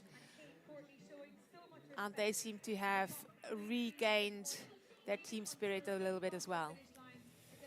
Yeah, an illustration that this week is such a long week physically, emotionally and mentally, that yeah, at the start of the week, there was no question, Tessa Kortekas was not entirely enamored with Monica Calderon and her condition at that stage. Jessie Nixon, well done, Jessie. Thanks very much for bringing us the action from the closest of quarters all the way around. Thanks, Jessie. Yeah. Great job. Lovely, lovely job. She and Stefan Sam are Bulls Media e-bikes. Well, people will be walking away, but many more will be arriving at the finish here. And let's now go and hear from the stage winners and overall winners there with Max. Candice, a good day today, and just conscious of what was going on, aware that Greta had pulled out today, unfortunately, but another great day from the both of you, and some nice teamwork out there today. Yeah, it was really sad this morning for Greta. I mean, obviously we don't want any of our competitors to have to pull out. Like, we've had such great racing with them the whole time, so I hope she heals up fast. But turning to Alessandra now, we had a really nice day today. Such cool trails, we really had fun. I enjoyed following her wheel on the downhills. I think I'm getting slightly better on the descents thanks to her. But yeah, really good teamwork. We went to the front when we needed to, each of us, and yeah, nice finish. Alessandra, some incredible trails today, wasn't it? Yeah, it was really incredible. I really enjoyed like the Boschendal trails and the Stellis. My legs were actually very tired, so I think it could have been more fun. But I mean, yeah, it's cool. It's cool. Candice, you go into tomorrow the favourites for the general classification, but this is the Absa Cape Epic. But you've come second 5 times. You know what it's like to lose a partner. Spare a thought for Kate, carrying that World Championship jersey on her chest today, coming through for the end of the stage, but she's got to be gutted. Yeah, I mean, I know better than anybody all my Cape Epics. Most of them, something's gone wrong or a partner's had a problem, or yeah, it's really disappointing. But I mean, for her or for anyone, I would say that it's lost a partner. Like, just keep trying, keep coming back, and hopefully one day it falls into place. Hopefully for me as well this year. Alessandra, your very first Absa Cape Epic. What a ride it's been. You're into stage 6, 7 days. Tomorrow's the last day. How much of a roller coaster has it been for you personally? I mean, also, like, it started with a win at the prologue, and then, yeah, it actually, you know, we have these roller coasters during every stage, and you have it through the whole epic week. So I think it's up and down with the tired legs, but overall, we didn't have any issues with the bike, with health problems, anything. So we keep the fingers crossed for tomorrow. And I actually didn't realize that. I heard that Greta is like not feeling well, but I didn't realize. I only saw when Kate was coming back like completely, and yeah, I mean, that's epic, right? Because yeah, we are very sorry, but also Rosa and all these teams. There's always something in this week, so we are really glad. And as I said at the beginning, nothing is for granted, and so we are thankful how the week went, and now we're looking forward for tomorrow. Candice, lastly, coming through that last section through Stoltz Trails at the back end here, the crowds, the fans, you're hearing your name. I mean, it's real, right? I mean, I can hardly hear what you're saying. Even here at the finish, it's so loud. And also out there, it's the weekend, it's in Stellenbosch, and it's so cool to see there's like groups of people in certain places that just like go absolutely wild. And I'm sure there'll be more of it tomorrow. So yeah, just such a beautiful place to ride, iconic trails. Hopefully we have a smooth one to the finish. Wishing you both the best of luck for tomorrow. Well done. Candice Lill and Alessandra Keller are overall leaders at the Absa Cape Epic in the women's race, and what a performance they put on here. And the first indication from Candice Lill that she's peeping through the keyhole and sees that overall title there, sitting there. She said, hopefully for me tomorrow. And that's the first little sign that, you know what, we just ride safe tomorrow and we will win this race, because their overall advantage is very significant over Hayley Preen and Hayley Smith. Yeah, and there hasn't been a rider that tried so hard to get that yellow jersey before. Like, finishing second 5 times means something, and she knows nothing is 100% until you really cross the last stage. There's no one in there that deserves it more than her. She has been working so hard over and over again, coming back, signing up for this race to get that monkey off her back. And yeah, it looks very good for them. They have a good lead. The weather looks good. The stage looks good for tomorrow. So really, if they keep it nice and tied together.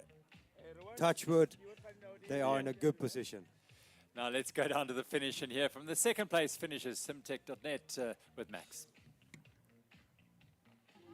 Margot and Claudia, Team Simtech, good to have you here.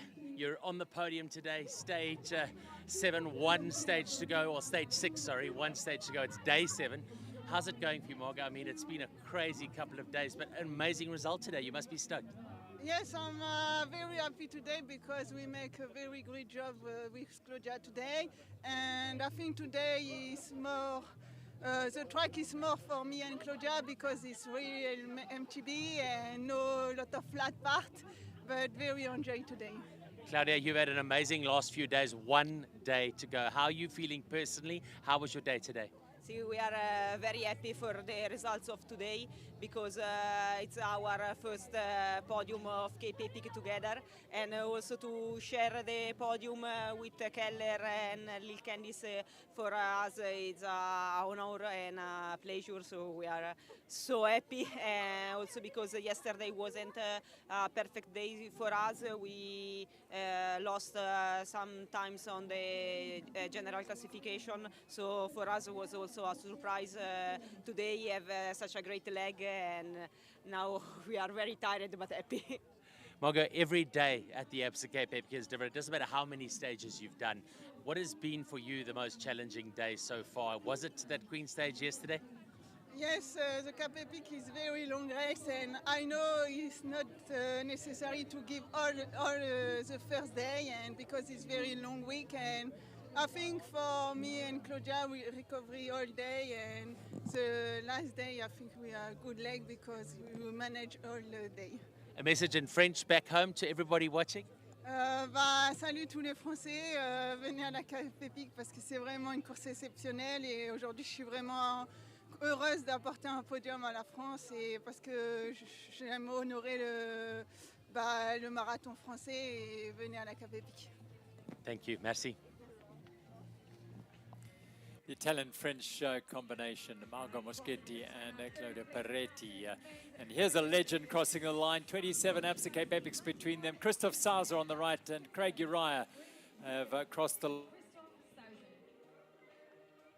Finished in 91. They did have the blue jerseys in the overall for the NTT Masters for a little while, I think only for one day and only by seconds, but Pavel Gonda and Tobias Luthi have taken that back. So another good day. Lovely to have Christoph still coming back. He loves this event and he loves this town as well. Now let's go back and hear from a third on the stage, third on GC. A good day as well for Hayley Smith and Hayley Preen. Kemp Honeycomb, second on GC, third today. I saw you descending with the best mountain bikers. Yeah, I mean, that's what I just said to you. I was proud of myself. Hayley, how was today? It was really fun. I'm proud of Hayley too. I mean, she's been carrying me a lot through this week. Anytime it's flat, anytime it's sustained up, Hayley really has to get the best out of me.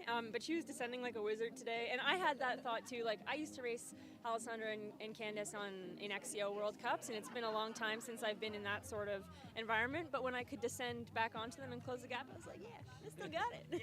Yeah, tell us about consistency, because again, this is 8 days. You've got 1 day to go tomorrow. You're sitting second on the GC. Amazing. Last year you were third and you got the Absa African jersey. So you're one step higher, but you've got to hold on to that. And your consistency has been incredible. I think that's how I like to race this race. I often start further back and then build my way up. But yeah, we've still got one stage to go, so we can't get too excited yet. But no, I think we can do it. Hayley, how are you feeling? I feel, well, how does anybody feel on day 7? I feel as expected. I feel strong. I've been holding steady every day. This is my constant refrain, but you just can't think about the end yet. Like, whether it's 1 day or 4 days left, anything can happen. So we're not going to think about the finish. We're going to think about how much fun we're going to have, how much suffer we're going to have tomorrow, and keeping things steady and smooth. A message back home to Canada. Come do the Cape Epic. It's really fun.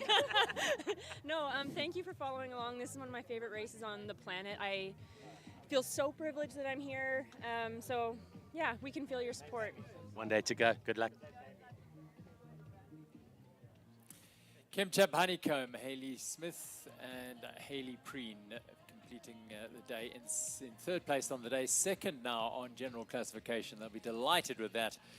And yep, as I said earlier, the race is full of good luck and bad luck, pitfalls and the like. And well, if it falls your way, you will take it and ride into the position that is afforded you. And that's exactly what they've done, and they've kept it safe. They've ridden so strong, and they find themselves in second place overall. I think this might be our GSC Masters, or the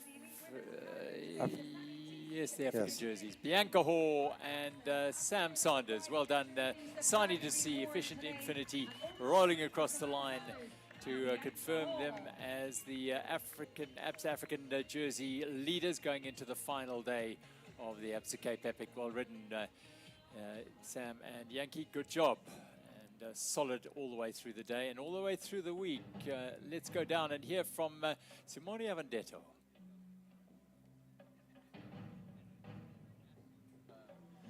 Simone, a big day today. We could see Luca battling a little bit out there, but you're still in the yellow jersey. You've still got the fight. Tomorrow's a short stage, all to play for tomorrow. Yeah, for sure. We lost quite a lot of time today, but yeah, we're still in the yellow jersey for a few seconds, but better to be in the front than chase. And yeah, it will be hard, but we will give our best tomorrow for try to keep the yellow jersey. Last year, as close, super close all the way. This is not the first time you experienced this, but you guys are used to rising to the occasion. Today, it's a team talk, recover, and go tomorrow. Yeah, for sure. We will try to recover as much as possible, and then yeah, we will give everything tomorrow and see how we end up. We'll see you tomorrow. Hans Becking, wow, what a day for the ages. I'm sure you're aware of what was going up at the front. What did you see? A lot of dust. No, I saw the boys were directly on the front, and I crossed the finish line, and the first thing I heard is that they won, so I'm super happy. It's been a hard Cape for them, up and down, and I know they have the legs, they have the power, but you know, in Cape everything has to come together, and they pulled it off today, and I'm pretty sure they're going to win again tomorrow. Personally, how did you guys go today, you and Tace? I struggled a bit today. I just brought half along this morning. It's not really helping to do Cape Epic stage like this, so I was suffering all day, but Tace is such a gentleman and such a talent. He guided me through like a true veteran, and I think we're still in the mix somewhere and one day to go. And is there any better storytelling than two-person team stage races? I mean, it's been phenomenal. Yeah, there's so much going on that people don't even see, like the support for each other during the race. And also, one day Tace is struggling, and then I help watch his shoes after the stage. I'm struggling, and he's washing my shoes after the stage, and this is so much more than just getting around Stellenbosch together. But this is really cool to see. One day to go. It's been amazing watching you guys. Good luck for tomorrow. Thank you. Moko Jaber, what a day today. You must have had one of the best seats in the house. You guys were in it, you guys were activating, and there was lots going on. Take us through what you saw today. Yeah, no, it was a cracker of the day. I mean, the second half of Epic, Oaks are getting tired, and you see the cracks slowly coming. Yeah, I'm happy that myself and Travis could have that front row seat, and yeah, help our boys out to get closer to the win. And I think tomorrow is going to be super exciting. Take us through it now. General classification, you're sitting 6th overall on the GC. Incredible riding from you guys, and you've been patient, and you've realized the long game. Yeah, this is my 9th Epic, Travis's 2nd one, and it's also, I think, his first one that he's actually riding in the front of the race. And yeah, I've told him from the start, you know, it's a long game, this Epic. We just got to keep our matches for the end, and yeah, it's paying off. I think tomorrow should be good for us, and then see Matt and Tristan as well. Yeah, I feel confident. You must be chatting a bit to Matt and Tristan in the evenings. We didn't get them this morning. You could see they were super focused. How are they feeling? What's the vibe? And obviously there's lots going on, but how are they feeling on personal space? No, good. I mean, everyone's tired, but our philosophies in the team has always been no time to feel cuck. So, yeah, if you're tired, we just say, might as well empty whatever you have. I mean, this is the game. Everyone's emptying themselves, and yeah, we have Lodewijk in our junior team that had a bad crash 2 weeks ago, broke his neck, but he's recovering. So, you know, everyone's got their battles out there, so why can't we suffer as well? Go get it tomorrow. We're stoked for you. Well done. Yeah, shot. Martin and Stevie, another big day in the saddle. Martin, we saw a technical there on that one corner. Take us through it. Yeah, another hectic day, full gas racing right from the start. I was actually quite far up in front in the beginning. Stevie unfortunately missed a corner or something. They went the wrong way, so I had to wait. And we had a very good chase back to the leading group. And yeah, then we were the group from 3rd to 6th, I think. When unfortunately I got a stick or something into my rear derailleur, we had to stop and then ride all for ourselves. Stevie, a difficult first couple of days for you guys, but you really have come into your own in the last 2 or 3 days now. You've had 3 good days. What is it like at the front end? What has changed? Where was the switch for you guys this year?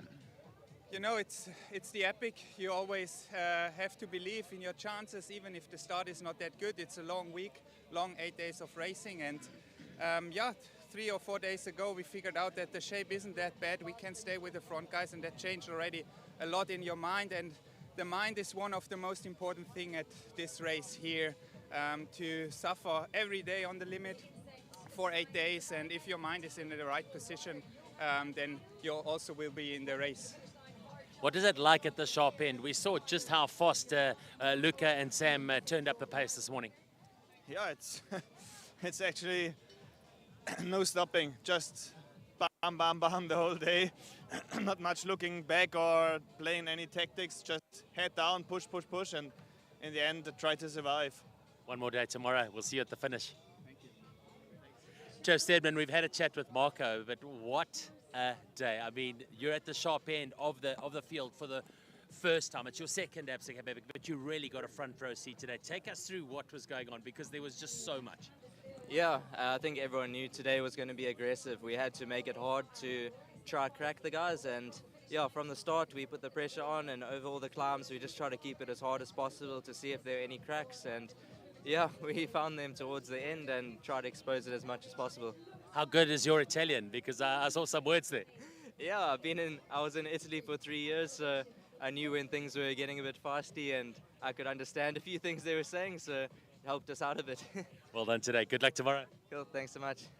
You've had 6 incredible days, and you've got to have one bad day somewhere, and tomorrow you're still in the fight for the overall general classification. Yeah, of course, we will still fight. It was a tough day for us. We tried to be a front, and but the other were stronger today, and we tried to keep a high pace, but it was super tough. Mark, what happened at the start? Because we saw Sam Gaze and Luca just go off incredibly fast today. Yeah, I mean, when it was white, they sprinted like hell to get first in the single track, and then in the single track they went quite slow. I could go the same pace. I think I was third or something on the top of the first climb. But David was a bit behind, and then in the downhill gap went open, and from there on we just follow them. One day to go. Today it's about getting home, recovery, and then focus on the last day. Give everything you've got. Yeah, of course. Now we give the full focus for recovery, and then tomorrow we give the last time full gas. See you tomorrow. Thank you. See you tomorrow. Wonderful to just catch up with the emotions and thoughts and stories of the day from the riders out on the trail, our elite men. Meanwhile, riders rolling in. This is Danielle de Toy and Roxy Kemp. Well done. Really strong ride from this pair.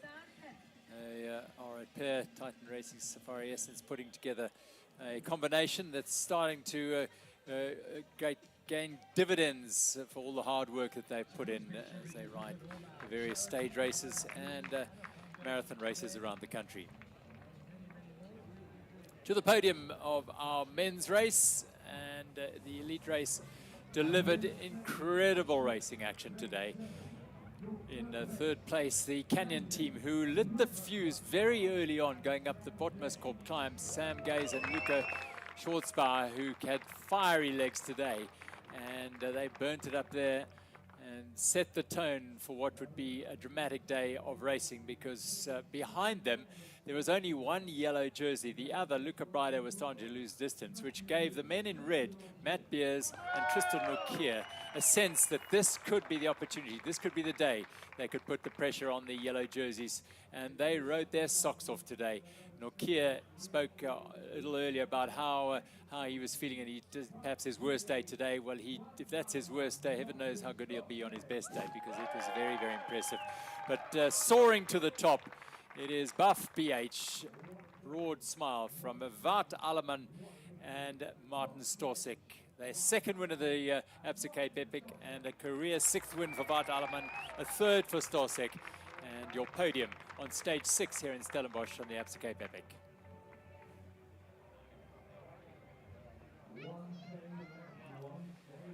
So that's the podium, and for the first time, I think during the week, the leaders' jerseys were not on the podium of the stage, because it was that sort of day for our overall leaders, and they have lost ground, so slightly dejected that they'll walk up here, but proud that they still have held on under obviously very difficult circumstances. Luca Brido had a really tough day today. On the left there, he was the one suffering up that first climb, and that was what Matt Beers and Tristan Nokia noticed, and they knew that they'd have an opportunity later in the day to put them under pressure. In yellow, once again though, Luca Brido and Simone Avendetto, but the gap is just 13 seconds. Back to Matt Beers and Tristan Nokia with 1 day to race here at the Absa Cape Epic. What a day we've got in prospect. So confirming those results. Alleman and Storsek taking the win for Buff BH, their second of the week. Beers and Nokia, winners of the prologue, wearers of the yellow jersey on that first and second day, but now they are chasing the yellow jersey, because Brido and Avendetto have lost time, and lost quite a lot of time today, which means the gap is just 13 seconds. Schwarzbauer and Gaze put in an excellent shift today. They are now moving into 3rd place on general classification. Marco Hubert and Travis Stedman, beneficiaries of the hard work that they put in today to help Matthew Beers and Tristan Nokia, and they are in 4th on the stage today, and would have improved their GC hopes as well. Matisse Zara and Yuri Zanotti, Origine Willia 5:25, Dan Valero and Stutzman, well, they're the big losers today. They were 3rd overnight, but have lost 6 minutes to the overall lead and lost 3rd place definitively to Canyon. Becking and Taserota continue to be regulars in the top 10. And a best day yet for the Bike Busters, Bike Fix Mano pair of Andrin Billy and Lorenzo Trincheri, who are in 10th today. Oro and Perez. And I tell you what, Keegan Tullis and his partner have had an absolutely rocking day around the trails there. Herman Faree, great job by the Cape Alta Nature Reserve team. General classification, it's as tight as that. 13 seconds going into the final day. Brido and Avendetto, you feel perhaps Brido on the wane towards the end of this long, arduous week.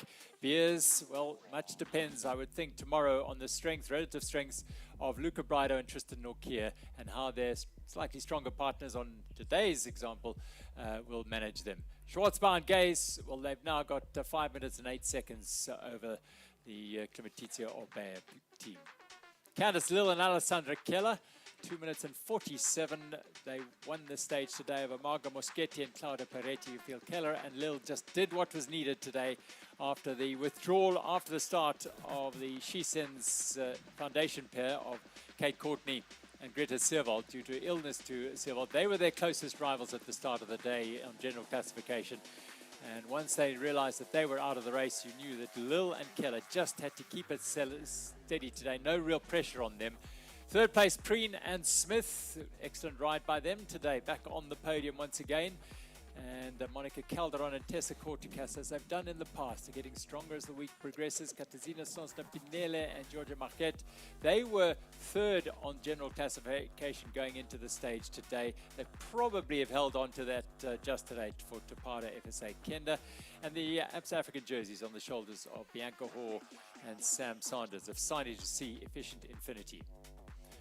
So, just the one thing we were doubting, Katarzyna Sosna-Pinella and Georgia Marquette, they are still in third place. 7 minutes back are Moschetti and Peretti, thanks to their second place today. Calderon and Corticas, well, they are 13 minutes behind them. But top of the tree, 48 minutes and 25 seconds. Candice Lill and Alessandra Keller, Thomas Maxon, Sabi. They continue to dominate this race. Hayley Preen and Hayley Smith now in second place. And a fairly decent buffer back to the Topata FSA Kenda team. And Sanders and Hoare down in sixth place. They will proudly wear that Absa African Leaders jersey on the final stage.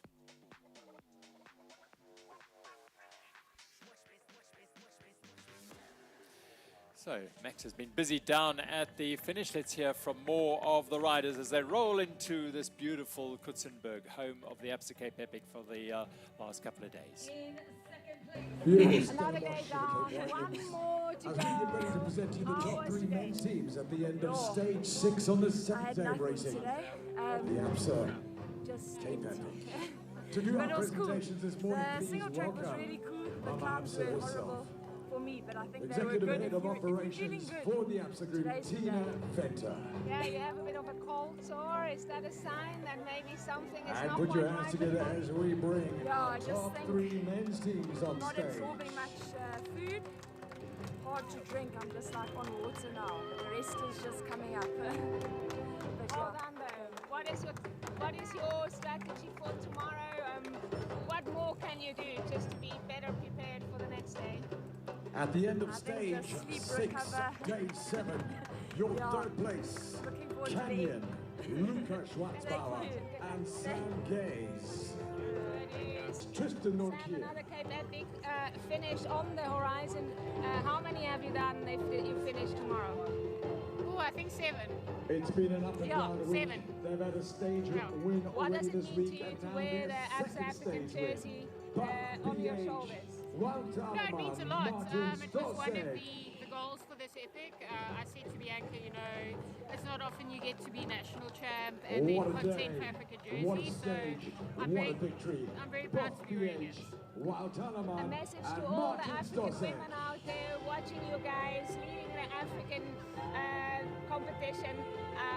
What do you say to them to encourage them to come here and just follow their passion? One day Oh left, gosh, one I mean, stage if you left. love mountain biking, But don't leave you know, the field. this, We can present is to you now definitely our overall a leaders journey of the Absa that I Cape would Epic. recommend taking on.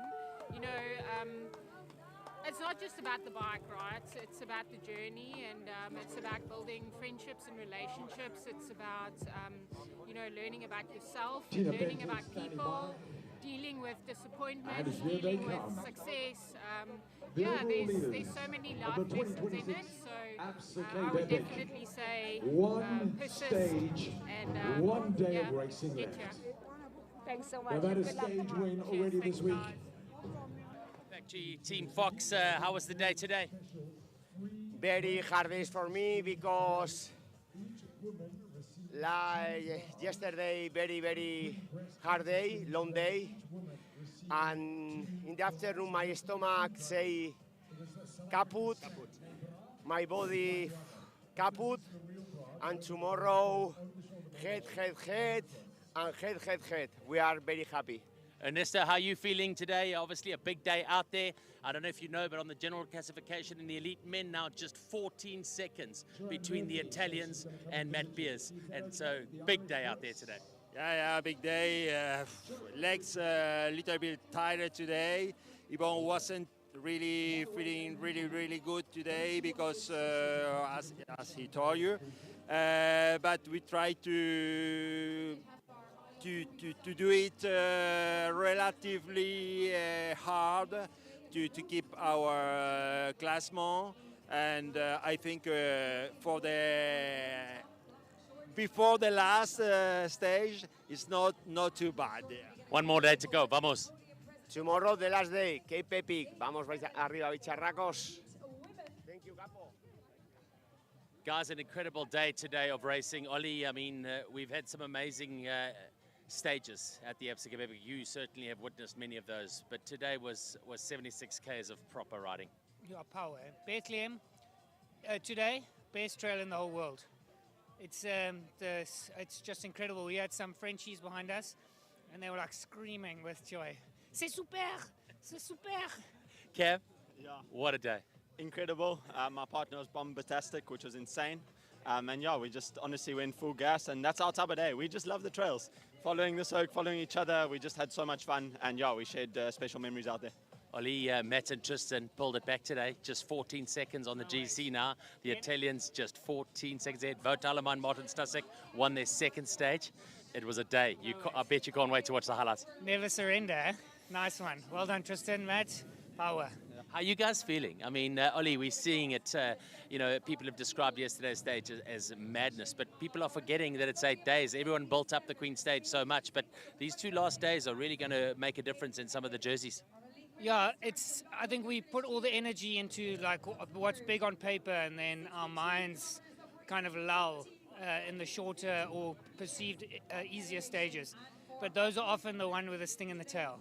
Cam, your moment of the day behind the pinner, in front of the pinner, where was your moment today? No, definitely in front, but going full gas down trails, looking back, seeing him have the biggest smile on his face. It's incredible. Gentlemen, good luck tomorrow.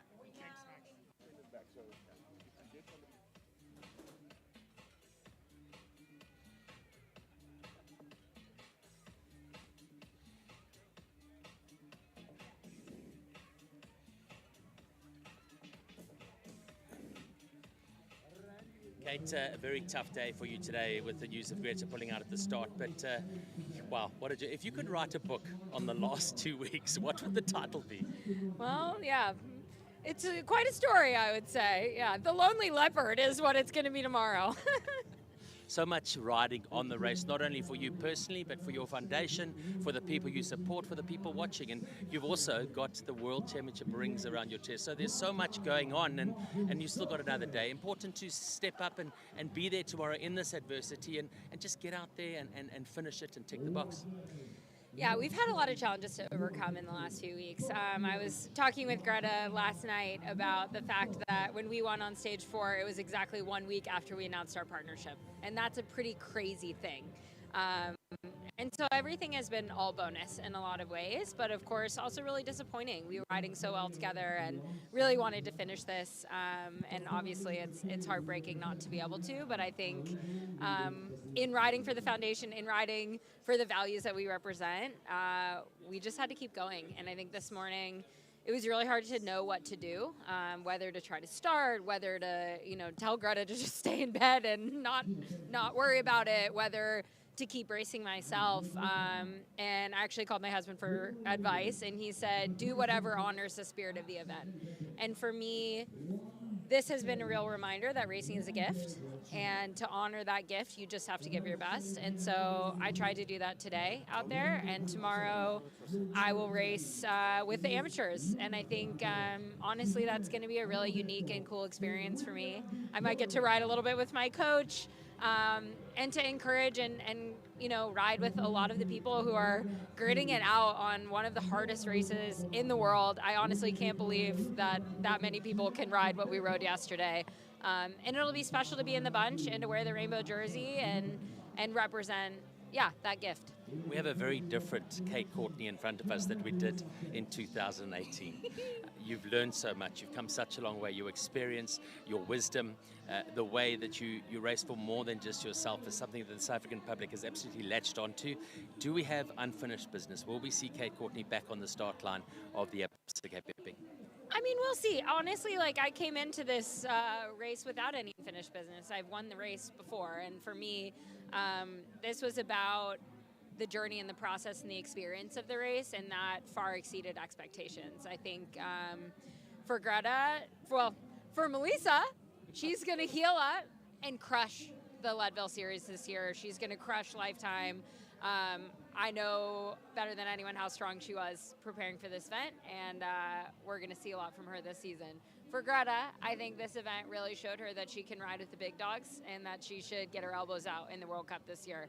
And she's going to be back on her feet and hopefully well recovered from this big block and faster than ever. And I think for me, I really found myself as a racer again. I just love to compete. And I think that was my favorite part. Like, I didn't come here to win, I came here to compete. And I even did that today, right? Like, with myself, with absolutely nothing to gain. Like, I couldn't even basically cross the finish line. And I loved racing, and I had actually one of my best performances of Epic, I would say. So yeah, I think we're all going to take a lot of strength forward from this and a lot of friendship. And I have 2 new teammates cheering me on this year. And I hope we all, get those wins by the end of the season. Lastly, you came across the line today. I was standing right next to your mom. Wow, man, emotional. Yeah, I mean, I wish that we'd had a different end of the Epic to celebrate with her, but I think hopefully she's proud of the way that we're handling this, and I think that's really the reward of doing things in the way that we've done them. Like, we had such an amazing, basically, family dinner last night. We've been celebrating all week this partnership, this team, being able to do what we're doing together. We actually have some of the girls from the Culture Foundation they're riding over here today to see us. And we'll be supporting that organization. And yeah, all of those things matter. They matter a lot, and it makes winning more fun for sure. But yeah, we lose together, and we still have all those moments. Well, thank you from all of us, and we hope to see you again soon. Thank you. World champion Kate Courtney chatting at the end of the day today after riding on her own today. Unfortunately for Kate, her partner, as you heard, Greta Sewell pulling out today, so no longer a competitor in the race, but she will say, she says, riders will only leopard tomorrow. Onto the podium, the third place again for Hayley Smith and Hayley Preen of Kemchap Honeycomb. All smiles for the South African. Third overall last year with Bianca Hall. Great ride then, and they are looking good for second today on general classification with this overall. But their best day, first day on the podium for Margot Moschetti and Claudia Peretti. They will be delighted with the way they've ridden into this race and got stronger and stronger as they've gone along to find themselves on the podium again. And once again, another stage win for this pair of Alessandra Keller and Candice Lill. Quite supreme throughout the week. Still the overall leaders, and another stage win, the 6th of the week. Really, really top performance by the Thomas Max and Sabi combination.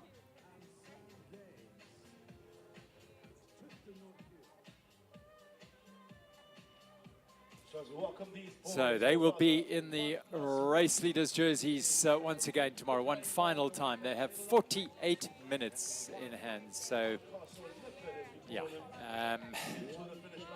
they could have 1 or 2 mechanicals and still take the win here, you feel, because they've been so impressive all the way through, super smooth. It must be said, no real issues at all for them, Benno. No, they had a very smooth ride all the way along. They had no mechanicals at no stage, as it seems. Solid performance, very strong, very smart.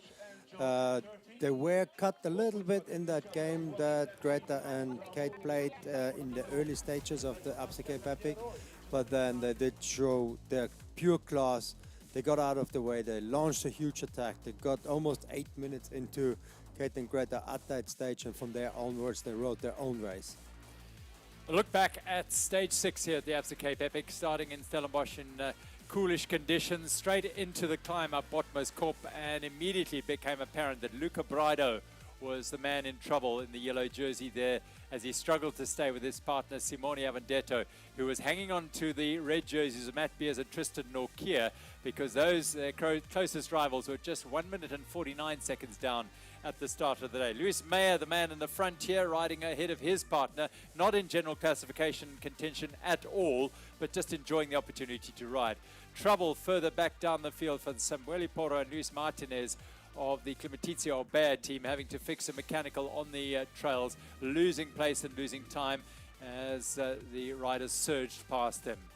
But the day was all about these wonderful trails down the other side of the Botmaskop descent, and then into the Old Bethlehem Farm and the wonderful trails of Cape Cobra and Afterburn and Klipwerf, all just fantastic. And again, more trouble as this pair finally had to fix another puncture. Kilometres Bear second team. Their first team, Valero and Stutzman, were third overall at the start of the day, but they had just 20 seconds in hand over the Canyon pair. And the Canyon pair of Lucas Schwarzbauer and Sam Gaze decided to take the racing on, and they pressed hard through the afterburn section. They're looking to capitalize and on their good legs and an opportunity to claim back the third place. Sam Gaze, one of the few to do the gap jump down at the bottom of afterburn. Yeah, it's amazing to see them having fun on those downhills. You have to work hard. They do not come for free. As we saw, super steep climbs and then coming down, but at least they got great joy by being able to ride those trails, doing the little jumps. Not too many. It's all about taking the risk or keeping it safe. But what a beautiful scene we get to see here. Then behind, well, the red jerseys were alert to the fact that the yellow jerseys were in trouble. And Matt Beers and Tristan Nokia started to wind it up here, and they really also loved the trails, but more importantly for them, a chance to claw back time. 1 minute and 49 over a 74-kilometer stage would be tough against the quality of Brido and Avendetto, but they were going to go out there and give it their absolute all to try and do just that.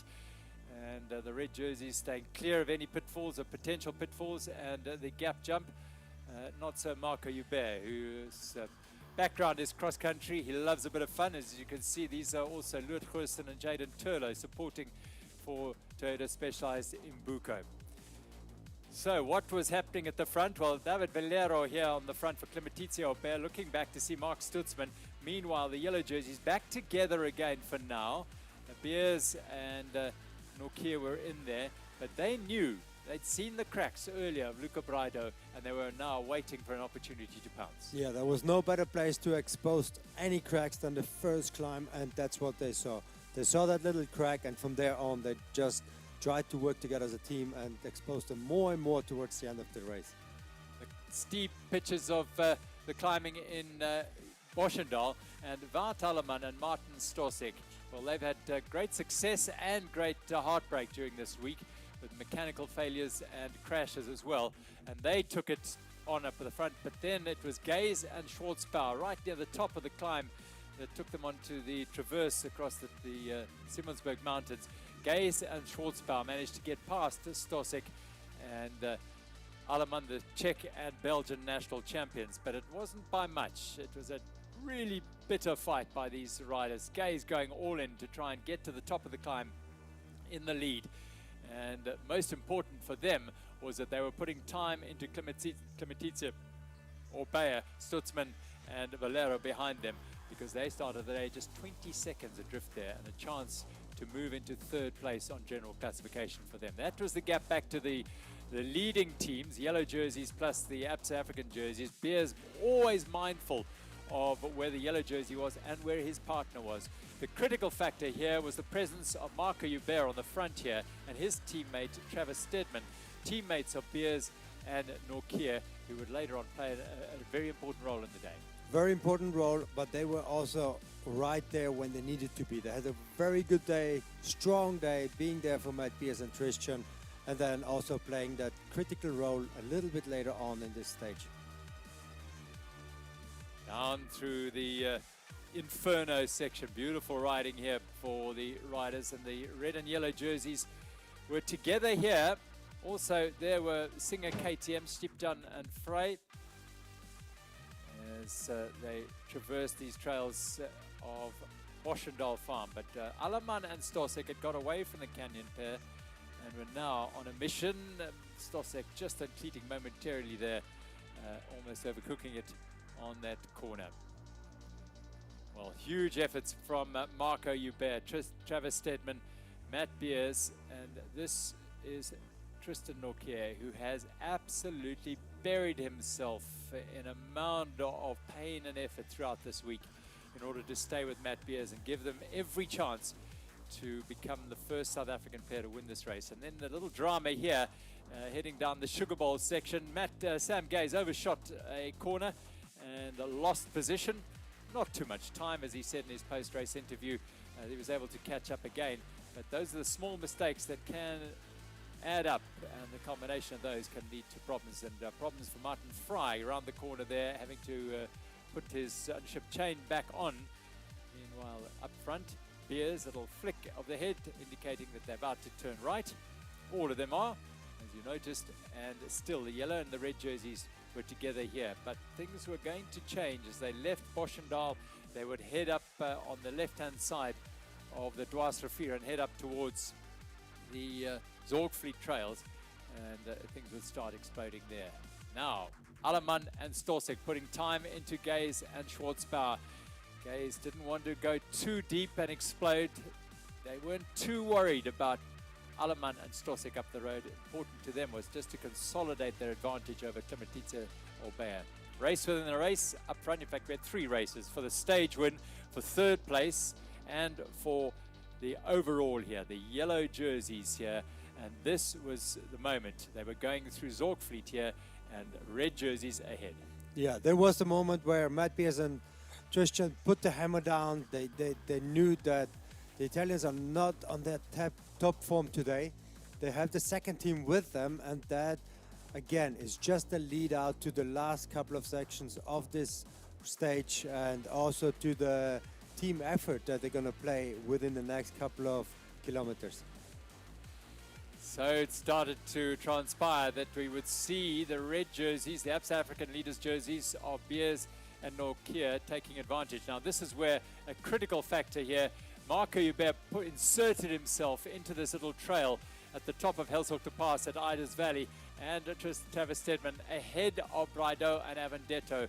A crucial little moment there to just try and stop them and slow their progress, as they were tiring anyway, which was evident by Luca Braido here, really struggling to stay with his teammate Avendetto. Up the trail, it was Beers and his partner Norkia who were going very well indeed, and had managed to get past Sam Gaze and Luca Schwartzbauer as they headed onto the top and towards the top of the Doctor single track trail. Well, again, Gaze and Schwartzbauer just mindful of not going too deep today, bearing in mind that they've got another full day tomorrow. Eventually, well, Marco Hubert had put in so much effort and done so much good defensive riding in the aid of Beers and Nokia, but he could not sustain it all the way to the top of the Doctor Trail, and Braido and Avendetto snuck in front and then headed down the trail. But right at the front of the trail were Wout Alleman and Martin Storsek, making sure that they stayed safe and out of trouble and enjoying these trails on their own up front. A real pleasure for them. Beers, though, sensing the chance, totally focused on getting back time and putting themselves, here Nokia, in position to challenge for the overall title on the final day.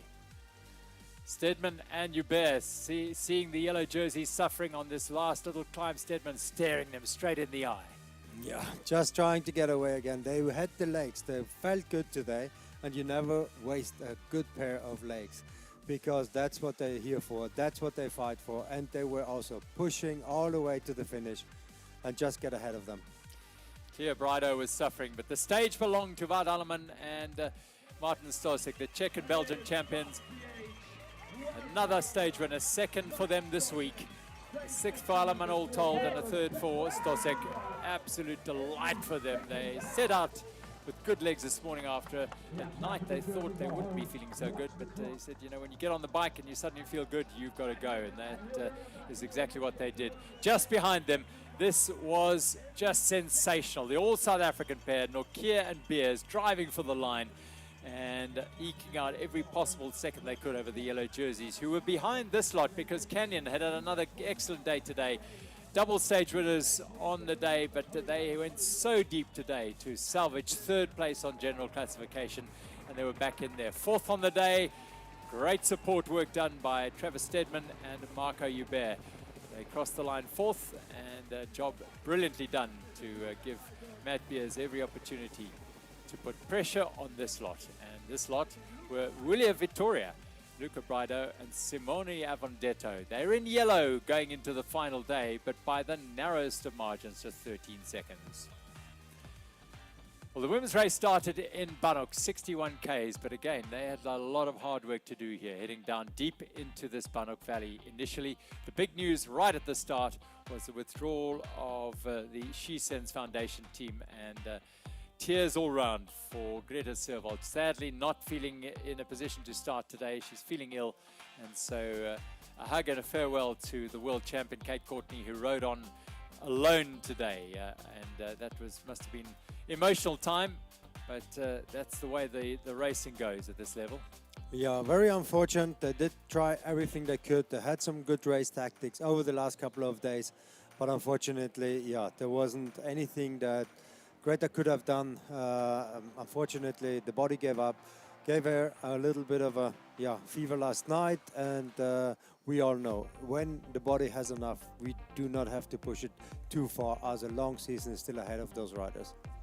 Up the Knickknacks trail on the Banhoek side, it is Sosa Pinelli and Machet, third overall on general classification, but this is where Candice Lill and Alessandra Keller started to open a gap to initially Hayley Smith and Hayley Preen, and it was the skill and the power of the pair in the orange jerseys. Smith, though, managed to bridge across and stayed with them for a period of time in the shadow of the Drakensberg Mountains as they snaked through these wonderful trails. Beautiful scenes on a trail network that really lived up to expectation today. Absolutely sublime riding. The trail builders all in the Stellenbosch area done an incredible job to have these trails in such brilliant condition. For much of the first half of the stage, Hayley Smith and Hayley Preen happy to sit on the wheels of Keller and Lill, the race leaders. Simonsberg Mountain in the distance there, right in the shadow of that later on Boschendal. For the time being, though, just the thrill of riding these beautiful trails on the Old Bethlehem farm. Manon Besson and your team, you've done an incredible job with these trails, initially built by Conrad Stolz and now maintained and improved as they needed it by Wynand and his team. The rocky road across towards transitioning into Boschendal, and still Keller and Preen, but you got a sense now that the pressure was starting to mount on Kemchamp Honeycomb. Yeah, it definitely took toll, trying to stay on the leaders there. I think they pushed it a little bit too hard. As you could see, they lost quite a lot of time towards the end of the stage. Brief glimpse of Peretti and Moschetti, who were enjoying an excellent day and sensed an opportunity to move up not only in GC but on the stage as well, as they passed Preen and Smith to move into second place, into Boschendal Farms and Candice Lill and Alessandra Keller. Well, nothing they needed to do today other than to keep it steady and solid, not take any risks. Hayley Preen, well, they knew, having seen the withdrawal of Greta Servold, that second place was general classification was theirs if they finished the stages safe and sound, and they'd been safe and sound all week and looking very good for that second place. Up the Big Bunny climb into the upper reaches of the trail network in Boschendal in the shadow of Simonsberg Mountain, and a big gap starting to open to the second placed Kemchamp Honeycomb team. Riding on her own, disappointment of course for the world champion Kate Courtney, but she stayed out of the fray in terms of the racing side of the day today. She just had to ride on her own, and these two, Courtney, at least Lill and Keller, were supreme. They just did enough today. Yeah, they had a very solid race. They kept within their pace. Also very important, because when you have those strong riders coming through, the attempt to stay on their wheel is always there. But then at the same time, if the pace is too high, you're gonna pay off. You're gonna pay for it a little later. But they did brilliant. Yeah, Peretti, the former Italian champion, and Moschetti, the former French champion, going all in here as they powered. They were, for a moment, they maybe harbored hopes of winning the stage, but the quality of Candice Lill and Alessandra Keller, Thomas Max and Sabi shone through once again as they just did enough to stay clear. They weren't going to be under any pressure from any general classification contenders, and as it proved, they wouldn't be under any pressure from anyone on the stage as well. They just tapped out their steady rhythm. The rider closest to them, well, she was out of the race, Kate Courtney, and the world champion showing off those world champion bands once more. What a privilege to have them racing with us here at the Absa Cape Epic. Down into Stellenbosch, big crowds thrilling to the sight of the overall leaders surging down the Stolz Trail network on the outskirts of Stellenbosch. Across the river for the first time for the ladies, bearing in mind the women started in Banhoek today, and they didn't cross it on their way out. That last drag up the mountain on the Bergpad, with the finish just around the corner. Candice Lill allowing herself a little glance to catch a glimpse of the finish, and then the last few powerful pedal strokes just to make sure on these smooth open roads that have in the past found out riders who've gone a little too deep, but this pair didn't do that. They just did just enough to secure another brilliant stage win, rolling into the finish. A 6th out of 7 stage wins for Candice Lill and Alessandra Keller, and now they are dominant leaders of the Absa Cape Epic. Midweek it was a little more tenuous, around about 4 minutes, 3 to 4 minutes, but they've ridden themselves into an impregnable position here at the Absa Cape Epic, and barring accident or incident on the final day, they should ride onto these lawns tomorrow as the overall winners.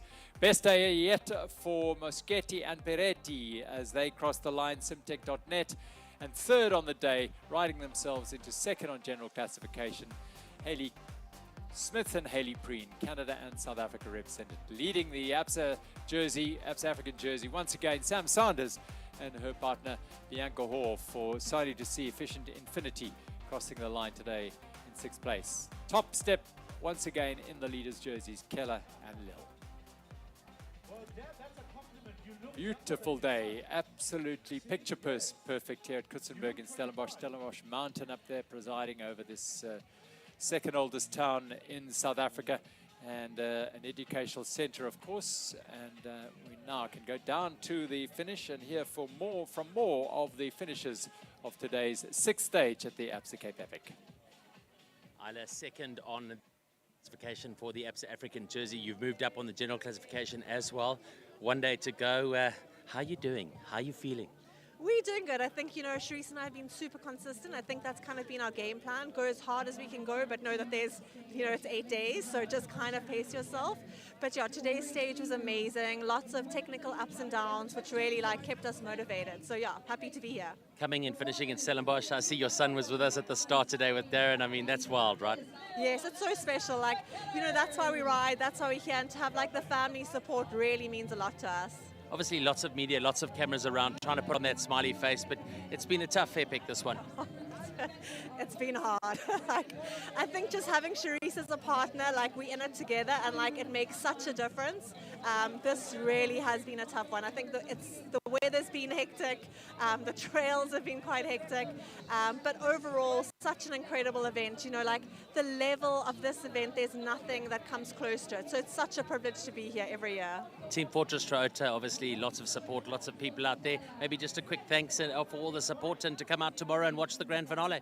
Yeah, it's so special to be here, especially kind of in a hometown, and it really is amazing to see all the support along the route. We are so privileged, especially Sharice, this, everyone knows her, shouts for her.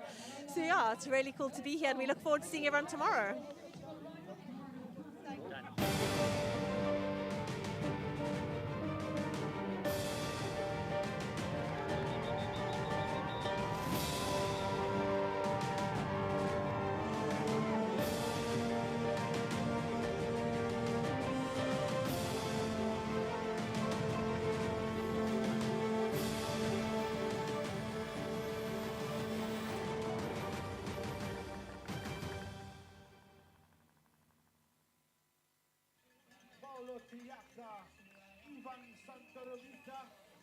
There isn't a human emotion that doesn't emerge over these 8 days here at the Absa Cape Epic, confronted with extreme weather conditions, harsh, unforgiving trails all the way round, and yet they prevail, they thrive, and they succeed, all these riders getting across the finish line here at the Absa Cape Epic. Today is the penultimate day of the Absa Cape Epic. Tomorrow the grand finale will finish right here at Coetzenburg, and Benno on Monday morning will be sitting over his laptop waiting to push enter for the early bird entries.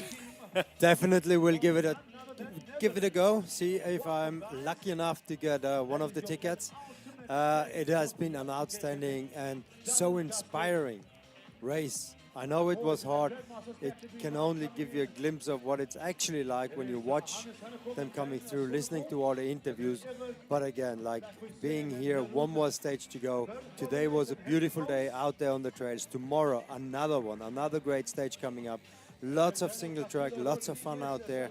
And again, like you better be ready to get one of those tickets. Yeah, what do you have to do on Monday? That's the day the early bird entries open, and it's such a high demand on this race, so you have to get in early. So to get an opportunity to take on the Untamed African Mountain Bike Race, priority access to the early bird entry window. This is how it works. Sign up now to join the Rite of Passage, the entry waiting list. Go to the app or the website and you'll receive a priority early bird access on Monday, that's 23rd of March. And you can enter right there and then on Monday, a year hence. So you will be riding the Absa Cape Epic. But get your entry in now, then you can get your mind right and you can start preparing.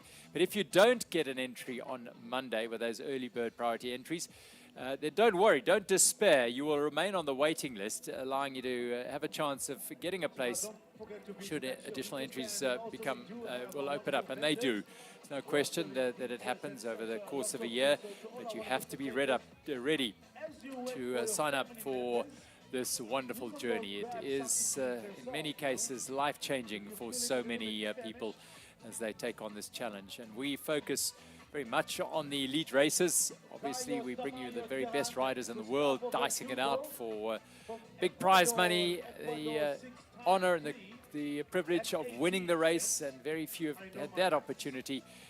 But of course, thousands behind commit to hours and hours to preparing and sacrificing family life, work life, play life to come and train for this event. Yeah, no, it is an incredible race for so many, and we only get to see the front end of the race, but actually all the drama and the stories are happening farther down with the cutoff times, trying to stay within them, being able to start the next day again over and over, especially after stages like yesterday, where it's not just the climbing the length, it's also the weather condition that make it so tough. Yeah, it is seriously challenging, and yeah, a lot of people didn't make the cutoff. Not saying a lot, but not by any stretch of the imagination a huge chunk. But yeah, it was tough yesterday. If you were hanging in for the first 5 days, yesterday, stage 5, day 6, would have pushed you to the very limit, and it did do just that, 134 kilometers for the full route yesterday. And yeah, a number of people didn't make the cutoff, and they were that cruelest of things, having their boards cut at the end of the stage. Today, I reckon we should see everyone home and safe and sound today. What a day to be out on your bike and enjoying these wonderful trails in glorious conditions in Stellenbosch. What a sight. They headed over that little saddle you can see at the top of your picture. That is the Botmaskop climb. They're coming down there now, so if you're in the area, why not pop along and welcome those riders in. They'll really appreciate the support. That's what it's about here at the Absa Cape Epic. It's a community. The riders, the trail builders, the organizers, and the supporters all pulling together to make this undeniably one of the best sporting experiences you can imagine as it traverses the Western Cape. The Absa Cape Epic, the untamed mountain bike race, continues to challenge riders from around the world and on home soil. Every year the route changes. Every year it presents different challenges. This year has proved to be very, very engaging. 2 incredibly long stages in the middle of the race, and it culminates with 2 wonderfully trail-laden days here with Stellenbosch at the centerpiece. From us all here, we hope you've enjoyed the day with us. The racing's been insane. Max, thanks very much out there. To Ariane, to Benno, thanks very much to our production team for bringing you the pictures. We hope you enjoyed it. If you did, join us tomorrow. It's Grand Finale Day.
The Epic Series is a global portfolio of the world's most exhilarating mountain bike stage races.